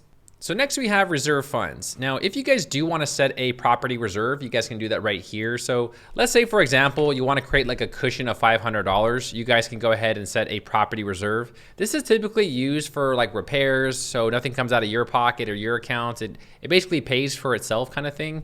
If you guys don't want to reserve, you guys don't have to. You can just click on no and then click on next. So who owns this property? So is this owned by somebody else or is this owned by me? If this is owned by someone else, you'll click on someone else, and then here you guys can add an owner. So I'll go ahead and click on add an owner, and now we're gonna add an owner. So you'll see right here that we have some owners, but I'm gonna create a new owner right now. So right here, new owner. And now just like we created that one staff, we're also gonna create an owner. So these are the people that typically own your property. So I'll go ahead and upload a photo right here. All right, so here is John Smith. We have all information. Now let's click on contact information. If you guys do want to enter in his phone number and email, you guys can do that right here. Here you guys can enter in his address, and this is actually a requirement. You guys do need to enter in the address right here. So just enter in his home address or his business address, right? An alternate address if you guys choose so, right? So if he has an alternate address, you guys can add that in here. I do think this is actually required. So I'm gonna enter the same address twice. Here we have the agreements.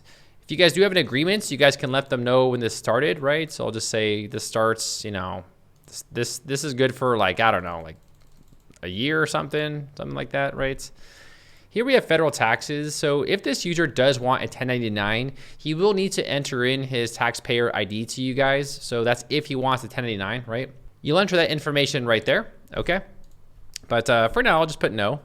Next we have send payments. So here I'll turn on send payments. So later on we'll go ahead and send payments, but for now we don't have to, but we can just turn this on for now, and we can send payments via email and also mail a check. Okay, but for now I'll just leave this as email. Go back to contact details. For some reason the image goes away when I go back to the contact details tab, so you'll need to upload the image again. There we go. Once you guys enter all that information, we'll then click on save. Okay, cool. Now, how much property does John own? Does he own all of the house, or is he splitting it with somebody? If he owns 100%, you can just put 100%. If he splits it, then you can go ahead and add a second owner, and then you can put like 50-50 or something, right? Okay, so now let's click on finish. All right, so your property is ready. We can now set up a rental application. We can add photos and so on and so forth. But for now, let's just go ahead and close this. And now let's click on properties. Okay, so here is our property right here. You'll see that we have this property now, it's available. We can now click on this, and now let's go ahead and adjust this a little bit, right? So right here, I wanna add some photos, right? So I just wanna add some quick photos right here. All right, so let's just add in some photos of the property. Okay. Here we have general information. So this is the property name and the address and so on and so forth, right? Property type, you guys can always come back and adjust this. Here we have amenities. If you guys do want to, add some amenities right here, I'm gonna go ahead and throw in some amenities, right? Throw in all these amenities. They've done a good job here adding in all these amenities, right? And then also we have pet policy saying, are pets allowed, are pets not allowed, right? You guys can always adjust that. And then you'll click on save. Okay, so now that we created a property, we're gonna skip the advanced stuff for now, but let's just go ahead and go over here to people. So the first tab right here is tenants. So these are people that are typically already renting out your rentals, right? And next we have owners. So owners are people who own the property, right? So these are the investors. Next we have vendors. These are people who typically repair your properties, right? And then we have prospects. So these are people who are potentially interested in your property and may apply to rent it. So let me show you guys how to quickly create a prospect. So right here, I'll click on add a prospect, and then we're just going to create a new prospect. So let's say, for example, Chad, Chad Wilson right here, he's interested in renting the property. So we need to actually add him here first. So here, I'll add a picture of Chad, right? So I don't know, right there, picture of Chad, right? Here we have contact information. So you guys will need to enter a mobile phone and email. So I'll just put in some information. And then chad@aol.com, right? Next, we have the address. We'll just go ahead and put in a demo address right here. I think for the alternate address, we have to enter that in. I guess we do. I think we need 2 addresses. I'm not sure why. Maybe I made a mistake or something. Here we have marketing profile. So next we have marketing profile, and this is where you guys can tell your staff to contact these people. So here I'll assign Rebecca James to contact this lead, right? He found this website, how, right? You guys can create a lead source a little bit later. It's not that important, but it's basically saying, how did you find this rental, right? Here we can put his credit score. If we already ran his credits, we can put his monthly income, right? $15,000. And this is what he's looking for. He's looking for a 3-bedroom, 5 bath. And the most he's willing to spend is like $3,000, right? His desired move-in is the 16th. And he's interested in the property that we created, right? All right. So this actually helps your team actually, feel him out, right? So they're not cold calling him. They have a general idea of what this guy wants. So they can sort of, scout around and look for what he's interested in. That's why we selected the search criteria, so we can get an idea of what he's qualified for. So next we'll click on pets. So next we have pets. If he does have pets, you might want to put that. If not, we can skip it. Here we have vehicles. If he has a vehicle, you guys can enter it right here. And also if he has children, you guys can also select that right there. All right, once that's done, we'll then click on save. Okay, so that's how we can create prospects. These users can later apply for application rentals on our websites. So here is a list of vendors. Now again, vendors are typically people who are going to fix your property with either maintenance requests, or also you guys can create work orders for them and then you can assign them to specific properties. Now before we create a vendor, we first need to create a service for the vendor. So over here under settings, we're gonna scroll down and you're gonna see vendor classifications. Now I've already created a roofing one, right? But maybe you guys wanna have like a plumber, right? So here I'll type in plumber. Wait. How do I spell that? Plumber, is that how you spell it? There we go. Okay. All right, there we go. Oops. Looks like something went weird there. Okay, there it goes. All right. Yeah, I don't know. Some error, whatever. All right. So yeah, that is how we now assign a service. Now let's go back over here to people and click on vendors. So at the top right, I'll click on new vendor. And you guys are probably familiar with this page already, right? So we're just going to do the same thing, just like the other ones. So we'll just put in some general information, contact information, right? His address. You guys do need to enter in a address, unfortunately. So just enter in his business address, his alternate address as well. I'm not sure. Maybe that's like maybe we can disable that in the options. I'll actually send that to Doorloop and see if they can turn that off, because I don't think it's mandatory to enter in a second address, right? So here we have services, and under classifications, you're now going to see that we can now assign this guy as plumber, right? And over here, we can actually go ahead and select a vendor category, right? So I'll go ahead and put, what does this guy actually do, right? So I'll just put repairs, okay? Insurance. Now, most of the vendors should be insured. In fact, it is against the law for them to be uninsured. So you guys do want to contact these vendors and find out their insurance. Once you guys do find out their insurance provider, you guys can enter it right here. So let's say, for example, he is working for, I don't know, OSHA, I don't know, and then here's the policy number. And what does this cover? You can put it here. You'll put in the effective dates and then the expiration dates. Okay, so let's go ahead and put that there. All right. And then for coverage, I think you guys need $1 million in personal liability coverage. I think that's standard, right? $1 million in general liability and $2 million in workers' comp. It's something like that. I haven't worked with property managers in a while, but I'm familiar with it. Okay, and then here we have the properties. So the vendor can work on all my properties, or the vendor can work on specific properties. So you guys can assign it. This is actually useful if you guys are a large property management company that manages multiple properties in various states. I own properties in various states as well. So, you know, I would be your number one candidate. So I'll just say, you know what, he works for all of them. So I'll just say, you know what, he works for all of them. You know, he can work on all my properties. Here we have federal taxes. If the user wants a 1099, you guys can go ahead and enter in his taxpayer name, his ID, and stuff like that, okay? And then also you guys can send payments here directly to this vendor, which we will do a little bit later in this video.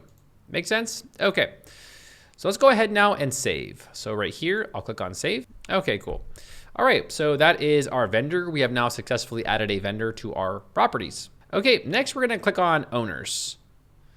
So if you guys do want to manually add an owner, you guys can go ahead and add it here. Now, these are people who typically call you and say, hey, I have property, I need you to manage them. How much do I have to pay? Or how do we get started right here? You're gonna enter their information right here. So you'll enter in their contact information, their address, the agreement if you have it, federal taxes, and send payments. We did this earlier, right? So this is the same thing. You guys can add new owners, and these are essentially your customers, right? These are people who call you and want you to manage their properties, all right? And then also we have tenants right here. So next we have tenants. Now these are people who are typically already renting out your properties. So these are basically prospects who essentially got approved, right? So we can assign Chad Wilson to one of our properties. So let's do that. Up here at the top, I'll click on add a new lease. Go ahead and close this. And which property is this lease for? Well, East Senate, all right? And then we'll just select the units, and then we'll just select the units, right? This is a Tucson rental. Now, is this a fixed term or is this a month to month, right? Well, I'll just go ahead and put a fixed term, right? So I'll just say this is good for like, you know, I don't know, a year. And when you select the date, they actually just create a year for you automatically, which is pretty cool. I'll go ahead now and click on next. So who are the tenants? Well, it is the prospect, Chad. So next we have the lease tenants. So you'll see right here how we selected Chad, right? And Chad now has access to his tenant portal, which you guys can send him an invite. Now, is renter's insurance required? If it is, you guys can select yes. If not, you can just say not required. Click on next. So when is this going to start charging rent? So when is Doorloop going to start charging rent basically? Well, I'm going to say, you know what? He's going to move it on the 1st, okay? How often do we charge rents? We're going to put monthly. How much does the rent cost? Well, we're going to put $1,800, okay? Here we have the advanced options where you guys can go ahead and add in a second charge if you guys want to do that, right? But I'm not going to, right? I think they're just going to pay once, right? So over here, I'll click on next. So does this require a security deposit? If it does, you'll put yes, and I'll put about $1,800, right? I think that's standard, right? Most people have to pay the either first and last, or the first month and the security deposit. Here, I'll click on next. So next we can go ahead and charge late fees. Now we're going to actually set a default late policy in the general settings next. However, if you guys do want to apply specific late fees for a specific property, you guys can do it right here. So basically, after 7 days, we're going to charge them a fixed amount, right? So we're going to charge them a $250 fee if they don't pay the rent 7 days after the due date. Now, I know there's a lot of zeros right here, guys, and I actually talked to Doorloop about this, and they're going to fix this, hopefully. Next, right here, I'll click on Show Advanced Options. And if you guys do want to go ahead and assign this to a specific category, you guys can do that. So I'm going to assign this over here to late fees, and this is the general balance. And then I'll click on next. Now, if you guys do have an original copy of the lease, you guys can go ahead and upload it right here, right? So just go ahead and upload it right there, okay? And then we'll click on next. So let's review this. We have the property right here, we have the name, we have the rents, the tenants, and so on and so forth. Once you guys are done, you'll then click on finish. And congratulations. So Chad has now successfully been approved, and now he is a tenant. Okay, so we have successfully created a new tenant. Now you guys might notice right here that Chad does not pop up, and that's because Chad has not moved in yet. So if you want to see your future tenants right here under leasing, I'll click on active leases. So right here, you'll see that Chad is not necessarily a tenant yet, but he is moving in soon, right? If you guys do want to make him a tenant right now, you guys can just click on the tenant right here, then click on tenants, and then just click on move in tenant. Then right here, we'll see Chad Wilson, so I can click on Chad. Now this is only if you want to, have him appear in your account. But Chad will have to go ahead and approve the actual move-in, right? So I'll go ahead and invite him, right? And then click on save. Okay, so we did send an invite right here to Chad. Now he'll have to go ahead and check this email, and then he'll have to log in himself and approve this in order to be admitted to Doorloop. And then you'll see Chad right here displays as our tenant. Now Chad will have to go ahead and log into his portal right here. So he's gonna have his account URL, his email, and he will need to accept the invitation. Once he does this over here, you'll see that it'll say that he's like all moved in and stuff like that. So what I'll do over here is I'll go ahead and accept the invitation. So I'll copy this in a new browser.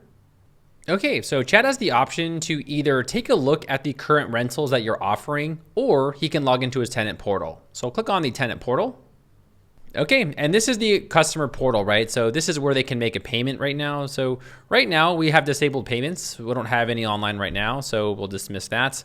But they can get insurance, right? So if they click on get insurance, they can use Lemonade right here, which is really convenient. They can make new requests for their property. So if there's anything wrong, they can just go ahead and enter that right here, right? And then also they can set up auto pay once we, of course, set up payment methods. So this is a very convenient way for people to pay. They can do everything right here, including getting insurance. So I really do like this platform. It's great. Do you guys have any questions about that? Let me know in the comments below.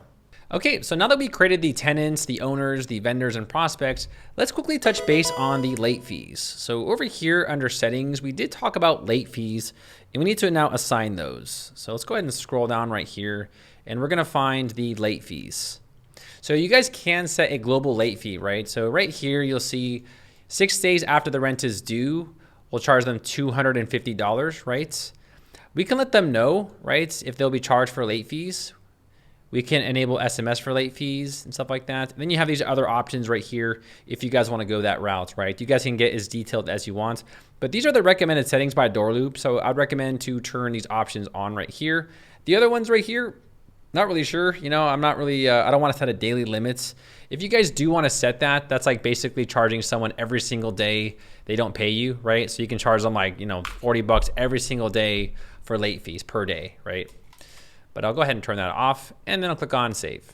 Okay, so that is a general rundown of some of the basic options. Now really quick, over here under the help section, if you guys ever need help, you guys can go to the Doorloop University right here, where they can help you guys with anything that you guys need, right? Let's go ahead and take a look at their tutorials. So right here is their Doorloop University, and here they have courses on, getting started, account bookkeeping, and all these other things, just in case you guys want to learn a little bit more. Now we covered a majority of this, right? But if you guys ever do want to learn more, Doorloop does offer their own university. Also right here under help, they do have their knowledge base, getting started, and they also have their own forms and templates, just in case you guys need some forms, right? So here they have Alabama residential lease agreements, they have Arizona, California, and so on and so forth. And you guys can just go ahead and click on download and download these forms. So right here, download the forms, then I'll click on download the forms. Once you guys do that, it'll then send this to your email inbox, right? And then here you'll just found this on Google, or just put YouTube, put Daryl Wilson, put me, that'd be very helpful, right? And once you guys do that, it'll then send the forms to your email right here. So if I go ahead and I refresh the page, and then right here, you'll see we have some new California forms, and we can go ahead and download them right here. If you guys do need help, you guys can also contact Doorloop for a demo, and they'll walk you through the whole process. All right, so that is pretty much it for section 1. If you guys have any questions, let me know in the comments below. All right, party people, welcome to part 2 of this video. So in this section of the video, we'll be talking more about the finances, how to receive money, how to send it, about tenant portals, and a little bit more about the money aspect for Doorloop. So the very first thing I want you guys to do is over here, let's go over here to tenants right here. Now, one thing I want to touch base upon before we go into how to set up payment gateways and stuff like that. Okay, so here are our current tenants, right? Now, Chad is our current tenant, and you'll see that he has added his information. He has accepted the invites, and now he can log into the portal. The only thing Chad needs to do now is he needs to set up the payment method. So you see this is gray, so he hasn't set it up yet. That's how we know on our end that he hasn't set it up. If your tenants ever need help setting up their payment methods, here on the right side, you guys can click on this little 3 dots and click on log into portal. And this will actually log you into Chad's portal. Okay, so this is Chad's portal. So you'll see it notifies him about his rent due. He can actually apply for insurance right here. So he can actually, apply for his own insurance. So if you guys do want to know if they're insured, you guys can check out their portal. Here, Chad can also, put his requests, or you guys can do it for Chad if you guys, you have to do that. Now, right here, you're going to see make a payment. So Chad can either click on make a payment right here, or he can go ahead and click on set up auto pay. Now, we as an admin have not set up our banking details or added our bank account. So for all tenants as of right now, it's going to say it's unavailable. Once we add our bank account and get approved, then the users can go ahead and make a payment directly to your bank account. Okay, so I just wanted to touch base that you guys can, manage their payment gateway for them just in case they have problems accessing a computer or for whatever reason, right? Who knows? Okay, so that's how you guys can pretty much set up payment gateways for your tenants. Now, really quickly, if you guys are managing a property and you guys want to either take a commission, which most people do, I'll walk you guys through how to set up management fees. So over here, we have rentals. Now remember, this is assuming that you guys are taking a percentage fee for managing the property. So now I'm talking about what does it pay me for managing the properties for the owners, right? Because I'm a property manager and I want to get paid, right? So here I'm going to click on one of our properties. And the first thing I want to do is I wanted to enable management fees. So settings right here, management fees, and I want to turn this on basically. So the first option is use company default management fee structure. So this basically means you guys charge 10% of the rent every single month for all of your properties, no matter where they are, right? Now, if you guys do charge different rates for different properties, then you can turn on enable management fee. This will basically make it so that you guys can actually charge specific fees differently for different properties. So for example, here we have a payee, right? Now, before we actually set the flat fee or the percentage, we need to actually create a vendor for ourselves as the property manager, because we ourselves are taking a fee of the actual income right here. So really quickly, let's go ahead and close this. And over here, we're gonna go to people and then go to vendors. So we do have vendors here that are working for us, but I also do want to create myself as a vendor so that I can actually receive payments from the owners themselves, right? So I'll go ahead and quickly make a vendor for myself. Okay, so I went ahead and added myself right here. So I am basically a vendor technically because I am working for the owners, right? They are hiring me for this job. So technically I am a vendor if you think about it. So what I'm gonna do over here is click on save. And I've added myself as a manager right here. So I am a manager and I need to get paid from the owners, right? So let's go back over here to our properties. So rentals, properties. And then over here, I'm gonna click on this property here. We're gonna go to settings and then go to management fees. So I'm going to turn this on, right? And this time I want to actually set myself right here as a vendor. So here it is, we have Daryl Wilson, right? So I'm basically the main person, right? So here we have management fees. I'm gonna go ahead and close this. I was messing around with that earlier. Fees. Now you guys can actually add a fee for cash basis or accrual basis. If you're not sure what that is, cash basis is basically saying when you actually receive the cash, when you have it in your hand, right? Accrual is when you actually send out the invoice, not necessarily when you receive the payments, but when you actually get the cash. So you guys can charge a fee for that, right? So right here, we have the category. So what we can do here is we can find our general maintenance, right? This is our category. Now, what is the fee that you guys take? Now, generally, most property managers take anywhere between, 5 to 15% for managing the property. I think mine in Las Vegas does. I think they charge me 5% of the rent. So the expense right here would just be like, I don't even know what they would call it, right? Just management fees, right? Yeah, there you go. So this person, me and myself, my company, we charge a 5% fee for the rent, right? You guys can also do this on an accrual basis. you guys can charge a flat fee. If you guys charge someone $500 a month to manage all their properties, then you guys can just add a flat fee, right? And then also, we have a minimum fee. So if, for example, they don't make a payment of 5%, then you must take something, right? So we can set a flat fee of like $500, right? And then for the category, I think we'll also put, I don't know, we'll put maintenance fees, management fees, whatever, right? Okay, so as you guys can see, we charge 5% for managing the property. However, if for some reason the rent was not collected, we are still going to charge them $500 a month just because that's what we charge, right? Now, just remember that Doorloop will not send out these payments and they will not collect it on your behalf. This is strictly for your own records, just to know how much money you're owed and how much money they should pay you, right? Okay, so once you guys do decide to set management fees, you guys can go ahead and click on save. Now, we did it for one specific property, right? However, we did mention here in these settings that you guys can actually set it on a global basis. So if we go over here to management fees, we can always go ahead and say, you know what, for Daryl Wilson, we're going to charge, let's see right here, we're going to do like a 5% fee, just like we did before, right? So over here, we'll go ahead and put management fees, right? And this is going to be management fees, right? Go ahead and close that, right? Okay, so that is pretty much how you guys can set up management fees. So remember, this right here is on a global basis, right? Or you guys can set them for individual properties if you guys do want to go that route. Let's go ahead and click on save. Okay, so that is management fees summed up. Okay, so now that we talked about management fees, let me quickly touch base about where you guys can get more information about, how much money people owe you or reports or any of that. So here are the reports, right? Now, if you guys ever need to access any of these right here, you guys can click these. So for example, like this is our balance sheet. You'll see that, anything that is sent right here or paid or security deposits, you guys are gonna see will display right here. Now, if I scroll down right here, you're gonna see we have accounting right here where you guys can see like all the transactions. You can see transaction details, right?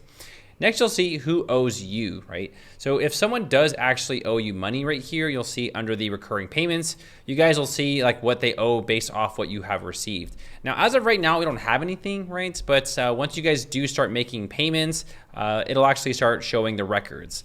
And then here we have what we owe. We have tenant reports. So we have our current tenants. So if I click on this, you guys are gonna see our current tenants. So all the information is right here, really nicely organized. I love the report section. I think it has all the information that you guys need. Here we have the prospects, we have the leasing, and then here we have the vendors, we have tasks and owners and all this great stuff, okay? Now, a great report you guys can take a look at is the expenses right here. So the expense transactions. So if you guys actually do ever pay someone, all these will be displayed right here. You guys can see that I did actually kind of, mess around with this and pay someone earlier. But as you guys go, everything will be displayed right here, including your recurring expenses and so on and so forth, okay? So that is pretty much it for reports. Now, I also do want to talk about this Create New button. So this is essentially sort of like the sidebar, except there are some options in here that are not available in the sidebar, like giving a refund. If you guys ever want to give someone a refund, maybe they overpaid or something, you guys can do that right here. You guys can also, view your prospects, your owners, and everything right here as well. So this is just another way where you guys can access a lot of the stuff that we saw on the sidebar. There is one thing also I do want to talk about, and that is expense right here. So next we have the expense section, and this is if you guys do need to actually record an expense that you guys paid on, your owner's behalf or for whatever reason, right? So let's say, for example, now that we have some owners and vendors and stuff like that, let's say, for example, we have a roof repair and we need to record this expense for our records, right? So what we're gonna do right here is I'll go ahead and say, here is our accounts. So I'll go ahead and click on our Capital One account, right? And then here we have payment method. So basically saying this money came out of Capital One and we paid via cash, we paid via ePay or check or credit card or whatever, right?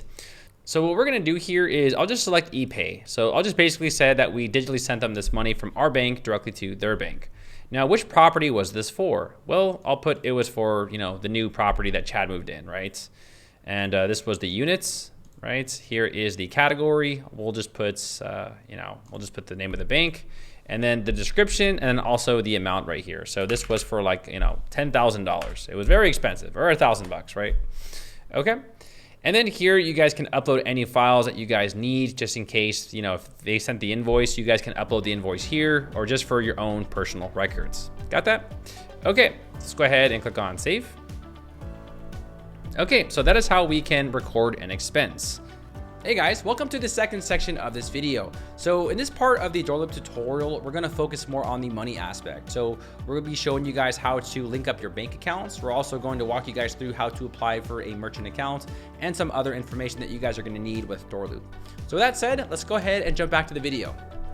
All right, so now that we got the management fees out of the way, I think we're ready to move to the money section of this video. Now, the first thing that we're gonna do is we're gonna go back over here to rentals and click on properties. So what we're gonna do now is we're actually gonna add our own business as a property. So essentially, we're going to add in a business property address. This might seem a little strange, but this actually will make sense once we actually make a balance sheet. So up here, let's click on new property. And right now, we're actually going to use ourselves as a property, right? So this is my physical property for my business. So over here, I'll just put commercial, right? So we have an office, okay? Here, I'll click on office, and I'll just put in some information here. Okay, so I went ahead and I put in this random address from North Carolina. Here, I'll click on next. Then I'll just put like the office. I'll click on next. We'll use the same default company accounts. Here, I'll click on next. And we're not gonna set reserve funds, right? So I'll just put don't reserve funds. And this is owned by me. Okay, so we essentially set up our own business as a property. So now that we've done that, let's go over here to the accounting, and then right here, let's click on setup. So this is my current bank account that I've actually applied for and we're waiting. Here we have the one that we created earlier. Now, if you guys did not create one earlier, here we can go ahead and create a new bank account. So up here, create a new account. And what we're gonna do here is I'm gonna put the Chase Bank, right? And this is our Chase Bank account. The next is the opening balances. Now at first, I was actually kind of confused about how all this works, but actually after Doorloop explained it to me, things made a little bit more sense. So let's first go ahead and talk about the account balance. So how much money does your actual bank account have right now? Well, I'm gonna put $10,000. So as of right now, this bank account that I'm registering has $10,000 in it. Now, do any of these properties owe you guys money? Well, let's go over here and enter one right here. So we have Parrot Bay Way, and they owe us a balance of $2,800. Okay, so essentially, these guys owe us $2,800. Okay, so you'll see after we do that, the remaining balance is $7,200. Now, this must be zero actually. So the remaining balance must be zero because these actually must equal $10,000 for accounting purposes. So if I click on save right here, you're gonna see the remaining balance must be zero. And to fix this, what we're gonna do is we're going to add our business address, and essentially the business is gonna have the rest of the remainder of the money, right? So over here we have property, and we're gonna select our business address right here, and then we're gonna put the remaining balance right here. So basically what I'm saying here is our business has the rest of the money. So our business is control of the rest. However, Parrot Bay does owe us, so they're gonna have to pay us eventually and stuff like that. Make sense? Okay, so for accounting purposes, these must be equal for the balance sheet. That's why we added a property with the remaining balance on it. Okay, makes sense. So right here, I'll click on save. And then you'll see that we have our Chase Bank right here where we can now click on apply. Now, if you ever want to edit these, they've actually moved this. So you'll have to click on banking up here. And this is where you guys can further edit, right? So I'll click on Chase Bank. So on the right side to edit, I'll go over here and click on edit. And this will bring you back to the screen where we were at before. I'm not really sure why they chose to do this, right? So now if we go over here to opening balance, you'll see that everything is already balanced. So Doorloop is saying, just leave it, right? It's already balanced. There's no reason for you guys to mess with anything. But yeah, so if you guys want to make adjustments, you guys can click there. Next, we have the lease option. And this is essentially if you want to use this account for lease charges, right? So this is strictly up to you. Here we have check printing. Now, to be honest, guys, I don't really know much about check printing. I am not in the business of this. If you guys as property managers want to get more involved with check printing, Doorloop does have a service where they can actually print checks, or you guys can print checks yourselves. So they actually give you this documentation right here of how you guys can, print checks, and they have like different ways on how to do that. But I'm not really sure on how to do this, guys. So this is really up to you if you guys want to go ahead and go this route. Okay, makes sense? All right, I'll go ahead and close this, and then I'll click on save. Okay, so now let's go ahead and connect our bank accounts. You guys are gonna see that we already have this one connected, but we're gonna connect this one right here. So to connect your bank accounts, just click on connection to bank, and then right here, you click on connect accounts.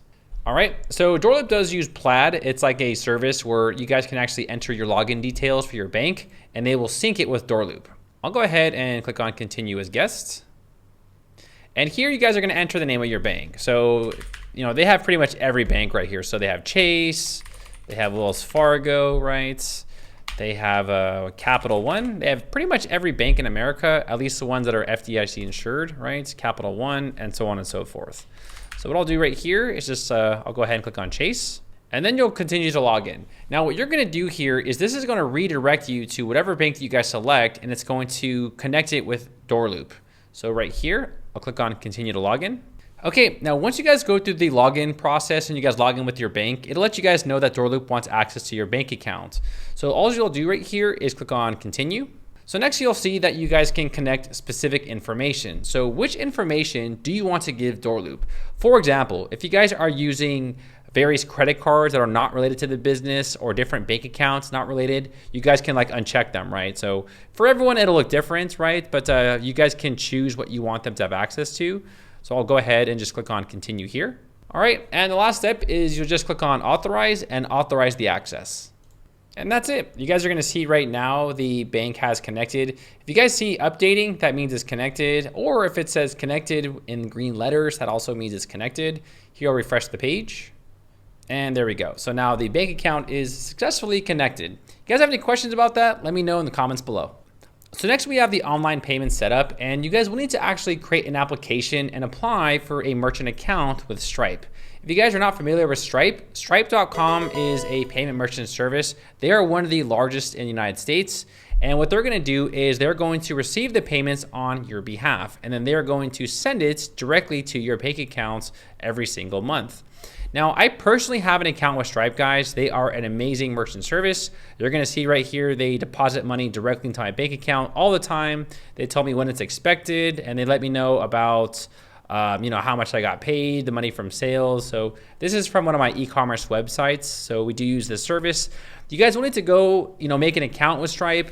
You'll have to verify your information, you know, submit your bank account. And once you guys do all of that, then you guys can go ahead and sync it up with Doorloop. Now, I believe you guys can also create a new account right here and register directly through Doorloop. I'm not really sure, but I just know that if I go to resume application, I believe they want me to actually log in with my Stripe account. So I believe that you guys will have to make an account with Stripe. So you're gonna see here that they want you to have a Stripe account where you guys will have to use the same email. Now, if you guys have not made an account with Stripe, you guys can, I believe, create one on this page, but since I'm already registered with them, they want me to log in. If this does say that you must have a Stripe account in order to submit the application, all you guys will have to do is just go to stripe.com, make an account, and then you guys can log in directly right here, and this will verify your information, and then the underwriting process will start. This does take a little bit of time, guys, so I'll be very honest and transparent. For this account right here, it has been pending for about a week, so we are still waiting. So that is my personal experience. I did talk to a guy named Danny over there at Doorloop, and they told me that it generally takes no longer than 2 weeks to get approved. So just go ahead and apply, and within 2 weeks, you guys should have your application approved, and Stripe will start sending payments on your behalf. We'll also be talking about how to send payments, but now that we've connected our bank account and we are in the process of getting this approved, we can go over here to the rentals right here, and you guys can actually apply specific bank accounts to specific properties. So for example, I'll go over here and click on Steel Canyon, and I'll go over here and click on settings. And over here, I believe we do have bank accounts. So you guys can actually set specific bank accounts for specific properties, because I'm sure you guys are managing multiple properties and everyone has a different bank account, right? You guys can also do it from, you know, one bank account, or you guys can go ahead and basically say, you know what, I want to apply this bank account for this property. So here we connected the Capital One account to the specific property. And also, if you guys are accepting, like, you know, deposits, you guys can also use a different bank account, or you guys can use the same one. So that's just if you guys do want to assign specific bank accounts for specific properties. Make sense? Okay. So now let's talk about how to send payments over. So really quickly over here, I'll click on plus. And let's say, for example, you guys want to, you want to pay someone, right? So what we're going to do over here is I'm going to add a vendor. I'm going to add Greg Smith. And what we're going to do now is I'm going to now click on the accounts. So I want to pay him from that bank account that we linked up, right? So over here, I'll select Chase Bank. Okay, so I selected my Capital One accounts.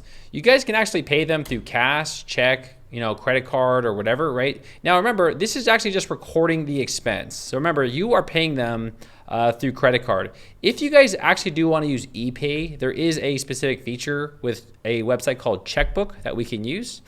So I'll just go ahead and walk you guys through that. So let's say this is for property, Steel Canyon, and this is coming from the Capital One accounts, right?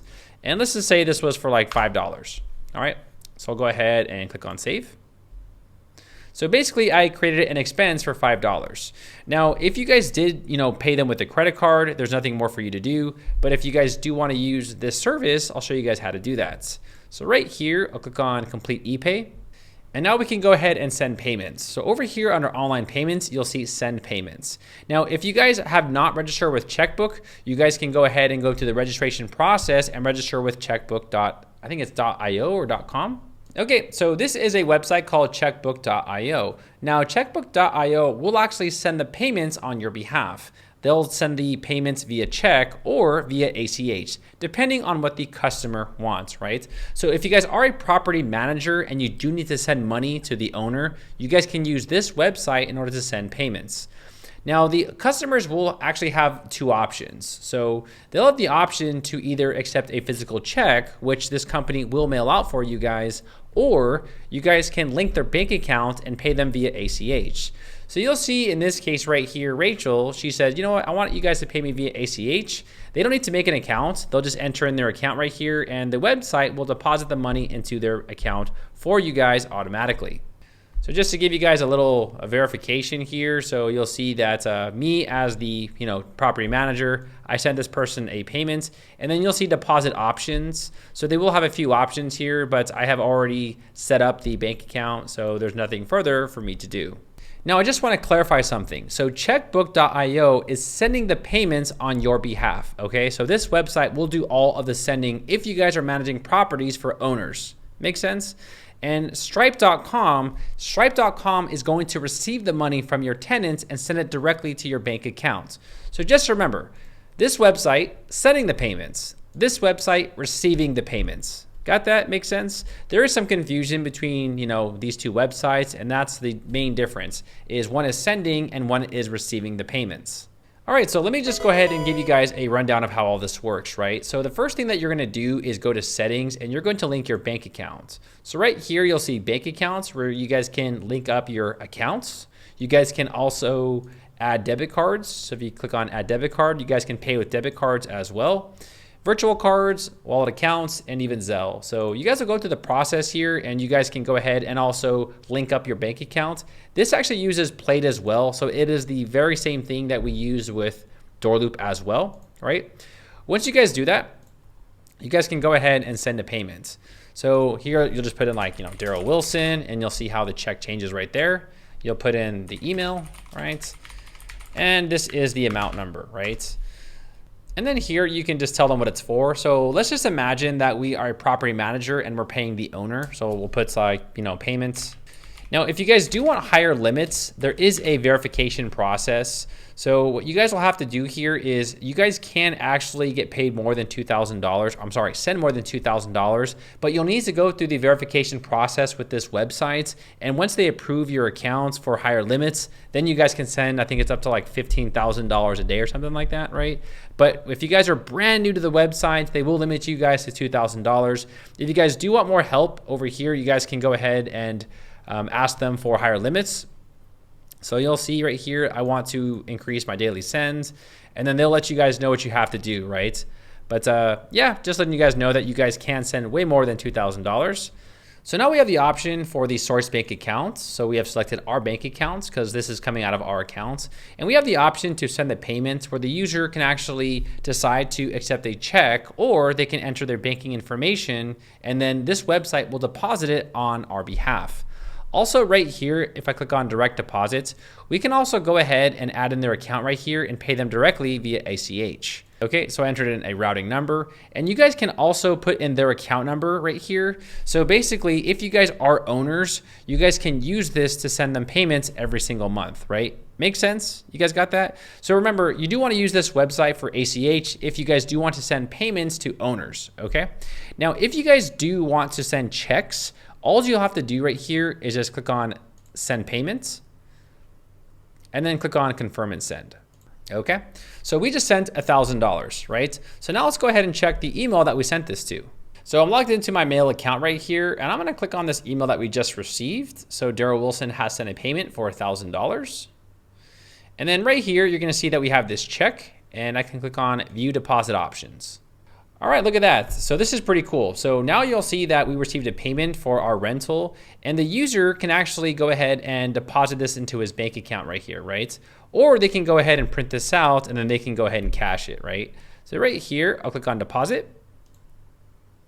Is this for a individual or business? I'll click on individual. I have read. And then here I'll just put a phone number. Next, the user has the option to actually link their bank account and get paid directly from you. So they can click on instant verification, or they can just click on manual verification, enter in their account, and then this website will actually send the money directly into their accounts. You guys have any questions about this website? Let me know in the comments below. Also down here, you guys can click on this little dot right here and get any information you guys need from checkbook.io.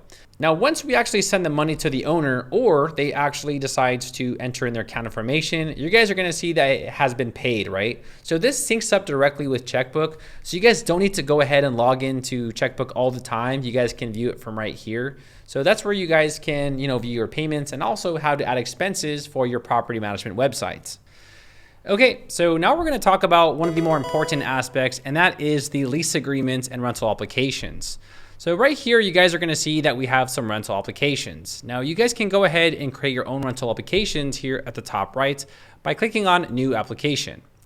Now what this is gonna do here is once we create a prospect, you can actually have these users apply and you guys can run their credits. So for example, we have John Wilson, right? But really quickly, just in case you guys forgot how to make prospects, over here under the people section under prospects, you guys will go ahead and just click on plus new prospect, and then you will create a prospect, right? Then you can have this person apply for a specific property. So let's go back over here to leasing, rental applications. Here you'll see that we already do have some people that have applied, right? So here I'll click on new application. And I'll just we'll just grab a prospect here. And we're gonna select the property, right? So I'll just say he's applying for this one right here, right? And who is this assigned to, right? So we can assign this to one of our agents. So I'll just put Daryl Wilson for now. Here we can select the move-in dates, right? So next we have the specify fees for this application. So right here, you guys can choose a screening fee, which is basically $50 for them to apply, and that means they'll have to run their credits. The next is the cover screening cost. This essentially means that you guys will be billed $50 and that you guys will have to cover their cost, right? So it's really up to you. So you can choose to have them cover it, or you guys can cover the cost. Right here, I'll click on save. Okay, now really quick, this will actually send the application to the actual user. So they're going to apply for it on their own, and then they're going to get an email. So by sending this application, they're going to get an email from us, and they are going to apply it on their end. You guys can also link the application on your websites, just in case you want people to apply directly on your website. But really quick, let's go over here to overview. So here you guys are going to see that the applicant's information once they fill it out. You'll see the reports, and then you guys can decide if you want to approve them. Right here, you'll see you guys can also copy this link. So for some reason, if they didn't get the email, you guys can just go ahead and copy and paste this link right here. And this is the rental application. So let's just imagine that someone's applying for a property for the very first time. They'll go, okay, I got this email right here and I want to go ahead and apply. They'll go ahead and put in their email, and then they'll enter in their code that they get sent to their email. Okay, now really quick over here under the overview section, this is where you guys can actually copy and paste the link for the application. You can also send reminders. Here is where the ports will be repropagated once they actually fill out the application and TransUnion runs their credits. And then here you guys can give them an updated decision. So do you guys want to approve these people? Do you want to reject them? You guys can go ahead and approve or reject people right here. Now, just to give you guys a little rundown of how all this will look, over here, you'll see that they'll get an email just like this where they can apply right here, right? Now, again, you guys can always take the link and link it on the website that we created earlier. Also over here, here's a little presentation of Doorloop, and this is exactly what it's gonna look like. So under the report section, this is a little video from them. You're gonna see that you can see their criminal reports, their credits, and also their eviction reports. Once you guys actually run their credits, it's gonna look something like this right here, where it's gonna let them know about their derogatory accounts, their balances, and it's also going to show them a credit score right here and also the credit score in your account once they actually fill out everything. So everything will be available right here under the report section once they actually go ahead and fill this out. Now, before we copy and paste the link for the applications, if we go over here and click on Open Rental Application Settings, this is where you guys can further customize the information for your tenants, right? So generally, they're just going to ask them about the base information like their income, their first name, last name, their social security number. If you guys want to ask them more information like their gender, their marital status, or over here under the residential, you guys can further ask more questions, right? So over here under employment, if you guys want to ask more like their job type, their income, all this information, you guys can turn this on or off. Also, if you guys do want to create more questions, over here under the Create Questions tab, you guys can create more questions right here by asking them something like, why did you quit? All right, why did you quit? And then you can change this answer to free text where they can explain their answer, right? So you guys can fully customize the application sent out on your Doorloop account just by going over there and opening up these settings. So now that we covered like applications and how to send them and how to give them the link for it, let me show you guys quickly how to add this to the websites. So for example, over here, we're gonna go to rental applications, and here you're gonna see company link right here. What I wanna do is I actually wanna add this to my WordPress websites. So I want to actually have a button here where people can just click on the button and then apply directly on my WordPress websites. So let's do that. Let's go ahead and integrate this. I'm gonna turn on my page builder. So I'm over here under the heading section for my website, and for my menu right here, I'm gonna click on the view properties, and what I wanna first do here is I wanna link my properties. So I'm gonna go back to my website over here, and the first thing I wanna do is take the company link information. And what this link does is this actually showcases the property. So if we paste this, what's gonna happen here is that it's gonna show all of the So here we have all of the current available units. We have the Alabama house. We need to hide this one. I'll show you how to do that in just a bit. And then here we have a list of properties, right? When a user clicks on a property right here, they can just apply directly online, just like that. And then they can go through the login process, and then they can apply for this specific property. See how easy that is, right? So what I'm gonna do here is I'm gonna add this to my websites. So over here under view properties, I wanna go ahead and paste that in there like that, right? And then click on update. Now, if you guys are managing maybe just like one property or something like that, what you can do here is you don't have to use this platform. You can just simply take this link right here and then just copy this, and then you can just invite users to apply directly on this specific property, right? So it really is up to you, right? So over here, I'll just throw in this link for just this one property, just in case you guys are just, you know, maybe just inviting someone for just one, right? So I'll go ahead and paste that there. And then I'll take a look at my website.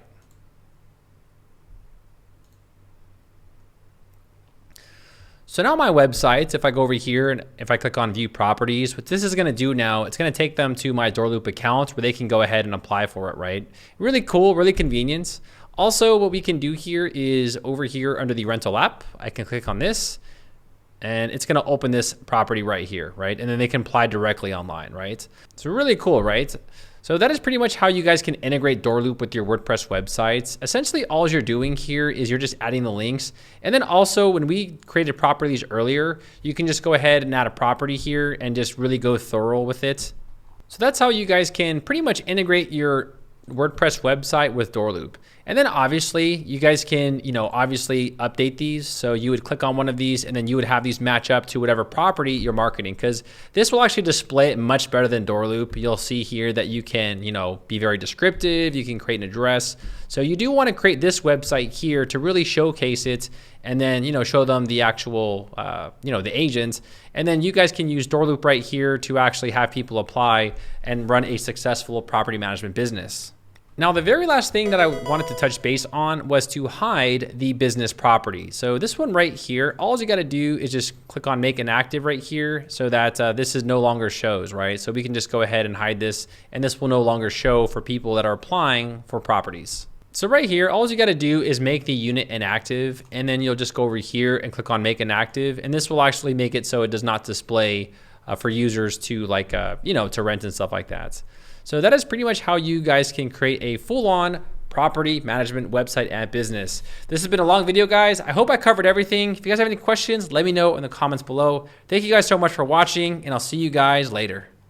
All right, party people, thank you guys so much for watching this property management tutorial. If you guys have any questions for me, let me know in the comments below. I did my best to actually cover every aspect, right? So we built the websites. I had to study Doorloop. I had to learn everything, and it was quite a bit, right? Now, also, I did check out other property management software tools out there. So I did try like Anago, we tried Buildium, and all these other tools. And I felt like they were just very limited, very dated, and very expensive, and I really wouldn't recommend them. So I did do my homework before making this video. So you guys did make the best decision with going with Doorloop. If you guys have any questions for me, let me know in the comments below. And with that said, see you party people all later.